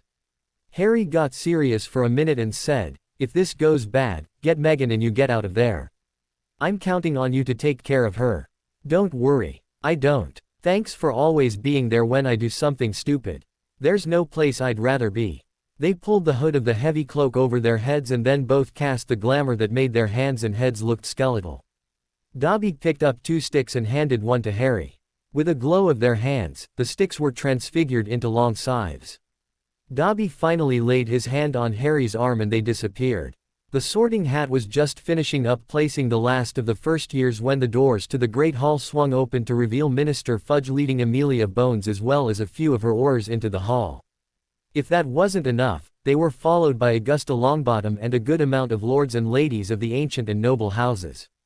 Albus nervously stood, "Good evening, Minister, Madam Bones, and dignified guests. This is an unexpected surprise. May I ask what brings you to Hogwarts this evening?" Cornelius Fudge stepped forward. "That's what we would like to know, Headmaster. We all received invitations requesting our presence here this evening.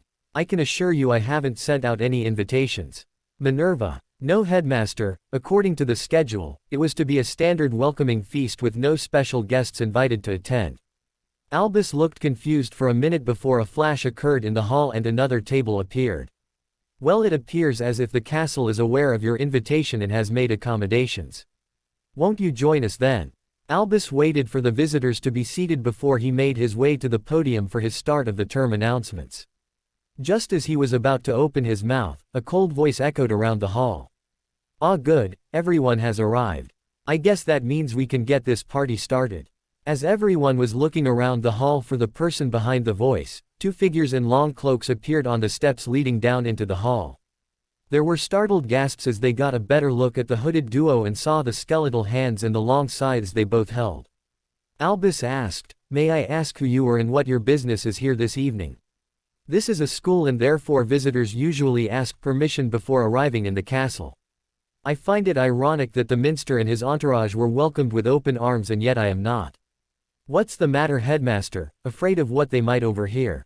Are you afraid that these lords and ladies would not be susceptible to compulsion or memory charms? Aren't those your weapons of choice? Minerva was on her feet instantly coming to the defense of Albus. You are not welcome here and it would be wise for you to leave and cease the disparaging of the good headmaster's name. Harry chuckled, Headmaster, you need to put a leash on your pit bull before she gets slapped down with a rolled-up newspaper. He then turned to McGonagall and said, Don't worry, Professor, his won't be the only reputation torn asunder this evening. Be patient, your time is coming as well. Minister Fudge stood, My lord, may I respectfully inquire as to your identity, what your and our purpose is here tonight? Harry gave him a slight bow. Of course, Minister Fudge, however, I would think that our identity would be very plain as we were reported to be here several weeks ago. But for those who haven't made the connection, we are emissaries from the House of Death who were sent here to investigate the circumstances surrounding the death of Harry James Potter. We asked you here to bear witness to the results of our investigation as we seek recompense for an innocent who was treated unjustly. Amelia stood, My lord, under our laws, everyone is entitled to a fair trial before a panel of their peers. I mean no offense, but I don't believe in kangaroo courts. Harry said, and where was this justice for Harry Potter? Why did a young man in his prime choose death over life? A surge of fear went through Albus as he heard those words. He knew who was responsible for 95% of the things that had been so wrong in Harry Potter's life. His fears of everyone finding out everything he had done to the boy were being realized as the statement from Gringotts proved this morning. His mind was whirling as he tried to figure a way to turn this conversation to his advantage. Albus said, I can assure you that we were all very distraught at the loss of Mr. Potter. He had many friends here that truly miss him and would like nothing better than to make amends for some minor mistakes they made last year. Harry chuckled, I fail to see how you can consider their actions minor mistakes. How can you trivialize their actions that were the cause behind a young man preferring losing his magic or his life to get relief from the life he had to lead? What about your mistakes, old man? Would you beg for forgiveness for the atrocities you allowed to happen to him if he were to appear before you? I always did what was best for the boy. And I'm sure he will return the gesture tenfold when you meet him and his family on the other side. I can assure all of you that he is waiting patiently for his chance at getting his pound of flesh. McGonagall stood and pleaded, Please, my lord, there are young children present. Don't subject them to whatever it is you have planned this evening. Ah, Professor Minerva McGonagall, you must have been feeling left out, but I can assure you that Lady Lily is especially waiting for your appearance. It seems you made a promise to her many years ago to look after her infant son if something were to happen to her. Her contempt for the headmaster is only surpassed by her contempt for you. She considers you an oath-breaker and a child abuser and therefore deserves the very worst fate imaginable. I would also like to point out that your compassion and concern for your students seems to come somewhat late if you ask me. Well, let me rephrase that. You have always shown a lot of compassion for your students unless their name was Harry Potter. Minerva dropped back into her chair in shock at those words. The cold chill that crept up her spine caused her to shudder at the meeting that awaited her with someone she had considered almost a daughter. Her eyes closed and she could picture those emerald eyes turning on her in hate. Poppy stepped forward and pleaded, If you will not do it for her, will you do it for me? Will you allow the younger children to leave the hall since they had nothing to do with the issue which you are here for? Harry bowed deeply to her and said, Harry always spoke very highly of you and asked that we grant any request you made. The first, second, and third years may leave. Thank you. Would you allow me another request? Harry nodded. She asked, Is Harry happy now? Yes, ma'am. Harry James Potter said that death was the absolute best thing that ever happened to him. He also wanted us to tell you that he thought it was time for you to leave the castle before your soul was corrupted by those around you. She smirked, so he is still the cheeky little bugger that he always was. Even worse, he has his heritage now. Albus couldn't stand not being the center of attention and asked, "And what heritage is that?" "Oh, that would be the heritage you denied him all these years, headmaster. It took his death to gain everything that you had tried to hide and steal from him."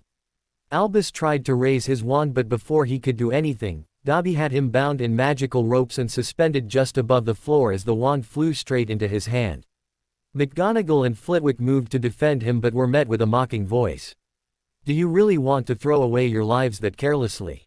Perhaps you could place him back on his throne so that he can lord over these proceedings as he tried to do over Mr. Potter's life." Dobby waved his hand and Albus was floated to his throne and dropped into it with an oomph. "I'd suggest you join him so that we can get on with the entertainment for the night." As they walked down the hall to the head table, Poppy started to usher the younger years out, but Harry asked her to stay. He nodded to Dobby, who snapped his finger and the head elf appeared. "Please see to the children and make sure they are fed and tucked in." "At once, milord. If there is anything else milord requires, just name it." "Thank you." Minerva sputtered at the elves following the intruder's orders. "Just who do you think you are to come in here and take over like you own the place?" Albus looked up at the cloaked figure as he started laughing and knew his fate was sealed. "It's funny you should ask that, but perhaps we should save that little tidbit until later. Just know that I have more right to be here than anyone else in this castle." He turned back to Amelia and said, "I find it relevant to our discussion that Madame Bones brought up the law of the land tonight. I know that she holds great stock in the laws and does her utmost to see them followed. We have also witnessed Minister Fudge as well as many of these fine lords and ladies who also try to act within the law, but there is one amongst you who sees the laws as his own personal playground. He uses the loopholes that he helped write into the laws for his own benefit." Amelia stood. "Would you please elaborate? I had no intention of going into this tonight, but circumstances dictate otherwise. I would first like to begin with a sad tale. You see, there was once a young couple of an elevated house that had a son. The couple was smart and did everything in their power to make sure that their son would be taken care of in case something happened to them. From what I understand, there was a war going on at the time. They made out a detailed will that made sure their son would be well cared for under the proper guardians that they had picked out and trusted above all others. There was another man who was hell-bent on gaining control over their elevated house and saw to it that the parents of the father of the young boy met an untimely end. At the time of their death, the young couple was behind wards cast by this man that were charmed so that the young father would not be notified of his parents' deaths and therefore did not take up the title of his father's house. For simplicity's sake, the bad man who caused all this spent the entire summer searching and ransacking the family manor trying to find the family secrets while the young couple was hidden away. After a frustrating and unsuccessful summer, he torched the manor and blamed it on a rival group. The whole hall was engrossed in his tale and were shocked when he walked over to Albus and asked, "Does any of this seem familiar to you?" Harry stepped away to collect his thoughts. The bad man then turned his attention to the young couple and set them up to be murdered, but by accident, their 1.5-year-old son survived. At first, the bad man was upset by this turn of fate, but then he saw an opportunity to gain control over the house by controlling every aspect of the baby's life. He sealed the young couple's will and then called in some favors to have himself given the position of guardian to the child, and on his own authority, he dumped the child on his mother's sister, who was well known for her hatred of magic as well as her sister. Minerva put a hand to her mouth. "I think Professor McGonagall finally put the pieces together and realizes who I am speaking about, since she was one of the ones who helped perpetrate the crime. Anyway, the boy was dumped in the Muggle world where he was beaten, starved, and treated no better than a South Avenue for the next 10 years of his life. This boy, who was the heir of a most ancient and most noble house, was not told his name until he was 6 years old and was told his parents were drunks who killed themselves in an automobile accident. The kindest name they had for him was Boy, but he also answered to Freak, since that was what he was called most often." Harry sarcastically said, "When the young man turned 11, a miracle happened and the boy was rescued and brought into a whole new magical world where he found out he was famous. There were high expectations placed on the young man, and each year, he found himself thrust into more and more dangerous situations. In first year, he fought a troll, killed a man and found out there was a bad man that wanted to kill him. In second year, he grieved over his friend who was petrified and fought a 65-foot basilisk to save the sister of his other friend. He almost died that night but was saved by the headmaster's phoenix, only to almost have his soul beaked out by dementors in his 3rd year. That year he also found his godfather, but the bad man did everything he could to keep him away from the young man. In 4th year, he was made into an outcast and found out that the 2 people he loved more than anyone else were paid to be his friends and were reporting back to the bad man. He felt he couldn't trust anyone at that point, so he forced anyone who tried to get close to make oaths for him to even trust them. He competed in a tournament against his will and almost died, and at the end of the 2nd task, the 2nd bad man cast a curse at him that gave the young man something he had never had before. A choice. Everyone was sitting there stunned. He once again said, "Whether you believe this story or not, it is the truth from the young man's point of view, but one thing you must remember is that one way or another, his death was always guaranteed by the man who set up his family to die." Lord Greengrass stood. "My lord, may I ask if you know the reason behind the denial of the young man's heritage?" "Yes, as it was obvious when we spoke to the Goblin King. It was done to hide the fact that the man was robbing the young man blind of his inheritance. We can only assume that it was done since the young man was never expected to survive his education." Augusta Longbottom stood. "Not that any of us have any doubts, but could you name the man responsible for all this? And is Mr. Potter truly better off now?" Harry chuckled. "Madam Longbottom, as I'm sure you have guessed, the man who orchestrated this whole thing is none other than your esteemed headmaster Albus Dumbledore. If you would like me to name his accomplices in the circumstances surrounding Mr. Potter, I would have to say the entire staff except for the healer and the entire student population save 8. As to your second question, as I answered earlier for Madame Pomfrey, he was given a choice. He could stay here and continue in his miserable existence, or he could step through the veil and take a chance that there was something better for him on the other side. It took him all of a second to make that choice, as he thought oblivion would be better than what he had." There were tears falling from quite a few eyes after hearing all this. Augusta reached out for Amelia and grabbed her hand. Amelia stood. "Houses Bones and Longbottom failed to do our duty to House Potter, and therefore we seek your punishment for our transgression. I find it extremely refreshing that you want to atone for what was done. It almost restores my faith in wizard kind. If you truly wish to atone, then it is only fitting that your houses suffer the same fate that House Potter did due to your inaction. My recommendation would be for you to sterilize your heirs and let the lines die out just as the Potter line has." The whole hall gasped at this suggestion. Augusta stepped forward and said, "It is only fair. I will see it is done." Everyone turned around as they heard a thump as Neville passed out on the floor. Susan did the same when Amelia agreed as well, saying that it was a just punishment. Harry chuckled out. "I don't think that will be necessary at this time. House Potter does not feel you are to blame for what has happened, as it was manipulated so that you couldn't do your duty. However, I would not tell your heirs for some time, as they need to understand the severity of their actions." Amelia said, "It will be as you say, my lord, but may I say, in my experience, you know way too much from a mere investigation." Harry chuckled again. "Then I'd suggest you stick around for the second act. I promise it will be even more revealing." Albus broke his bindings and stood. He pointed his finger at Harry and yelled, "Everything you have said is all lies and fabrications. I don't know what you are trying to accomplish here other than to ruin my reputation, but I can assure you I won't stand for it. Even if it were true, you are telling us things that you could not possibly know. I don't know how you can expect anyone to believe these outrageous lies." Harry stood there for a minute. I can see your point. I would be willing to take an oath that everything I said was the truth." Madam Bones said, "I'm sorry, my lord, but that would not be acceptable, as you cannot legally swear to hearsay, as it allows for rumor and conjecture." Harry was trapped, and he knew it. He could reveal himself now, or he could back down. He had cast doubts on Dumbledore, and it would hopefully be enough to get people looking in the right direction now. His eyes moved to Reginald, who gave a nod. He then moved back over to Dobby, who whispered, "You'll never have a better chance. Finish the old goat off." He then looked around the room until he was staring at Megan. He could see the love in her eyes shining back at him. He watched her lips mouth, "Do it."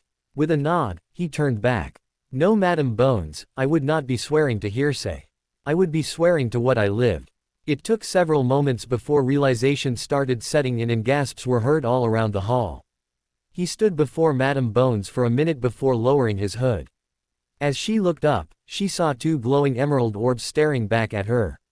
From the crowd, there were shouts of, impossible, and, it has to be some kind of hoax. He lied last year. The most recognizable was, bloody hell. Amelia was still stunned and could only say, but you went through the veil. Yes ma'am, and gave up a life of ridicule, abuse, betrayal, and sorrow as the boy who lived or whatever rot you people decided to call him.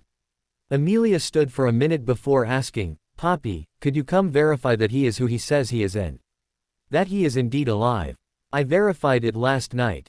Even saw the scars. Amelia said, Mr. Potter, I'm afraid that will not be good enough. Either you have done something that was thought to be impossible or you perpetrated the biggest hoax known to wizard kind. Cho stood and said, Madam Bones, you're talking about Harry, and if you knew him, you would know that nothing is impossible for him. Harry flashed Cho a grin before saying, Madam Bones, it was no hoax, and the only answer I can give you as to how it happened would have to be classified under family magic that cannot be revealed to anyone outside my line. How about this? I swear on my life and magic that Harry James Potter died when he went through the veil. So mote it be. The oath was accompanied by the expected flash of magic. Albus said, very slick Harry. However, you did not swear it on your name, so it is not binding. If you are not Harry James Potter, then who are you? Harry smirked. One topic at a time. Why don't you summon the student registry book and see what it says about me? Albus turned to Minerva, who summoned the book. When it landed in front of her, she turned to the correct page and paled. She said in a shaky voice, Harry Potter's name is in red, indicating he is dead. There's no way to cheat or fool the book. Albus looked at him warily. Harry asked, is there anyone new listed in there?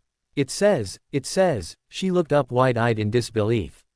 Meghan stepped forward and grabbed Harry's hand. In a strong voice, she said, it says Harrison James Peverell, the Lord Peverell, the Lord Gryffindor, the Lord Slytherin, the Lord Potter, and the Lord Black. Albus said, how is that possible? Harry said, you should know, Headmaster, you nosed around in my family's business for years. It was ancient magic stemming from the creation of all magic.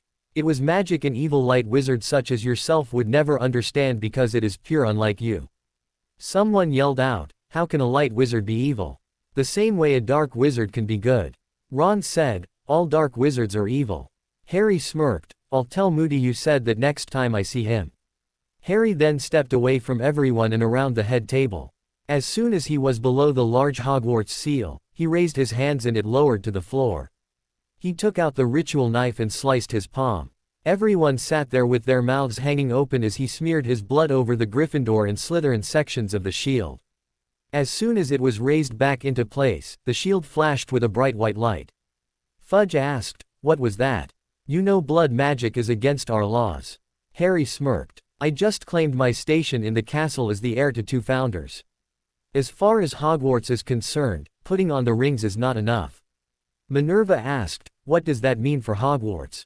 It depends. May I ask your meaning? Yes, it depends on how bad you piss me off the rest of the night whether or not I remove the name of Gryffindor from the list of houses. Why would you do that? Because there's no way I want that bunch of backstabbing traitors to share my name in any way. They are an insult to the name Godric Gryffindor. Harry walked away from her and escorted Meghan to her parents and motioned for the other girls to join her. Everyone grew quiet as he hugged each one of them. Protect yourselves and watch out for the old fool. Meghan keyed him hard and said, wrap this up, love, I want to go home. He gave her a smile and moved back to the entryway. He said, well, now that you know a little more about my life, it's time we got to the real reason I wanted witnesses here tonight. It was my intention to have you bear witness to the destruction of a Dark Lord, but I never thought I'd get a 2-for-1 deal. Albus said, are you going to kill me, Harry? Oh no, Dimples, I've done far better than kill you. I've ruined the reputation you've spent a lifetime building. I've made it possible for everyone to remove their blinders and see you for who you really are. It is my hope that you will just fade away into obscurity, but if you ever come after me or my family again, I promise you that I will kill you. Amelia asked, may I ask what your true purpose here is? Harry smiled and turned to Dobby. You ready? Always. I, Harrison James Peverell, the Lord Slytherin, command that the member of my line known as Tom Marvolo Riddle appear in front of me at once. So mote it be. As soon as he finished, there was a flash of magic and Lord Voldemort appeared, followed by screams and people scrambling as far away as they could get. As soon as he arrived he screamed, "I am Lord Voldemort. Nobody summons me." "Yeah well Morty, I just did." "Ah young Harry, were you eager to meet me again? I see you recovered from the withering curse I hit you with." "No Morty, I died from it, but as you can see, I'm feeling better now. You know, the more I think about it, you really aren't much of a Dark Lord if you can't even truly succeed in killing me. What, that's 5 times now? You've almost caught up to Dimples over there." Harry glanced around the room and saw most everyone cowering in fear. The only ones standing were the families who had supported him along with Amelia and Augusta. He was disgusted to see that even the professors were hiding behind their table and not moving to protect their students. "I will not tolerate your impertinence." His wand came out and he fired off a killing curse which Harry dodged. As he spun around, Harry pulled his wand and fired a bludgeoning curse which sent Tom flying. He landed with a thud on the Slytherin table and before he could blink, Harry was standing over him. Harry raised his hand and the sword of Gryffindor appeared in his hand. "You see Morty, I didn't summon you tonight for you to have the opportunity to try what you have failed at so many times. No, this is about me finishing the job I started 14 years ago."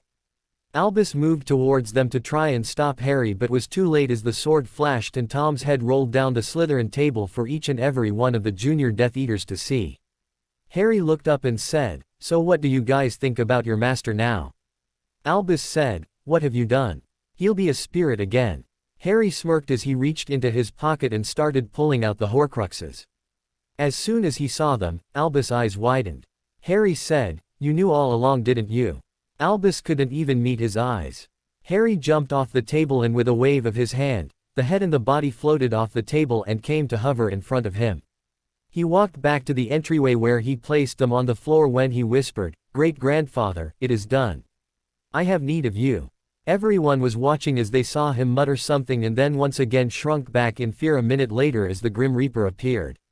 When Azrael arrived, he looked down at Tom and then smiled, but only Harry, Dobby, and Meghan could see it. He held out his arms and to everyone's horror, Harry embraced the vision of death. "Well done my son, you accomplished it faster than I expected." Harry laughed, the pieces were in place, no point in waiting around. "I do have a life, you know." "Yes, I imagine you would feel that way." Azrael cast his gaze across the hall and chuckled at everyone's shudders. "So what are your plans for the old goat? I think the rest of the family is anxious to see him again." Harry laughed, "Tell them to be patient. I'm not done with him yet." "Very well, but when you grow tired of playing with him let me know." "I will, but I've only removed his teeth. I think his balls will be next." Everyone heard a scary chuckle and Albus started moving backwards. He whispered, "Yes, how come my granddaughter did not come greet me properly?" Harry chuckled and whispered back, "I don't know, why don't you invite her over?" A booming voice sounded in the hall. "Megan Alexis Jones, I have come for you." She caught the glint in both their eyes and schooled her face to look frightened. Everyone looked on in horror as Megan rose and made her way towards the Grim Reaper. Reggie and Kathleen were about to go nuts until they saw Megan wink at them. As soon as she got to them, Azrael held out his hand and touched her shoulder and about a third of the room fainted. Those that were watching in horror saw the Reaper pull her in and give her a hug as she returned it.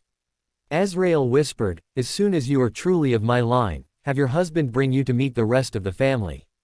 After Lily and Doria informed me of how much pain I had caused you by my actions with Harry, they told me I needed to reward you, so I brought Mikey to the manor to live with the rest of the family. He is looking forward to seeing you again. If Azrael had been a real person, you would have been able to hear his ribs crack from the strength of the hug she gave him. As tears were flowing from her eyes, she said, "Thank you, grandfather." As soon as she released him, Azrael patted Dobby on the shoulder and said, "Look after them for me." "It would be my pleasure." Azrael waved his hand and Tom's body floated into the air. In the next moment, both vanished from sight. Harry put his arm around her and she said, "You wanna hurry this up? You're cutting into my snog time." "Yes dear." He took her hand and dragged her to the head table.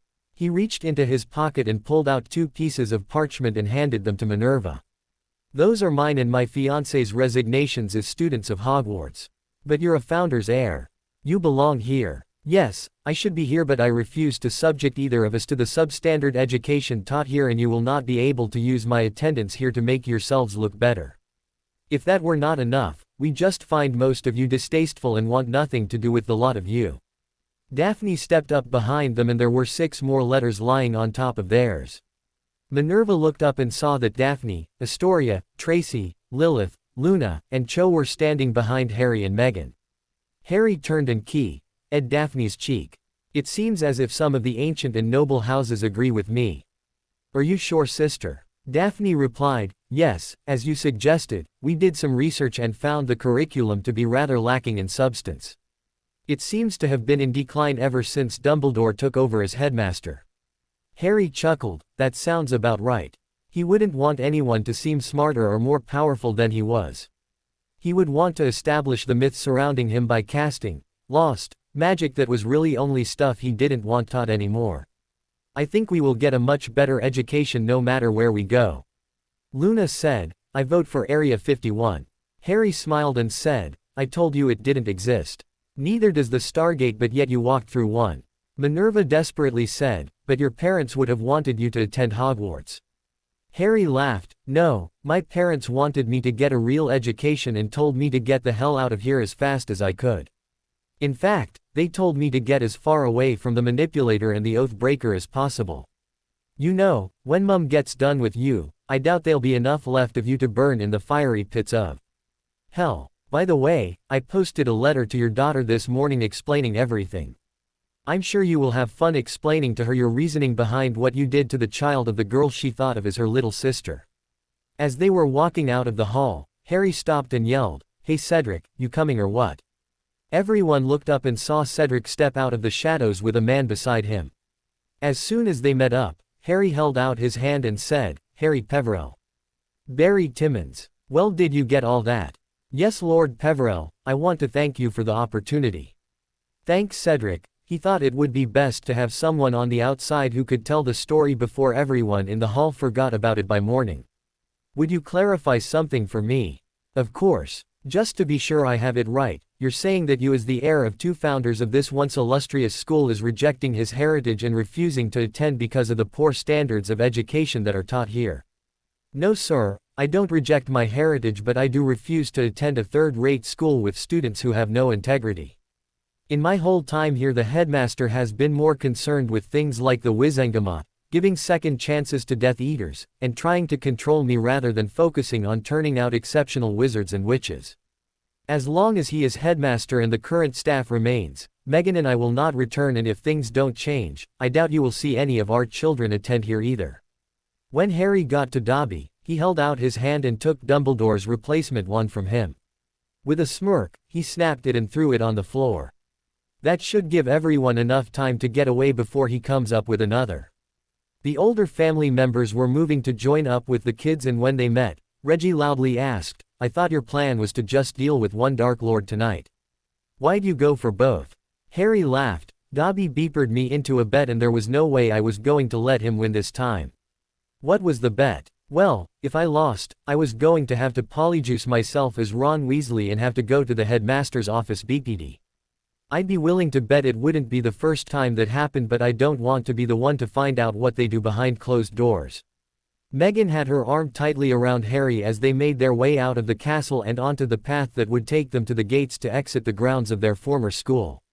A quick glance revealed that their entire family was following along closely behind them, and she leaned into him as she felt the slight tremors running through him. She looked up at him questioningly, and with a glance of his own behind them, he leaned over and whispered, "I'm okay, just coming down from the adrenaline rush from all that." She chuckled and whispered back, "You almost bit off more than you could chew by taking on both of them." He sighed, "I know, but Albus just begged for it. At least it was a war of words and not magic. 2 would have been a little bit too much even with grandfather and Dobby there. You know it's not over, don't you, Harry? You know you're going to have to face Albus again." Before he could answer, the rest of their group was overtaken and passed by Amelia Bones and Augusta Longbottom as the group made their way to the gates. "Lord Peverell, may we have a word?" Harry stopped and turned, where he politely said, "Why certainly, Madam Bones. How may I help you?" Amelia's experience as an auror came into play as she noticed his entourage stopped as well but spread out, allowing them to approach Harry. She recognized the tactic as an unorganized gauntlet that, while allowing them to approach Harry, any threatening moves toward him would result in her and Augusta fighting for their lives with very little hope of escaping unscathed. What made it even more impressive was that these weren't warriors but normal people who were showing their concern and love for the young man in question by trying to protect him. She held up her hands in a non-threatening manner to show that she wasn't armed. "Lord Peverell, had we known of your circumstances, we would have moved heaven and earth to get you out of there. Ladies, I was being completely honest when I said that I really don't hold your houses responsible. I completely blame Dumbledore as he kidnapped me and then kept me so ignorant of the magical world that I had no idea that there were options available to me. After many discussions with my family, I no longer hold Neville and Susan completely to blame for this, as I know they tried but were rebuffed by my paid minders at every turn." Daphne stepped forward. "In your heirs' defense, Granger and Weasley were very effective in keeping them as well as the rest of the school as far away from Harry as they could. Until this past year, they were constantly in his presence. I would even be willing to swear on my magic if it would help you to believe me." Augusta asked, "But what about everything you said about them tonight?" Harry smirked. "It was just my way of driving home my point. They need to change their ways if they expect the alliances to remain in place whenever the two of you relinquish control over your houses." He noticed their uneasy expressions and added, "Yes, as long as the two of you remain in control of your houses, the alliances will remain intact. I may be young and inexperienced and, as my fiancé says, may have the tendency to jump into things without thinking them through, but I am in no way stupid enough to just dismiss a valuable asset to my house." Amelia smiled. "Thank you for giving us a chance. However, I would like to know how you fooled the book. I knew your father and godfather well, so it has to be some kind of prank." Augusta Longbottom was nodding her head as Amelia said this. Harry smiled. "Well, it is and it isn't. The runes on the veil forced the enchantments on all the record books to show that Harry James Potter died. However, the veil is an ancient family artifact that protected my physical body during my time on the other side. I was taught family magic by my ancestors, and the only thing I could really do when I came back was to take on a new name. Thank goodness I had several available to me." "So you were saying that your name died but your body didn't?"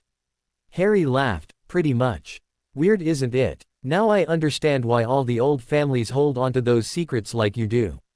I imagine I'd have been screwed otherwise, because even though I already had the family rings, I had to take an inheritance test at Gringotts before they would believe me." She stood there and looked at him dumbfounded for a minute. She finally said, "Nothing is ever easy with you, is it, Lord Peverell? Augusta and I once again wanted to offer our apologies for our failure on your behalf." Harry replied, "Yes, well, I think instead of spending your energy trying to make up for something you had no control over would be a waste of time for all of us, and a better focus would be to work together so that this cannot happen to anyone else." It was about this time that many of the students had come out of the castle and were approaching the group. When Reginald saw them, he said, "Ladies, if my Lord Peverell agrees, perhaps it would be better to continue this conversation in a more private location." Harry gave him a quick nod and he continued, "I would invite you to dine with us tomorrow afternoon at Jones Manor. It was our intention to have an informal meeting afterwards to discuss the events from this evening and perhaps a few more subjects now that one of my future son-in-law's problems has been solved." After sharing a quick glance as Amelia, Augusta said, "We'd be delighted to." Harry gave them a quick smile and then turned to leave, only to find the path blocked by the students who had come out of the castle.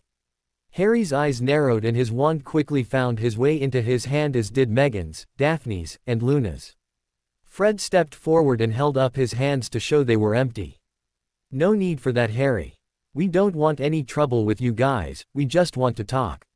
Harry coldly said, "You had your chance to talk last year instead of turning me into an outcast, so I don't see how we have anything left to talk about. You made your choice last Halloween and now I've made mine. I guess it's just my lucky day that since I've gotten rid of Voldemort once again, I'm Mr. Popularity again." "Well, no thanks," Ginny softly said. "We are so sorry, Harry." "Yes, Ginevra, you are all sorry and pathetic. Even dumb old Harry can see this is just another attempt to use me for your own benefit." Ginny sobbed out, "It's not like that, Harry. I swear on my life. Harry coldly said, that is not a subject you really want to be bringing up right now, Miss Weasley, you are your bushy-haired accomplice. Hermione said, please Harry. I'm begging you to forgive me. I'm so sorry for everything. I just want to be your friend again. Harry stood there staring at them for a minute before he shook his head and softly said, how can you even look me in the eye and ask that? Hermione pleaded, I sold everything and gave it to the orphanage. I didn't need or want that stuff, but I do need you in my life, Harry. Granger, there's nothing you can say at this point that would ever convince me to forgive you or to make up for all the pain you've caused, so don't even waste your breath. I will say that I am proud you have taken a step away from your Dark Master Dumbledore. However, it doesn't change a thing and only proves that you were doing it to try and manipulate me into being your friend again so that the cycle could start once again. I have friends that I love and trust, and oddly that select group does not include you. There were gasps from the students as they heard the part about Dumbledore. As tears streamed down Hermione's face, she sobbed out, I need you in my life, Harry. Let me make things right between us. I'll do anything. I'm sorry, but there will never be anything between us even again. You lied, spied, controlled, stole, and worst of all broke the bond we shared, and all for what? A few extra books on magic. My libraries are full of ancient and rare books that you would have had full access to if you had actually returned the love I had for you. Hell, I would have given you access if you had even shown some kind of loyalty to me. You of all people should have known, Hermione. I find it ironic that you sealed my fate as an outcast when it was me who saved you from the same fate and more in first year. Meghan softly said, Harry, don't. Hermione looked at him wide-eyed. You said you would never. Never what, Miss Granger? Turn my back on you. Betray you. She replied, never reveal what I told you in secret. But it was okay for you to spill my secrets to the headmaster. It was okay for you to be paid for it. It was okay for you to betray me because I was poor little orphaned Harry who didn't have anyone to help him and who you and your boyfriend the Weasel made sure I never would. No, Harry, Her eyes were focused on her feet as he said all this, but he wasn't through. While I was away, I did a lot of reading and learned quite a few things. Do any of you know what happens when you sever a deep emotional bond by betrayal? He looked around but no one responded. Come on. No one. Amelia said, if the bond were a love bond like the legendary Potter bond is supposed to be, the betrayer is cursed by the magic of the bond itself to never know love again, as their magic forces them to always seek out which they lost and to never allow another bond to form. In most cases, the betrayer remains alone for the rest of their days. Harry said, thank you, Madam Bones. He turned to the other students. While it is not exactly the same, every one of you broke the faith with me. That is something you will never get back. Hermione sobbed out, but the headmaster convinced us that he was doing it to protect you. We thought we were doing the best we could for you. Luna said, oh, that explains it then. You had to be paid to give Harry your best since you were merely his paid bodyguards. Harry, I think you owe me some money. Why's that, Luna? Well, you keep saying I'm your best friend and that Cedric is your brother, and Daphne is your sister.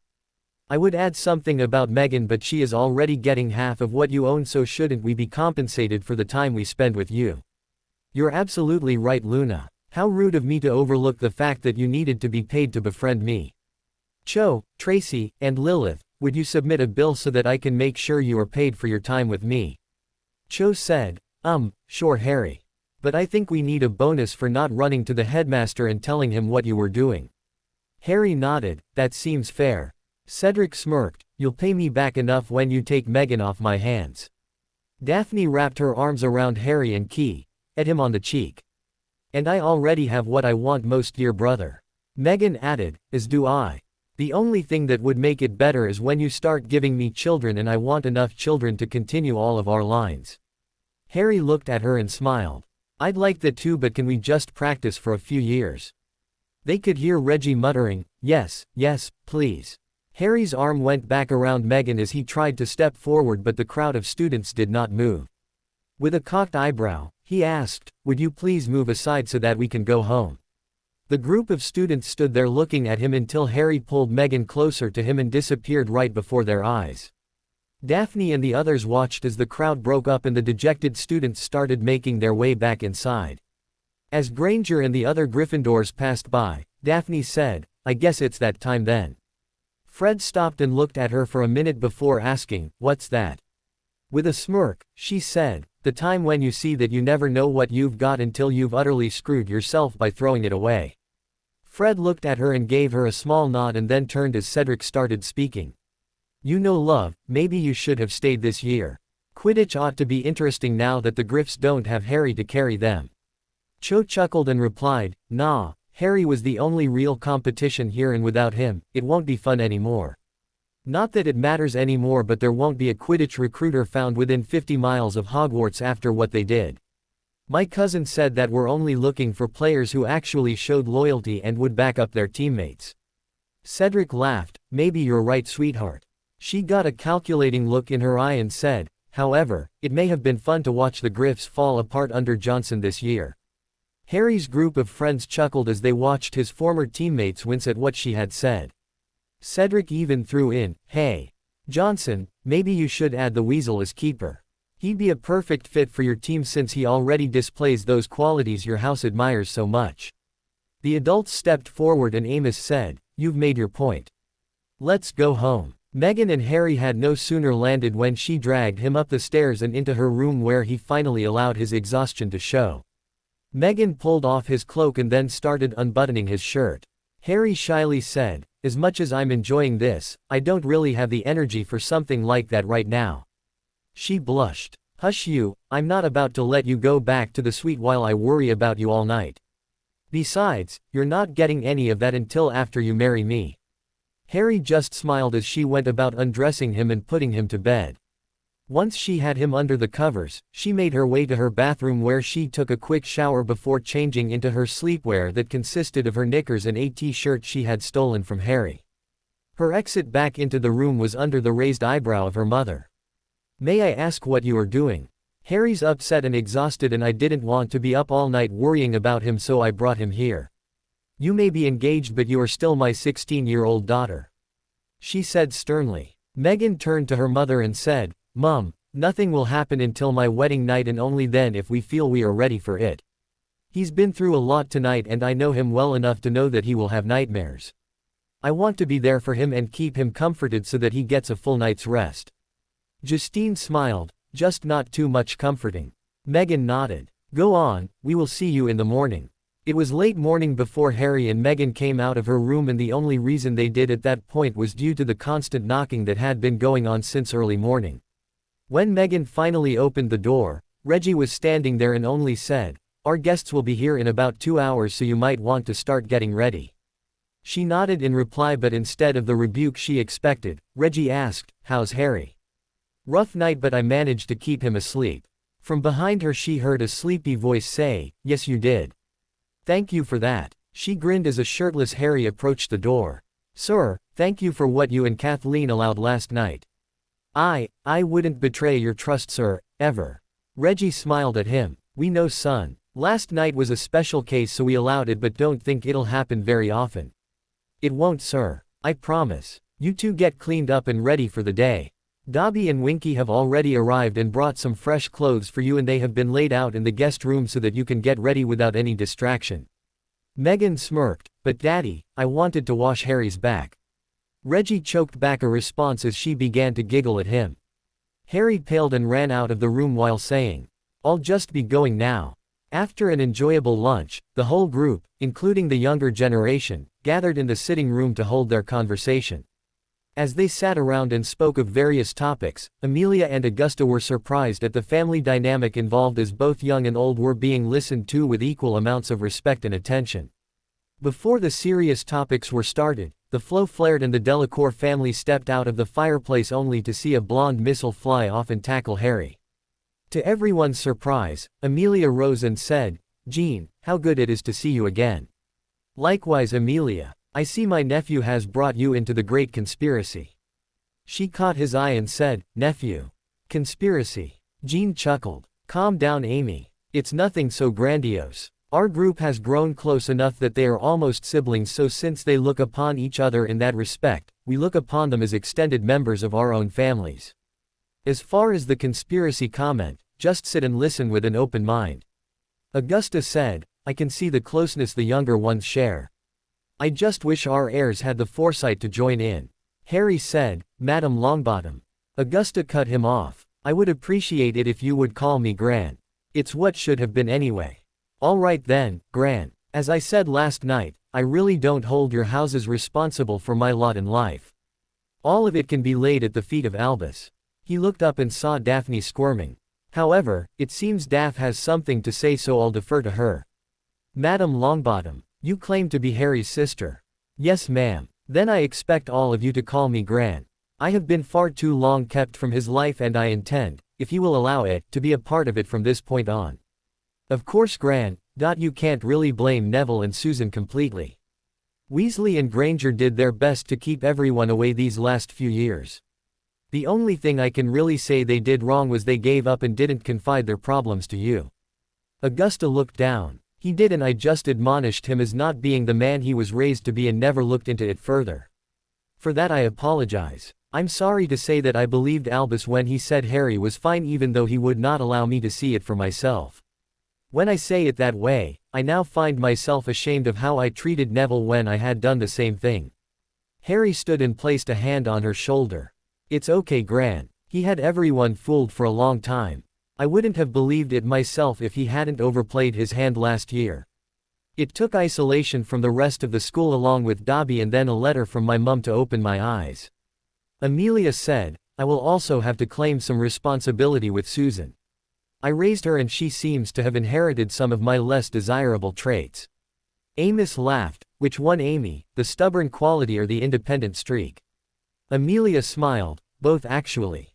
I have to admit that you have my curiosity piqued by the conspiracy comment, but no matter what my house owes House Potter, I will not betray my ethics and morals. Augusta nodded along with her.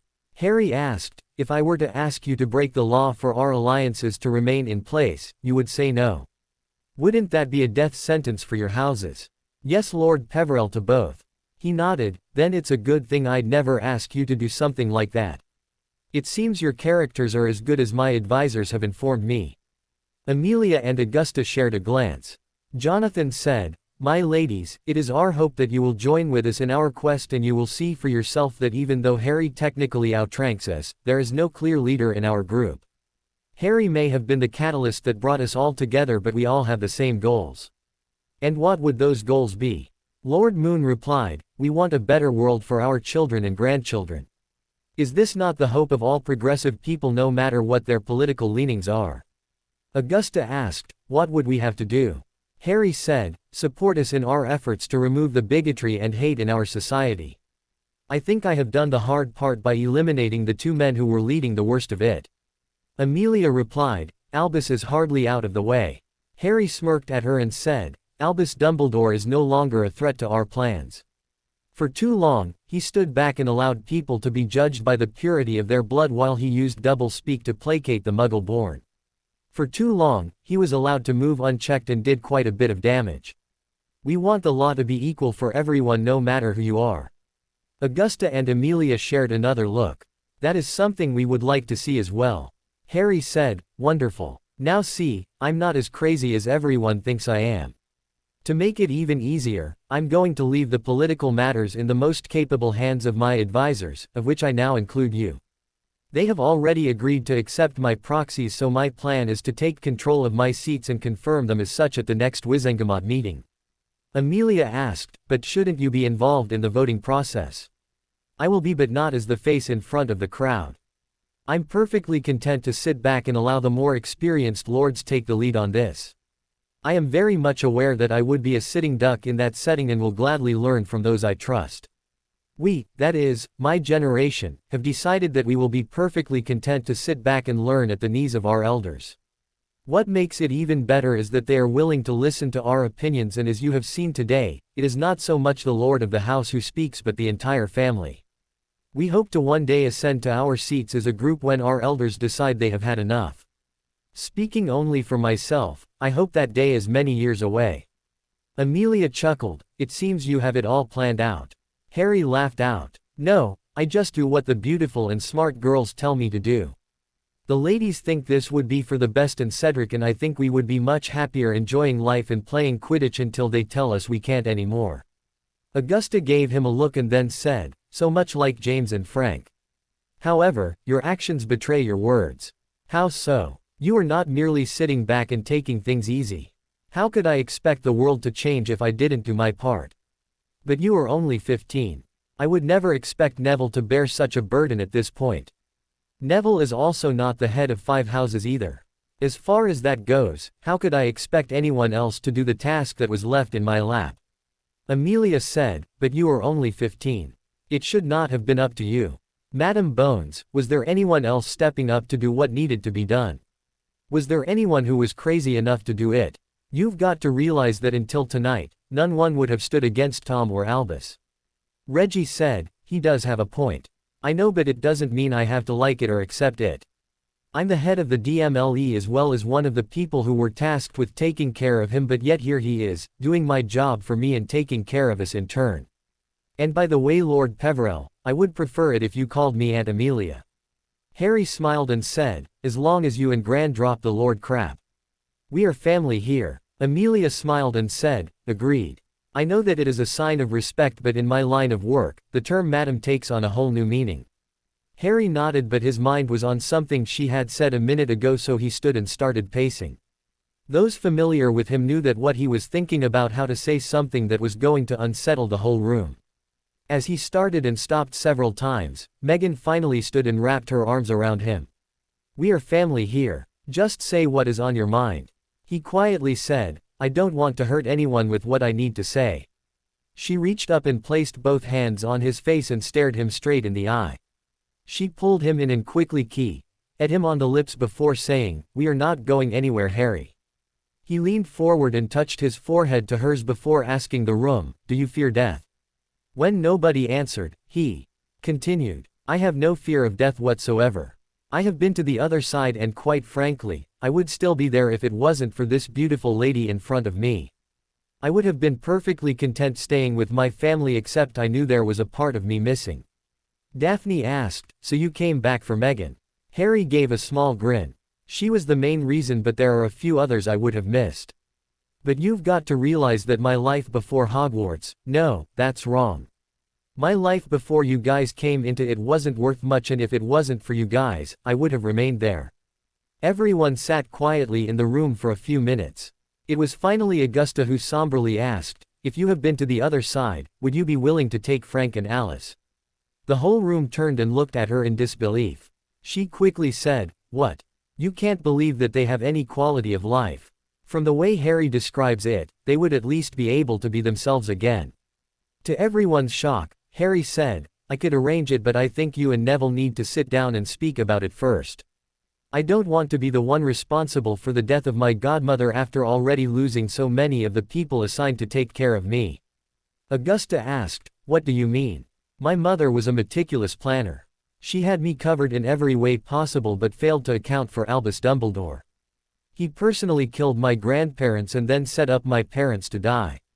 Just so that he could get control of House Potter, he let Sirius rot in Azkaban. Frank and Alice was all but eliminated, Edgar and Joanna were killed, and Minerva was outright turned against me. If I had my guess, I would say that he had a hand in all of those cases just to gain control over my house. Augusta gasped, but that would mean. Harry cut her off, Albus Dumbledore is a Dark Lord far more dangerous than Voldemort ever thought about being. While Moody used brute force, Albus used manipulation and platitudes to elevate himself into a revered state that no one would challenge. Jonathan said, but he defeated Grindelwald. Harry snorted, only because Gellert was a threat to his power and his reputation. They were lovers after all.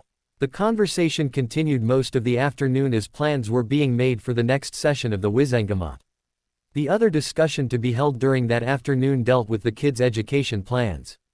After laying all the options out on the table, Harry told them it was entirely up to them what they decided to do. By the end of the discussion, Astoria, Lilith, and Tracy had decided to continue with a conventional education at the Salem Institute. The others were going to use the accelerated program in order to take their owls by Christmas and hopefully achieve their newts within a year. By the time everyone departed, they felt they had a good solid plan in place as long as Harry could pull off his end of the plan. After a tearful goodbye to the three heading off to Salem, the remaining kids set into their lessons. They were initially worried that Luna would hold the group back, but that was before learning that she was already working a year ahead in her classes. Since Harry was more than prepared from his time behind the veil, he joined with Cedric and Cho to act as tutors and teachers. With the occasional help of the adults, they all felt their goal would be obtainable. The only break they saw during the months leading up to Christmas was when Harry took control of his seats in the Wizengamot. That session saw another mauling heaped upon Albus Dumbledore, who had somehow managed to not lose his positions of power. On September 21st, the Wizengamot was holding its monthly session, and the moment of truth was upon Harry, as today would be the day that he took control of his houses and seats in the legislative body. As Albus was overseeing the proceedings, a scowl formed on his face as most of the children who had refused to attend Hogwarts were sitting with their parents. He found it even more unusual that the ladies of the house were in attendance as well. As the time to convene approached, Albus made note that everyone was in their seats and gavelled in the opening of the meeting. There were several small matters of old business to discuss, but then they moved on to new business. As soon as the floor was open to the new business, the doors swung open and Harry walked proudly into the chambers in a set of expensive silk robes with the Peverell crest boldly displayed for all to see. His very presence commanded attention as he stood in the center of the chamber, and all who looked upon him knew there was a new lord amongst them. Albus called down, "Mr. Potter, may I ask why you felt it necessary to disturb these proceedings?" Harry maintained his control even though he wanted to jump up on the bench and strangle Dumbledore with his own beard. In a commanding voice, Harry said, "You are fully aware that I no longer go by that name. If you followed decorum, Chief Warlock, as a meeting of this type requires, you would address me as Lord Harrison James Peverell. I would find Lord Peverell acceptable as well. As for why I am here, I have come to claim my family seats. I'm sorry, Lord Peverell, but even though you are emancipated, your age excludes you from joining this body. No, I think it would be best if you just left things as they are and returned in about 3 years. You'd like that, wouldn't you, Chief Warlock, so that you can continue to control that which belongs to me? No, I think it best that I take control of my houses today. And I refuse to relinquish the voting rights of House Potter until such a time as I feel you are mature enough to handle it. May I ask what gives you the right to deny me what is mine by birth, blood, and magic? My rights as Chief Warlock." Harry watched as a wave of uneasiness spread around the chamber. "So you're saying that if any one of the lords or ladies behaved in a fashion you did not agree with, it is within your rights to take control of their houses?" "I would never do such a thing. But yet you are doing it to me. I can assure you that I have always had your best interests at heart, and this is not the place to be discussing such matters. I disagree and find it the perfect place, since I wouldn't be caught dead alone in a room with you. Who knows what I would remember when we were through. Besides, I think these good people need to see for themselves the kind of man you really are. I am the Chief Warlock of this body, and I'm going to have to rule that you are not mature enough to handle the responsibility of these meetings, as your actions here today prove." Harry smirked. "Oh, I apologize if I was unclear. I never said I wanted to sit the seats myself. I just want control so that I can assign my own proxies. Lords and ladies who I feel would better represent my interests, which obviously would not include you." "That changes nothing." "Well, it's a good thing that you cannot legally do that then." "I've read the laws, Dumbledore. I may be young, but I am not stupid.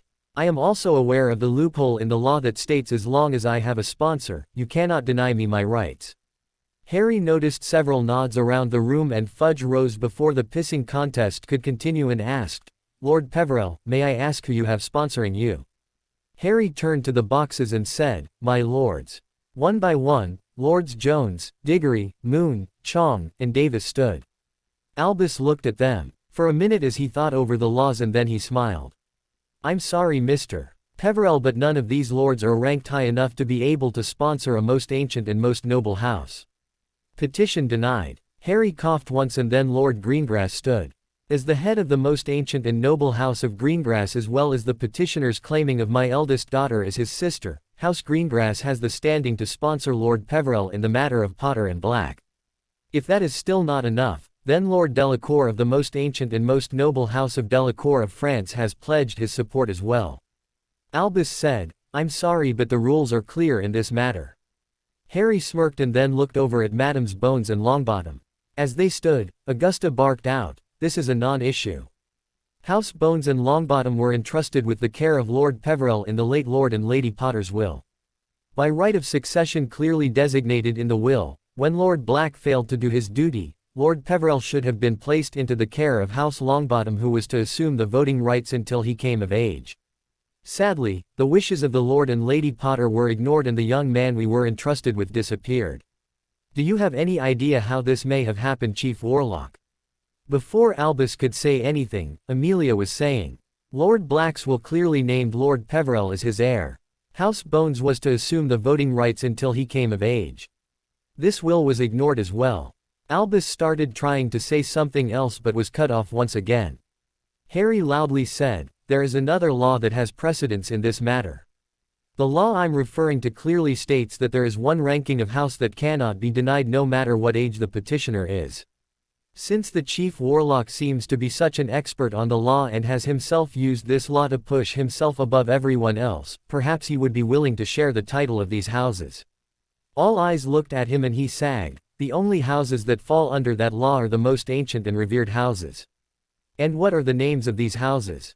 Emrys, Peverell, Lefay, Gryffindor, Slytherin, Ravenclaw, and Hufflepuff. Harry smiled evilly. I guess then these arguments are all moot points, as I am the head of 3 most ancient and revered houses, since I am also Lord Gryffindor and Lord Slytherin. As far as the houses of Potter and Black are concerned, the seats are all that remains, as I as the head of their families have absorbed them into my house and declared the houses extinct until such a time as I decide to split the titles between my heirs. Albus said, "But you can't do that. You'll destabilize the balance we have here." Harry laughed. "There is no balance here, as the neutrals have been the only ones to give balance to this body to limit the excesses of the light and dark factions." Someone stood and said, "One house should not be able to wield that much control." Harry genuinely smiled. "I happen to agree with you, Lord Smith. That is why my seats will be distributed amongst 5 sitting lords of my choice." Albus asked, "And how will they be distributed?" "I have asked Lord Jones to proxy Peverell House, Lord Greengrass to proxy Slytherin, Lord Diggory to proxy Gryffindor, Lord Davis to proxy Potter, and Lord Moon to proxy Black. In case they are incapable of attending a session, Madams Bones and Longbottom will automatically serve in their stead. If any of these are unable to perform their duties, Lord Chong has graciously offered to step in and assist."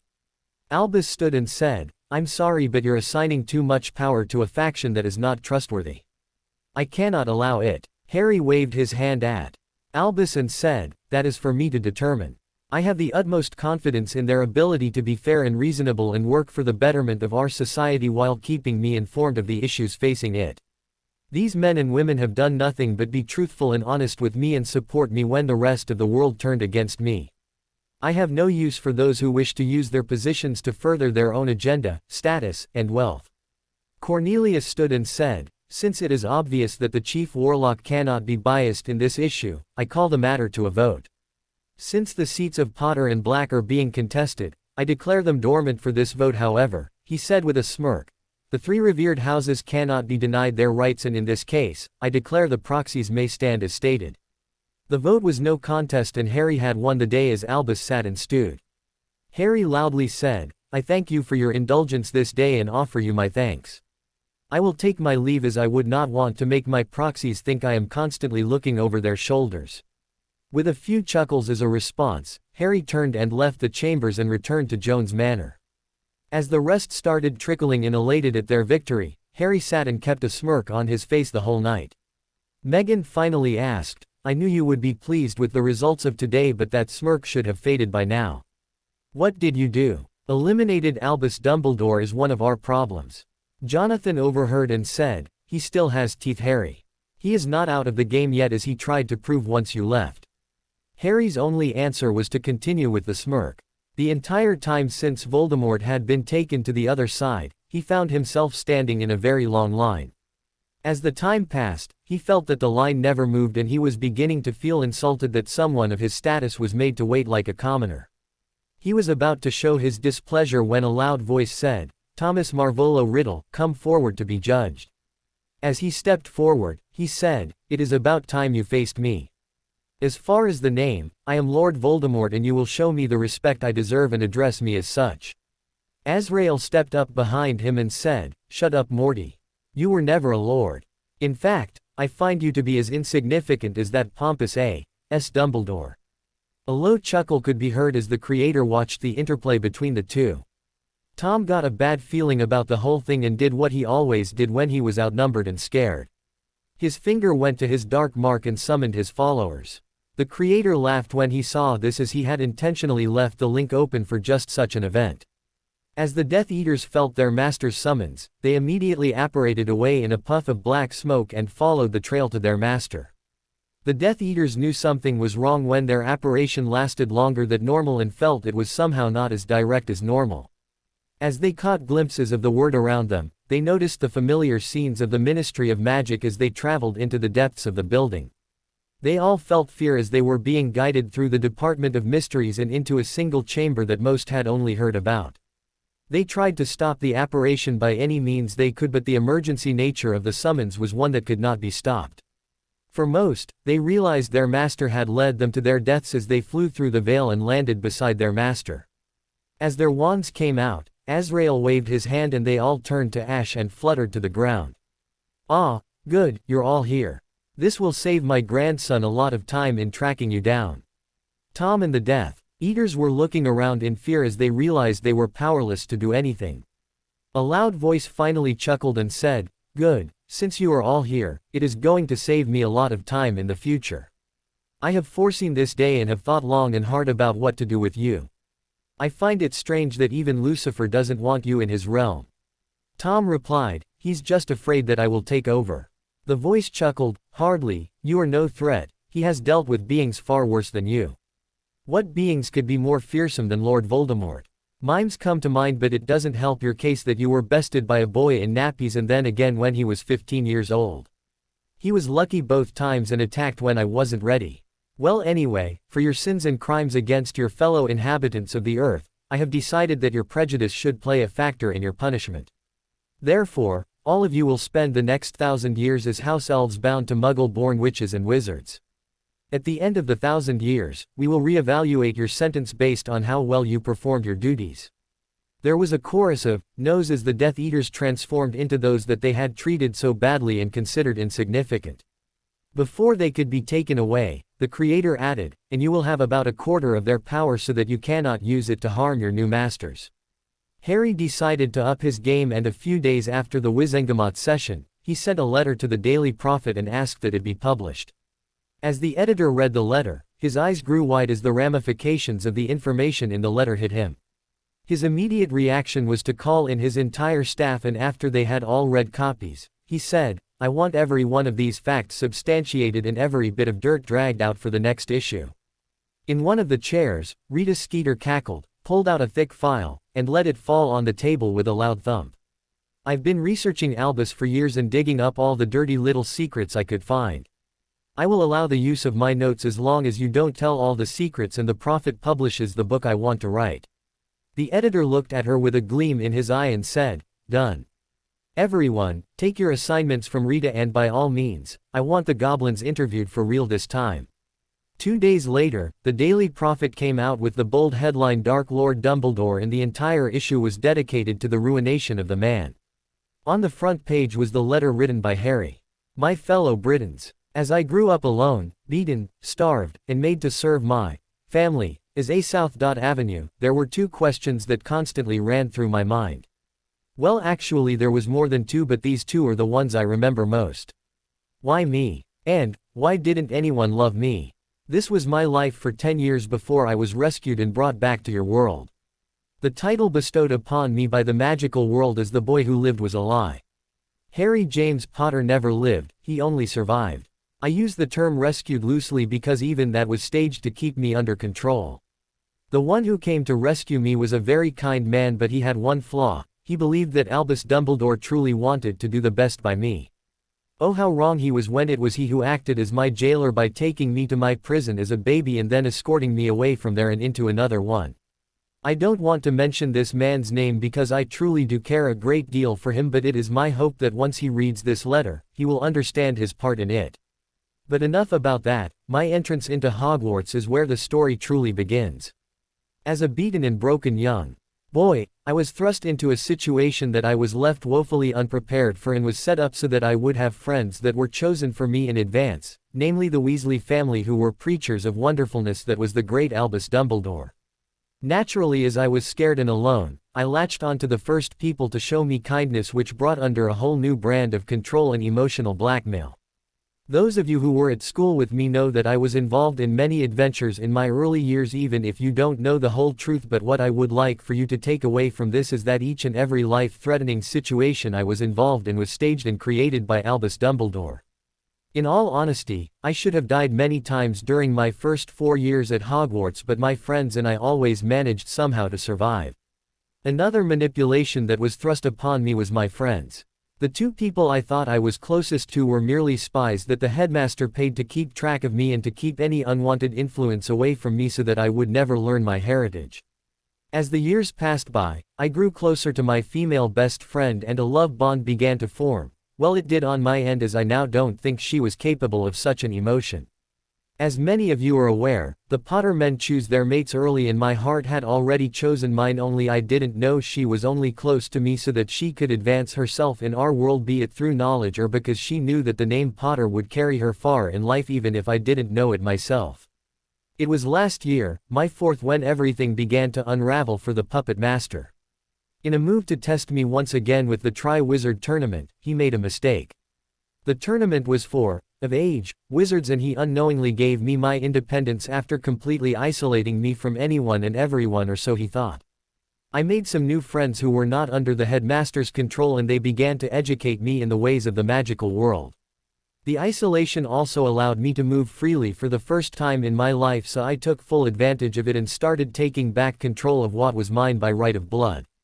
The results of all this was that the manipulations of my life by Albus Dumbledore were merely cover-ups for actions he had taken in the past, as he did his best to take my heritage for himself. I don't know much about what happened before 1981, but here is what I know to be truth since that time. Albus Dumbledore set an elaborate plan in motion to gain control over House Potter. He used fear and a prophecy to use the age-old tactic of divide and conquer. He used his friendship with the Potters to steal warding knowledge from their library, which he used to his advantage when my parents went into hiding. Some of the special wards he added would even mask the ancient magic that notified an heir when the head of house passed on. The fabled wand Dumbledore took when he defeated Grindelwald was a ruse.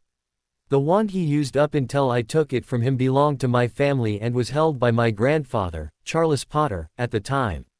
I am told that he and my grandmother Doria were wonderful people, but he made sure I would never know that. Albus Dumbledore murdered my grandparents in their own home and left them there to rot for an entire summer while he searched for the secrets of the Potter family in our ancestral home. When he grew frustrated that he could not unlock the secrets contained in the manor, he cast fiendfire and destroyed the entire manor and then blamed it on Voldemort and his Death Eaters. In his last breathing act, Charles banished the special wand to the Potter family vault, which created another problem for Dumbledore.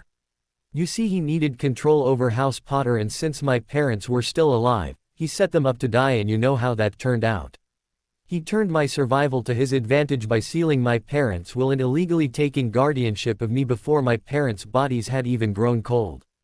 Without the will, his only true threats to controlling me were my godfather, Sirius Black, and my godmother, Alice Longbottom. I don't think I need to go into detail with the fates of these two people.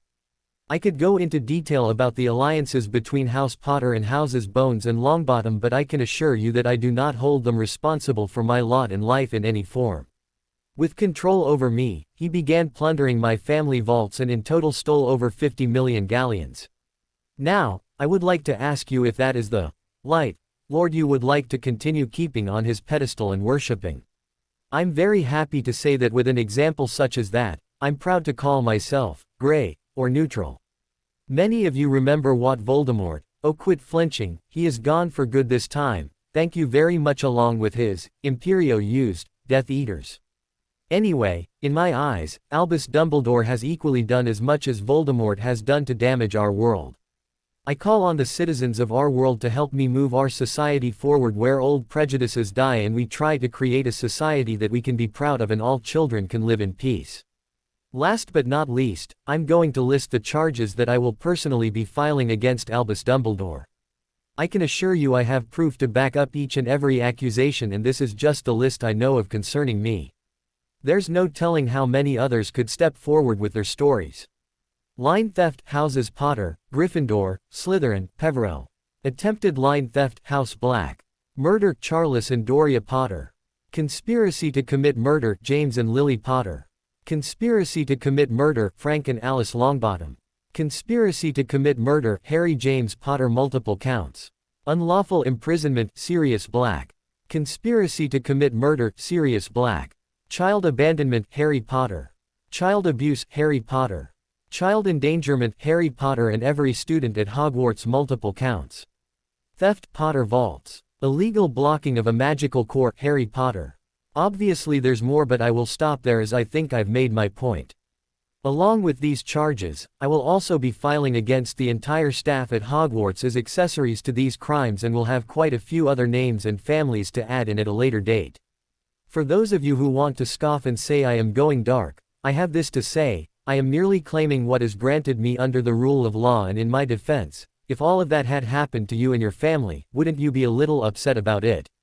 Thank you. Harrison James Peverell. The morning the article came out, Albus made his way leisurely into the Great Hall for breakfast. He was oblivious to the glares that were being cast his way by the students or the scared faces of his staff as they read the paper. When he sat down and opened his paper, the headline grabbed his attention and he began to read. His anger flared as he flipped through the pages to see every dirty little secret he had being exposed to the world. He then went back to the front page to read the letter Harry had written as he felt a sharp pain in his head and slumped over into his porridge. It took 15 minutes before a healer could arrive after being summoned from St. Mungo's. When Billy Holston arrived in the Great Hall, he noticed the professors gathered around the headmaster as he was slumped over the table. He approached and began waving his wand a few times. Before he said, "There's nothing I can do for him, he's already dead. Looks like an aneurysm." He turned to walk back out of the hall when Minerva asked, "What about the body?" "I only treat them, the body is your problem. Not that it matters, but I wouldn't have touched that filth anyway." He walked out past a stunned audience.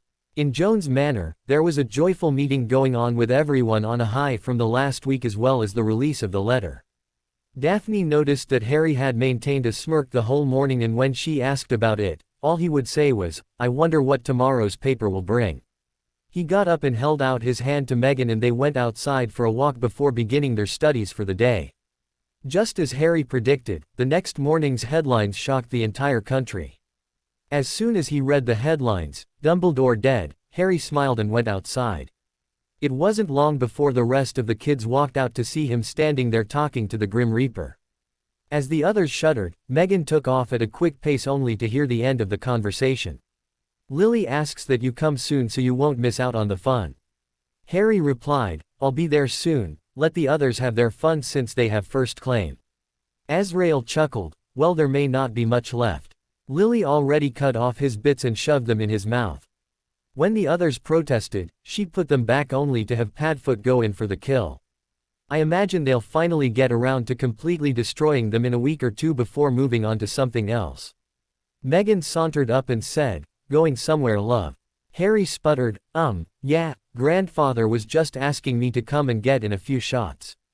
She raised her eyebrows and looked at Azrael. "You have Dumbledore." "Of course." With a gleam in her eye, she turned to Harry and said, "We need to move the wedding up." "I want my shot too." Harry laughed and said, "Don't worry, love, he won't be going anywhere soon." The months started flying by as Meghan, Daphne, and Luna started preparing for their owls. With Harry, Cedric and Cho beside them the whole way, they quickly mastered their lessons and sat the exams in the first week of December. The wedding was fast approaching, but Meghan was not the least bit stressed about it as Kathleen and Winky both told her they had everything well in hand and to just enjoy her last days of freedom.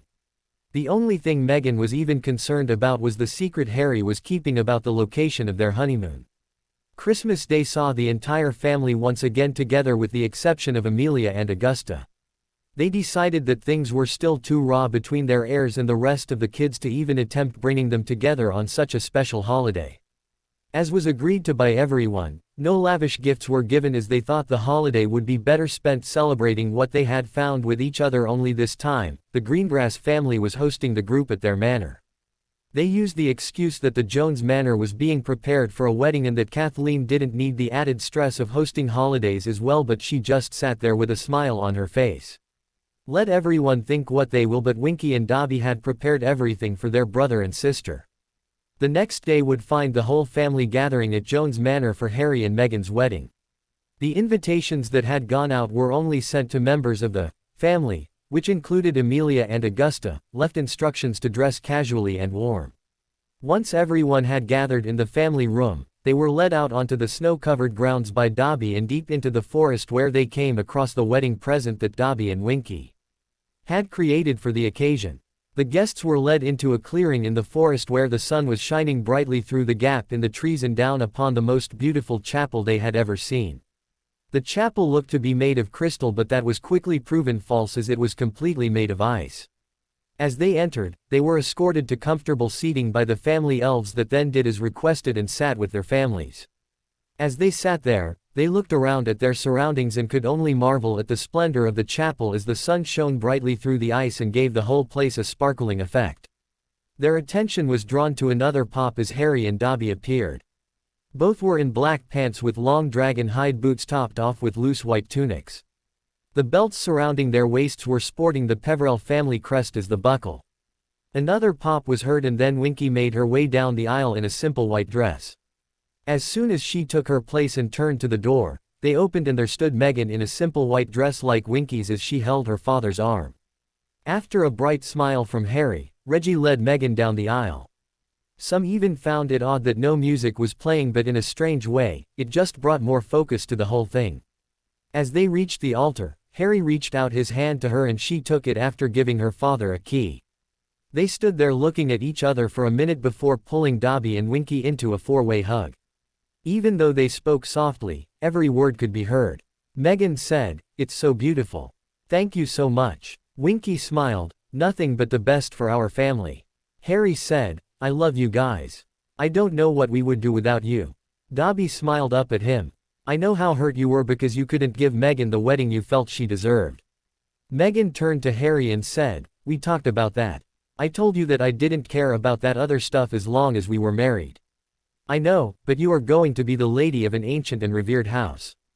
I just wanted to marry you as well, but every woman should have a wedding fit for a princess. Especially you. If I followed those ideas, then the next thing you'll say is that we can go across town and have our honeymoon at a Motel 6. Being with you forever is all I care about." "Me too, but I still want this day to be special for you." She grabbed him by the shirt and keyed him hard. "It is. Trust me." The next sound heard was Luna clearing her throat. "Are you two going to get married, or are you going to stand there and talk about it all day? I do have pictures to take, you know." Harry chuckled and turned to the family. "Sorry about that. Meghan and I have spent a lot of time researching the Peverell family traditions, and this wedding is part of that. My family chose a simple wedding such as this without the grandeur and extravagance, as they felt a true wedding was the joining of our hearts and not some fancy show. As you just heard, we agree to disagree in this because my Meghan has done so much for me, there is nothing I could ever do to make it up to her." She squeezed his hand and keyed his cheek. "We thank you for coming today to share in our joining and ask that our family oaths be invoked for this ceremony, as Peverell family magic will be used to complete the bond." As they turned back to each other, Azrael appeared in his Reaper form but quickly waved his hand so that all could see him as Harry and Meghan did. Once he did this, everyone gasped as the spirits of Charles, Doria, James, Lily and Sirius appeared in the seats that had been reserved for Harry's family. Kathleen felt someone beside her and turned to find Mikey sitting there. She let out a large sob as Mikey turned pleadingly to Azrael, who once again waved his hand and allowed Mikey to take a more solid form. His arms were quickly around his mother as she cried in happiness. In his soft voice, he said, "Cedric, your place is here beside me as you have been there for my sister when I couldn't." As Cedric moved to the seat, he was quickly hugged by Mikey, with him saying, "Thank you," over and over again. Azrael said, "I am only here as the patriarch of the family to witness this joining. There are no words needed from me, as only the hearts and souls of these two can work this wondrous magic." The entire audience was still gaping at the scene before them as Azrael pulled out a dagger and held it out in front of them. As one, both Harry and Meghan clasped their right hands around the blade at the tip. Smiling beautifully at Harry, Meghan pulled their hands down across the blade until blood was dripping from the hilt of the blade. They kept their hands clasped as Azrael pulled the blade out from between their hands as they stood there staring into each other's eyes with their hands still clasped. Harry said, "Meghan, without you, I wouldn't be here now. You are the one who gave me hope against hopelessness and taught me how to love. You are my heart and the one who keeps me anchored to this plane. By sharing our blood, we become one. I am yours and you are mine into eternity." Meghan looked at him with eyes shining. "Harry, you taught me as much as I ever taught you. I never saw my worth until I saw it in your eyes. I didn't know what real love was until you came into my life and I am the better person for it. By sharing our blood, we become one. I am your and you are mine into eternity." As they leaned forward and a bright glow surrounded them and continued even after they parted. Everyone could see the tendrils of magic that were linking Meghan with every single member of Harry's family until there was a bright flash and the ring of Lady Peverell appeared on her hand. Azrael placed his hands on both of their shoulders. "Welcome to the family, granddaughter." She smiled and gave him a hug. "Thank you, grandfather. Especially it's the least I could do for family," he said as he gazed at the loving scene between Mikey and the Jones. Once the spirits faded, which was quite a while as they took the time to speak to those who had helped Harry, the entire group was led back to the manor for the dinner that was to follow. Although most of the older families were well accustomed to the extravagant weddings thrown by their peers, the whole crowd in attendance today said that they had never seen a more simple yet beautiful wedding that was not about putting on a show but were filled with the emotions and love shared by the couple. The girls of the group had even asked Dobby and Winky if the chapel could be recreated when they wed as well. As the dinner wound down, Harry and Meghan said their goodbyes as they left to go on their honeymoon. After they left, Kathleen finally couldn't take it anymore and asked, "Daphne, just where was Harry taking my daughter?" "Well, Harry told me as Lady Peverell, she needed to learn the family magic so he took her to officially meet his family." Kathleen jumped up and screeched, "He took her through the veil." Daphne chuckled, "Of course he did, Aunt Cat. What do you think the blood marriage was all about? She now has the blood of a Peverell flowing through her, she will be protected just as Harry is. He even offered to blood adopt me as his sister, but my status as the heiress of House Greengrass prevents it. Damn shame that." Reggie chuckled, "He told me what he was doing. Meghan will get to spend time with Mikey once again. Did you know that as thanks to our family, Azrael sought him out and then took him to live at the manor with Harry's family?" Jonathan added, "That's not all. He also told Daphne that when our times come, we also will have a place in the manor as Harry's family." Amelia sat there for a minute before asking, "Do any of you know what the big secret was that Jamie wouldn't tell me?" Luna replied, "That's an easy one, Aunt Amelia. Dumbledore's aneurysm was not unexpected." "What? How? I'm surprised you didn't see it yourself as you were there. During that last Wizengamot meeting when Dumbledore was giving Harry such a hard time, he made a gesture at the old fool and set the whole thing up." She looked blankly at Luna until she said, "Wandless magic, Auntie." That gesture was Harry casting a clotting spell at Albus' leg. The amazing thing is that there is no evidence and it wouldn't have harmed Albus at all if he hadn't let his blood pressure shoot up. Reggie threw his head back and started laughing. Everyone looked at him funnily until he calmed down. "Don't you see that Harry even took away his desire to go down in a blaze of glory and be remembered as a great wizard? Instead he died a nobody." Luna watched Amelia for a minute before saying, "Family secrets, Auntie. Besides, it's not like you didn't want to strangle him either." Amelia finally chuckled, "I guess you're right. It's not like it could be proven anyway. Does he have any plans for the rest of the staff?" Daphne replied, "No, they are already disgraced, so we thought that we would get on with our lives and quit worrying about them." Augusta asked, "What about his former friends?" Cedric replied, "We are done with them. Neville and Susan have a chance, but it will be entirely up to them." She nodded. "Neville is truly repentant about it and wants nothing more than to be given another chance. He has promises to distance himself from the others and requested that we look into another school for him next year." Amelia added, "Susan is still being Susan. I hope when those pictures come out in the Prophet that it drives home just what she has lost, as it was supposed to be Neville and Susan standing there beside him or with him. Cedric asked, what do you mean? Daphne answered, the alliances of the truly old houses were very binding. If Harry had been raised as was intended, it would have more than likely had been him and Susan marrying today. They would have grown up with each other and been around each other enough so that the infamous Potter bond would have formed between them. Amelia nodded. Cedric asked, you're from a very old family, how does this stuff affect you? Daphne replied, luckily, our alliances were with Davis and Moon, who only had daughters, but even then it wouldn't have mattered now anyway. Why? Jonathan answered, Harry claimed her as his sister. By the old ways, when he did that, whoever courts or asks for her hand not only had to ask me but Harry as well. With his status, he could even overrule me if I said yes. So it is just like mine and Meghan's situation. Amos said, yes and no. Your situation is different because you and Meghan literally became brother and sister due to the oath you took to Mikey. In their case, an alliance was formed between ancient houses and under the rules governing them. If anything were to happen to Jonathan, it would be Harry's responsibility to take care of House Greengrass and her members. Cho said, I don't understand. Daphne smiled, I know it sounds convoluted and you would be right, but if Daddy were to die, Harry would in effect be Lord Greengrass until I could produce an heir. Cedric smiled, so according to the old ways, Harry basically blocked any husband of yours from ever taking control over your house through you. Exactly. Wow, ancient family rules go even deeper than the pureblood ways. How come we aren't taught this? Most of us just assume that the ancient families just think they are better than us. Daphne smiled, no, we are just trained to protect the family line above anything else. Once a family achieves ancient status, they are mentored by other ancient families in the new set of rules they are subjected to. Cho asked, then why are you telling us this now? We don't have that kind of status. Daphne smirked. Are you ready to be confused?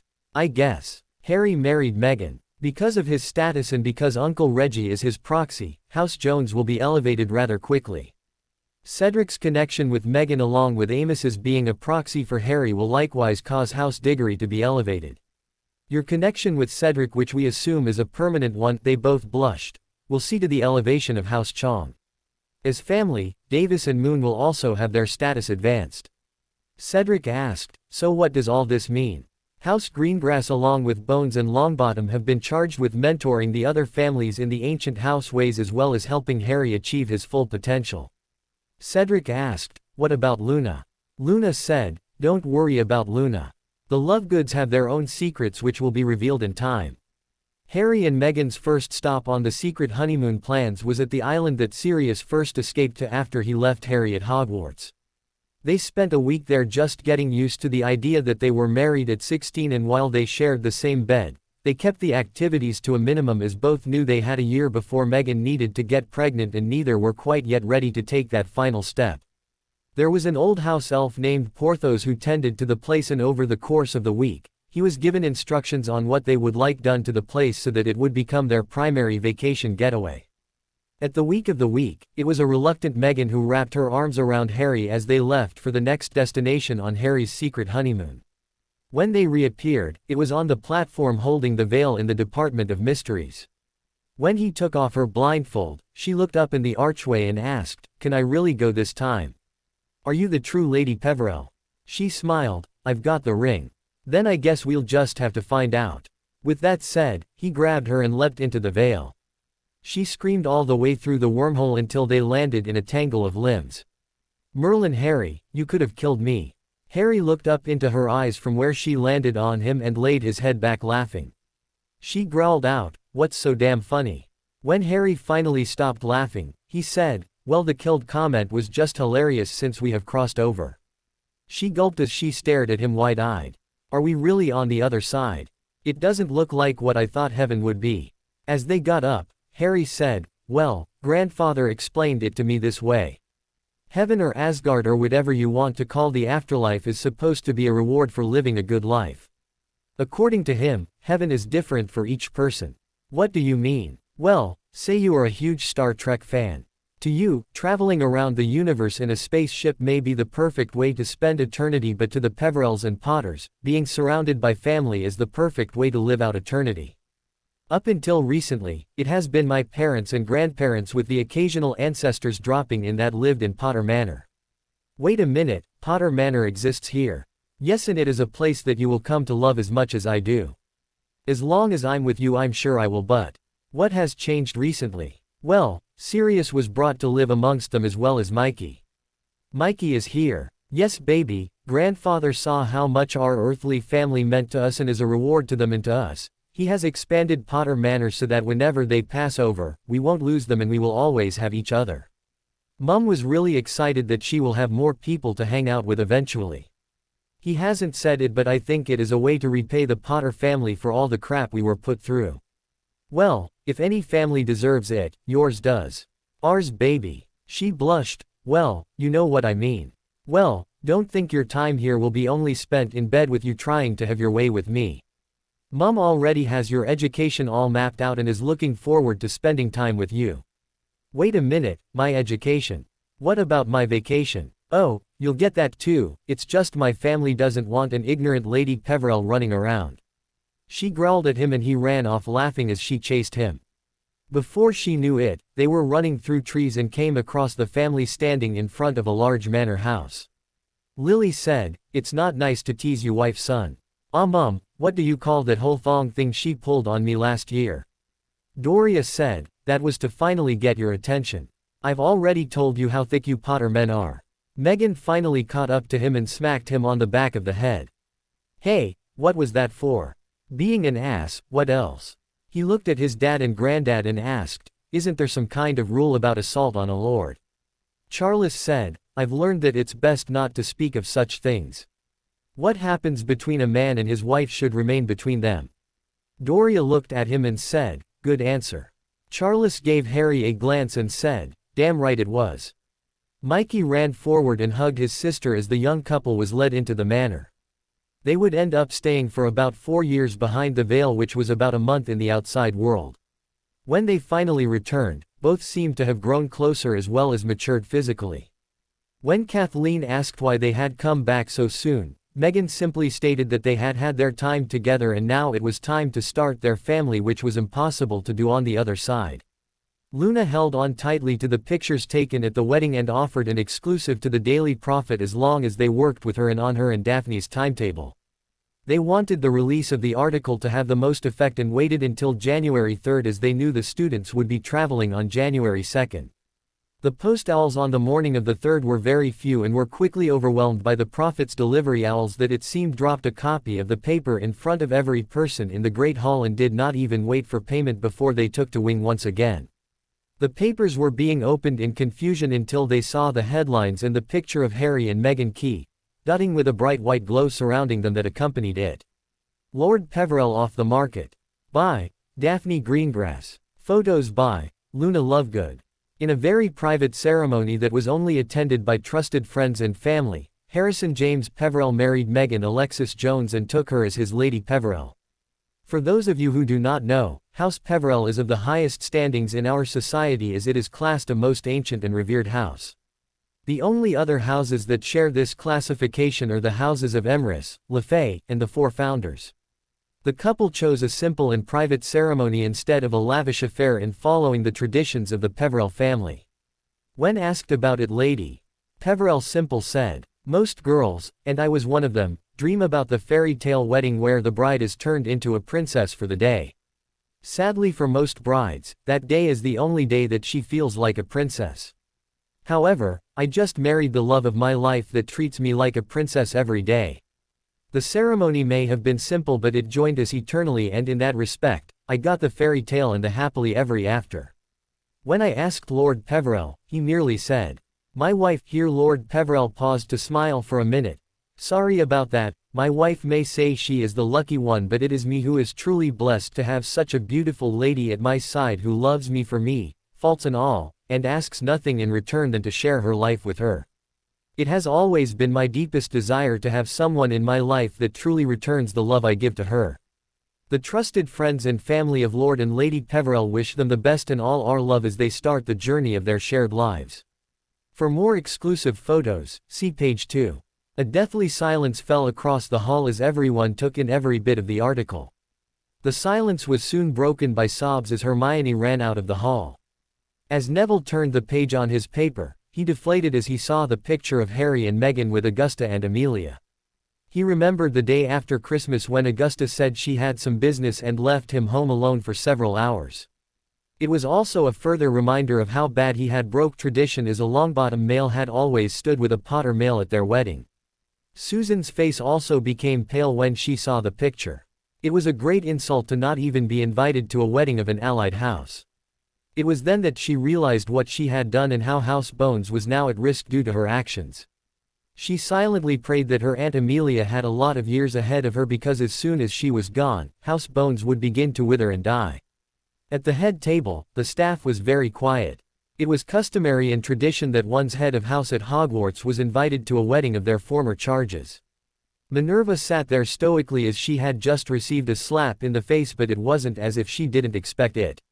With the loss of Albus and his influence on her, her eyes were beginning to finally open to the extent that she had wronged the Potter family.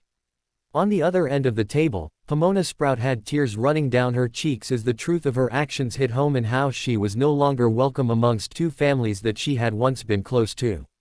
While the Hufflepuff table was saddened at their exclusion, the Gryffindor table was mortified. They had the entire term to think about the words spoken at the opening feast, and every single thing said had come to pass. The Quidditch team imploded and had not won a single match so far this year. The loss of Harry from the team and in the house had seen their stars falling rapidly and proven to them that old phrase of reaping what you sow. They were even lagging far behind in the House Cup due to the change in Hermione Granger and how she hardly ever spoke aloud in class or helped her housemates with their studies. The entire Great Hall was startled when Ronald Weasley finally pulled his face out of his plate and paid attention to the paper in front of him. As he was the picture and read the article, he yelled out, "Bloody hell. You'd think the stupid git would at least invite his best mate to his wedding." As the rest of the hall stared at him in disbelief, Ginny and the twins all exchanged a look. With a nod, they did a 3 count of rock, paper, scissors and then exposed their hands. Ginny quietly stood and walked over behind Ron. She quietly said, "Ron." As he turned to look at her, her fist connected with his jaw as she laid him out on the floor. When he looked up at her rubbing his jaw, he asked, "What the hell was that for?" "Because you started this whole thing which led to Harry cutting ties with our whole family." When they returned after their honeymoon, they learned that the large tract of land that ran between the Jones and the Diggory estates was owned by the Black family. It took them all of 3 days to find a suitable spot for their home and contact the designers and builders. Once it was completed, Harry personally warded the property against unwelcome guests. Peverell Hall was built on a rather large scale to accommodate the rather large family he and Meghan wanted, as well as enough room for any of the extended family to feel welcome and not like they were in the way. For most of the pureblood families, the size of the manor was used to show status, but in this case, no one would ever see the hall except for family. Peverell Hall became the center point of the family as Luna, Daphne, Cedric, and Cho made their home with Harry and Meghan and Dobby and Winky. Their other house guests included Fleur, who maintained a room there since they stayed over several nights a week, and Poppy, who had a permanent room but was using her first free time in years to visit family. By the end of August, the Newts were done and the kids were on their way back to the island for a nice relaxing vacation. Harry and Cedric were in heaven as they were now surrounded by 5 beautiful topless girls thanks to Luna and Fleur. By the time they arrived back in England with nice dark tans and no visible tan lines above the waist, Cedric had asked Cho for her hand and she had accepted.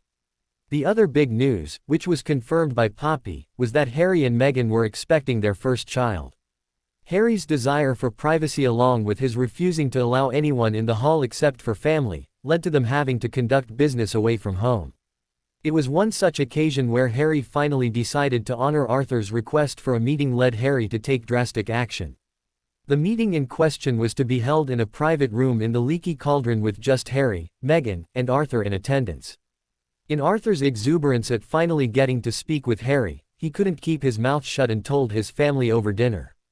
Between Molly and the kids, everyone soon knew exactly where Harry would be at a given time, and when they arrived, the crowd pressed in on them.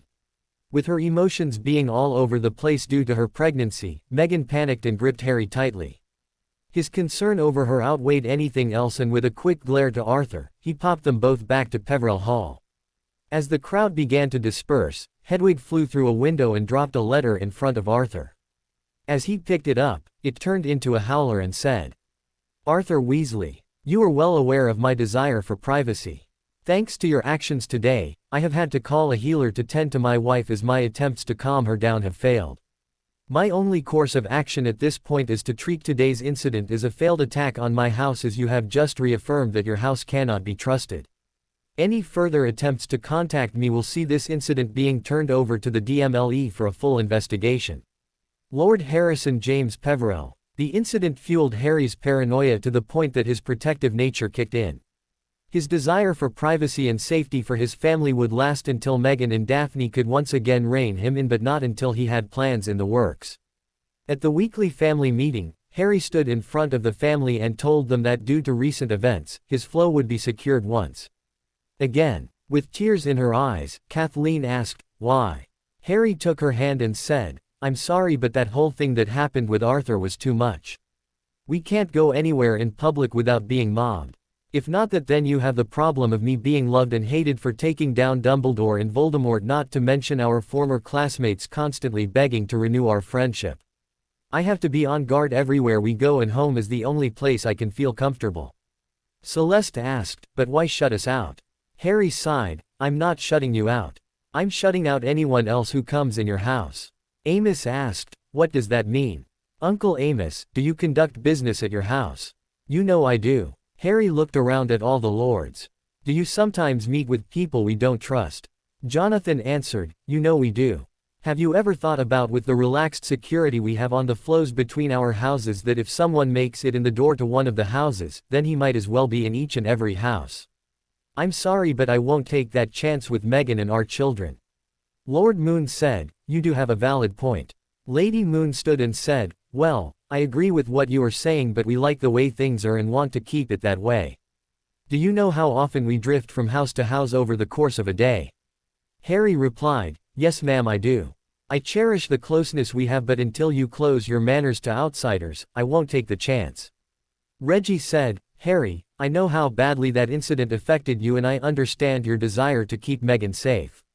Hell, I agree with you, but if you do this, then our wives will make our lives hell for it." Kathleen smiled, "Oh wonderful Reg, you have finally learned something." Everyone in the room laughed at Reggie's expense until Kathleen said, "Okay son, you've proved your point.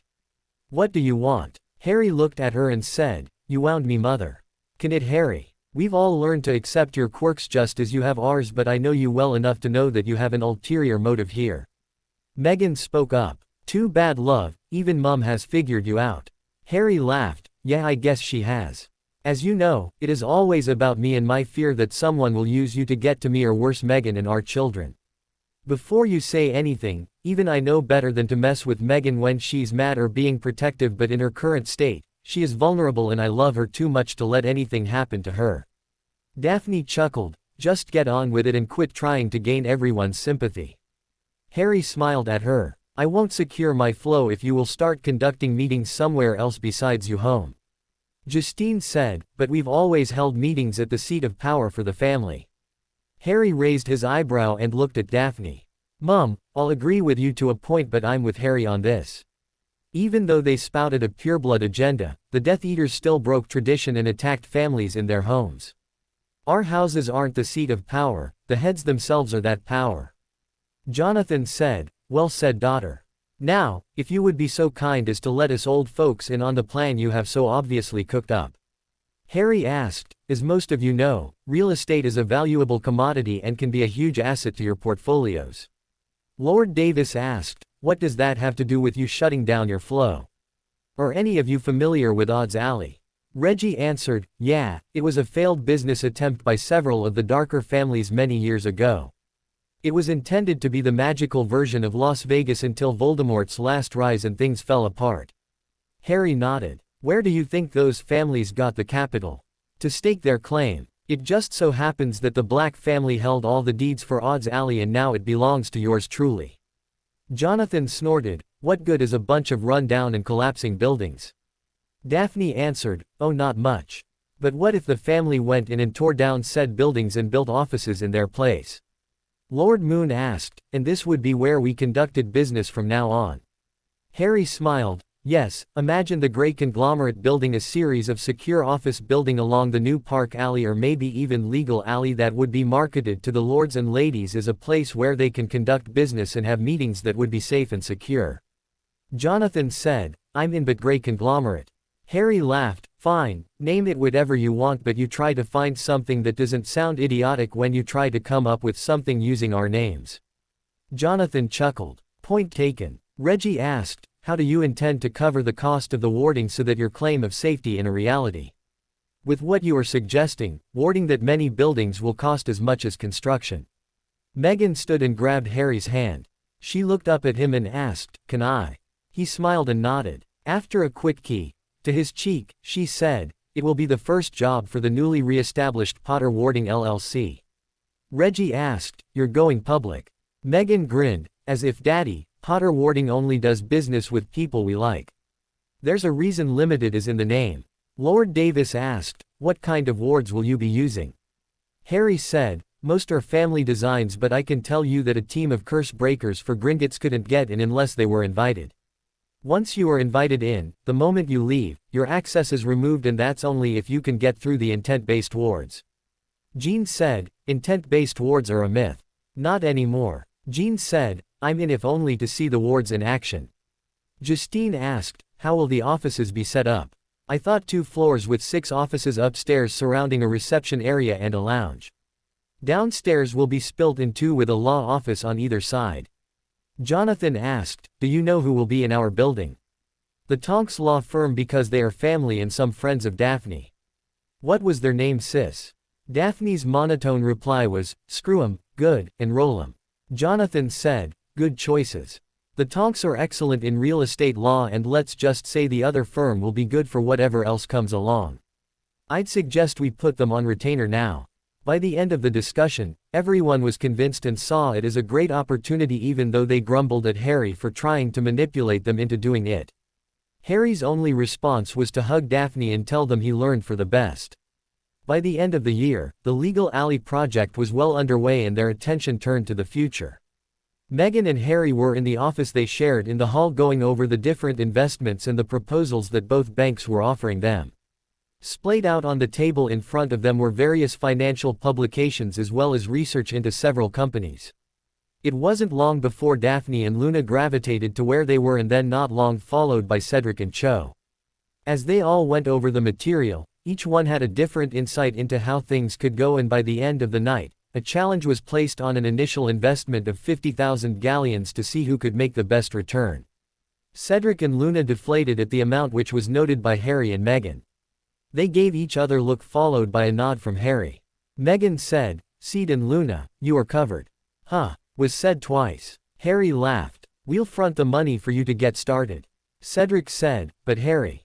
No buts. Just think of it as an early wedding present. What about me? Meghan laughed. Luna, we'll gladly front you the money as well, even though you will probably kick all our tails. Luna smiled and said, dang straight I will, and thank you. The challenge turned into much more as the adults, including the ladies, got drawn into the competition. It may have seemed weird to others, but this family thrived on challenges. The first year had been spent keeping Harry alive as they worked to take down 2 Dark Lords and keep Harry's houses from being taken over. The next year was spent completing educations while the adults worked to change laws and get support for their ideas. With the 2 dark idiots having been dealt with as well as things progressing nicely in the Wizengama, the family was growing bored, and all they had to look forward to at the moment was the birth of Harry and Meghan's first child. The new family challenge as well as family fun time became a game of Monopoly, but on a global scale. It was not an attempt to take over the world financially, and the adults could see what Harry and Meghan were doing. Harry was lucky in that he inherited a rather large fortune. Since Meghan was his wife, she was taken care of as well, even though she would have the Jones estate that would be hers to manage one day until an heir could take control. They knew that Daphne would one day take over the greengrass businesses, but they worried about Cedric and Cho as well as Luna. Their greatest desire was to see them become financially independent on their own, and this game was the way to make it happen without making it seem like charity. Once the games had begun, a lot of money was invested in Legal Alley, and it was looking like the return would be good. The fact that Harry warded the buildings in exchange for a lifetime lease on an office only made the venture more profitable. Harry used the results his mother had gotten to steer the others into the Muggle stock market and helped them do the research to improve their holdings. The first major gain most of them saw was a year later when Legal Alley officially opened and they saw money coming back in instead of going out. Although it was never vocalized, it was Harry and Daphne in her position as the Greengrass heiress who took a majority of the risk on the venture. It was their hope that if this venture paid off, their next would be a magical shopping mall in yet another abandoned alley. As profits began to climb, the game became the main topic of the family when they were all together. It even got to the point where the game was interfering with regular business during family meetings, and it was decided that 2 meetings would be held each week, one for the game and one for family business. Harry and Meghan often laughed at how their attempt to subtlety help Cedric and Cho turned into so much more. Once Peverell children started making regular appearances as well as Cho being pregnant with their first child, Daphne and Luna's biological clocks started ticking as their love for Harry and Meghan's children ignited the desire to start their own families.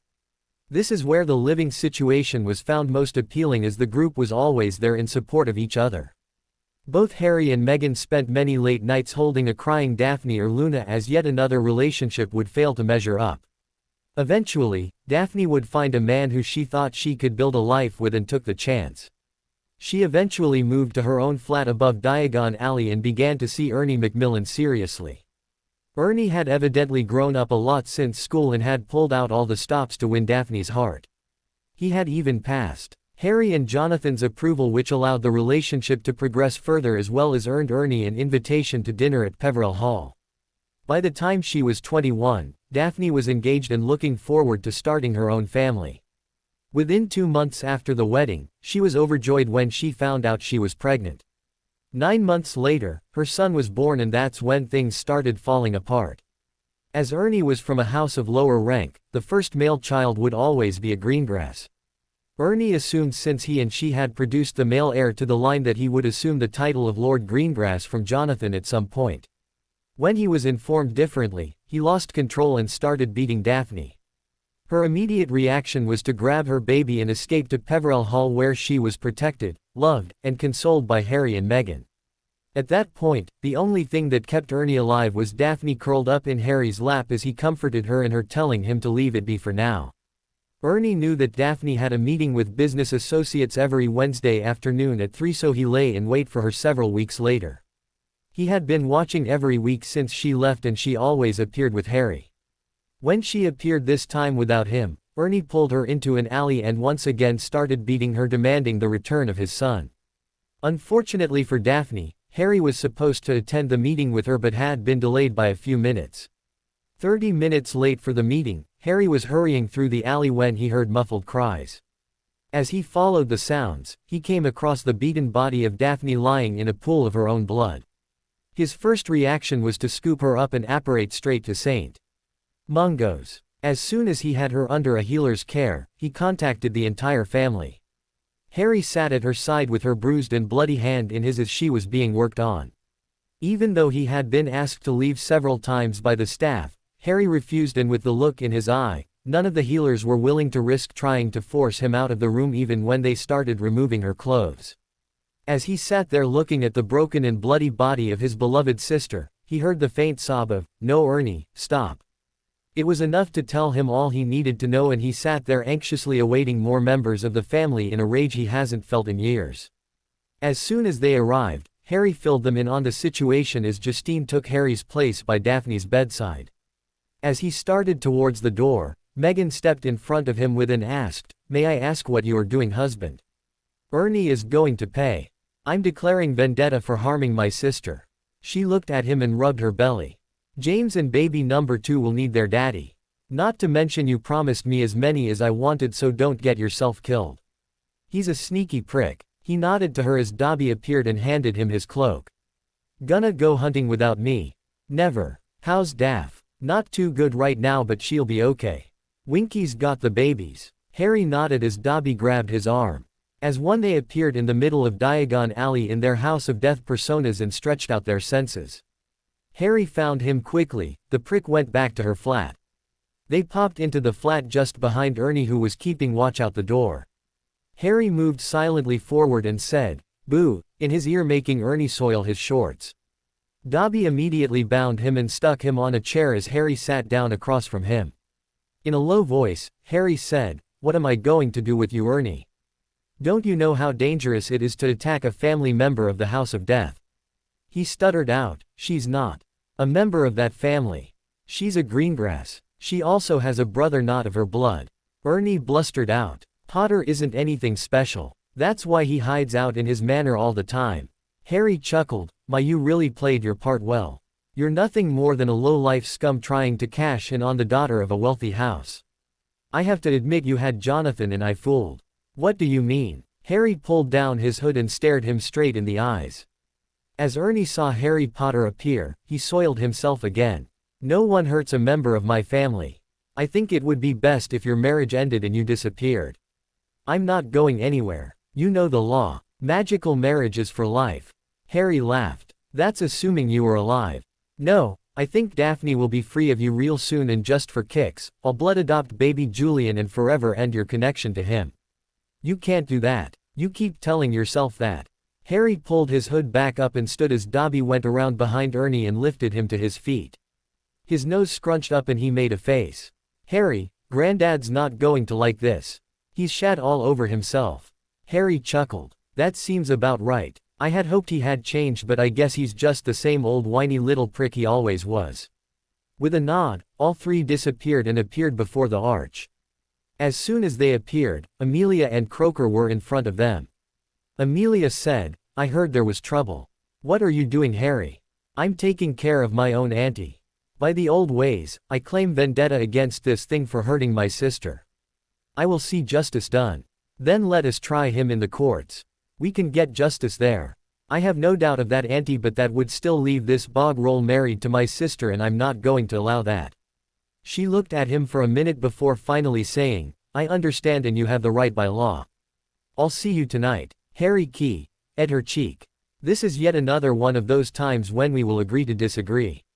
With a glint in her eye, she replied, "Oh, I don't disagree with you, Harry. I just felt required to offer the alternative. Take the trash out so that you can return to your family." "Yes, ma'am," Ernie screamed as they stepped towards the veil. "You can't do this. There are laws." Harry rewarded him with a deep laugh. "Weren't you one of the ones who said that I had no concern for the rules? I guess you were right after all. When it comes to my family, there are no laws that can protect you when you harm one of them." Harry and Dobby both grabbed an arm and stepped through the veil. When they arrived, they were met by Azrael, who asked, "What did he do?" Dobby replied, "He beat Daphne almost to death. Yes, I had a notice about her, but I refused the pickup." "You can do that." "Not very often." Harry bowed and said, "Thank you, grandfather." Azrael grabbed Ernie's arm and led him away as Harry and Dobby stepped back through and immediately popped back to the hospital wing. Daphne's eyes blinked open and saw how Harry was dressed. With a slight smile, she fell back asleep. When Jonathan saw him, he asked, "Did you?" Harry could only say, "I'm sorry to say that Daphne's marriage is over." Good. The incident with Daphne forever turned her against men. It took time, but she eventually healed from her physical injuries, which left scars on her face and across her body. Her emotional trauma went much deeper, and it was only her father and Harry who would ever be allowed to touch her again. The incident also had a profound effect on Luna. For a girl who was always so open and loving, she chose to never date again. Harry, Cedric, and Uncle Reggie's were the only male arms she would ever take. Comfort in. There are many things kept hidden among the old families, and none more so than this extended one. The fact that Daphne went on to have 2 more children who shared her raven hair but surprisingly had blue-green eyes was never spoken about, as wasn't Luna's 2 daughters who had their mother's blonde hair but had mesmerizing silver-green eyes. It was rumored that Harry was the father, and when they were seen in public, he treated all of the children as his own, but as of this point, he had not claimed them officially and nobody was about to comment on it. The betrayers all went along with their lives only without Harry in it. For the twins, they would have an exciting career in creating pranks, but they had never gotten their break from Harry, so ended up working for Zonko's joke shop for many years. Ginny, Ron, and the Chasers would try for years to get positions on professional Quidditch teams before finally giving it up as a lost cause. Cho's prediction had been right and they were effectively blackballed from ever finding the fame they once had when Harry was in their life. All would end up in menial jobs trying to eke out a living. Harry sat down with Mr. Bell one day and released the Bells from the contracts. James had always thought of him as a brother, and under advisement of James and Charles, Harry had cancelled their debt to the Potter family. At first the family was overjoyed until Harry cancelled the retainer that they were held under, stating that he would never feel like he could trust them to represent him after Katie's actions. Neville and Susan were eventually allowed conditional access to the family in the attempt to give them a chance. Neville eventually worked himself to the point where he could work with the group, but he was never considered an insider. Susan, on the other hand, never allowed her thoughts to sink in after reading the article about Harry's wedding. She constantly allowed her mouth to work more often than her brain, and upon Amelia's death, House Bones was released from the alliance. It took her years to finally realize the error of her ways, but by that time, it was too late, and House Bones was a pale imitation of a once powerful house. Hermione Granger disappeared after 5th year in her Owls. According to sources, her parents still resided in Crawley, but news of her disappeared right after she left Hogwarts. No one cared enough about her to try and find her. If Hogwarts' reputation wasn't in tatters from the time Harry left in his 5th year, it was completely destroyed when Harry and Meghan refused to allow their firstborn son to attend when he turned 11. It was when Minerva McGonagall brought the issue in front of the Wizengamot that she realized she had gone too far and in her arrogance was acting like Albus.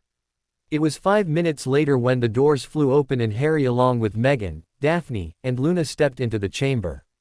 Harry spoke loudly, "So you have a problem with my choice in educating my son and are appealing to these good people to try and force my son to attend your wretched school. It is the law." Harry chuckled. "Yes, the law. So I guess that a fully qualified group of witches and wizards who probably know more about magic than anyone on your staff are incapable of teaching our own children about magic. Well, in that case, I propose that the Wizengamot vote to place Hogwarts fully under the Ministry's control, as it is the only way I will allow my children to ever attend."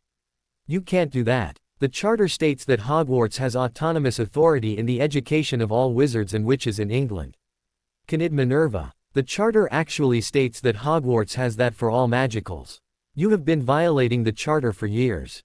Not that any of the other magical races would ever send their children to that school. Is it not enough that the standards at Hogwarts have steadily dropped over the years? I mean, your master Albus allowed the standards to drop during his time and you had the opportunity to set things right, but instead, you followed your dead and disgraced master's plans." "Albus was a great man," Meghan said. "Yeah, he was so great he allowed the heir of an ancient house to be abused for years as you and the staff turned a blind eye and in some cases, actually supported him." Minerva sputtered. Harry finally said, "In accordance with the charter, I hereby revoke my family's association with the School of Hogwarts and cast my 2 votes to revoke the charter." "You can't do that. Besides, it takes a 3/4 majority for it to pass. If that were not enough, I cast my vote as the holder of Hufflepuff's seat to remain open. You can remove your association all you want, but the school will remain open." Harry stood there and smirked at her. She was growing agitated until Luna said, "As the heir to Ravenclaw, I also revoke my family's association with the school and cast my vote that charter be revoked." Susan Bones stood and said, "You cannot do that. Where will our children go to school?" Harry turned to her and said, "That's not really my problem, but anything has got to be better than Hogwarts." As years passed, Harry never did take up his seats, as he preferred to stay in the background and only make appearances when necessary. When the lords started retiring, he passed all of his proxies to Meghan, Daphne, and Cedric, as he preferred spending his time with Cho and Luna in raising the children and teaching them all about magic and life.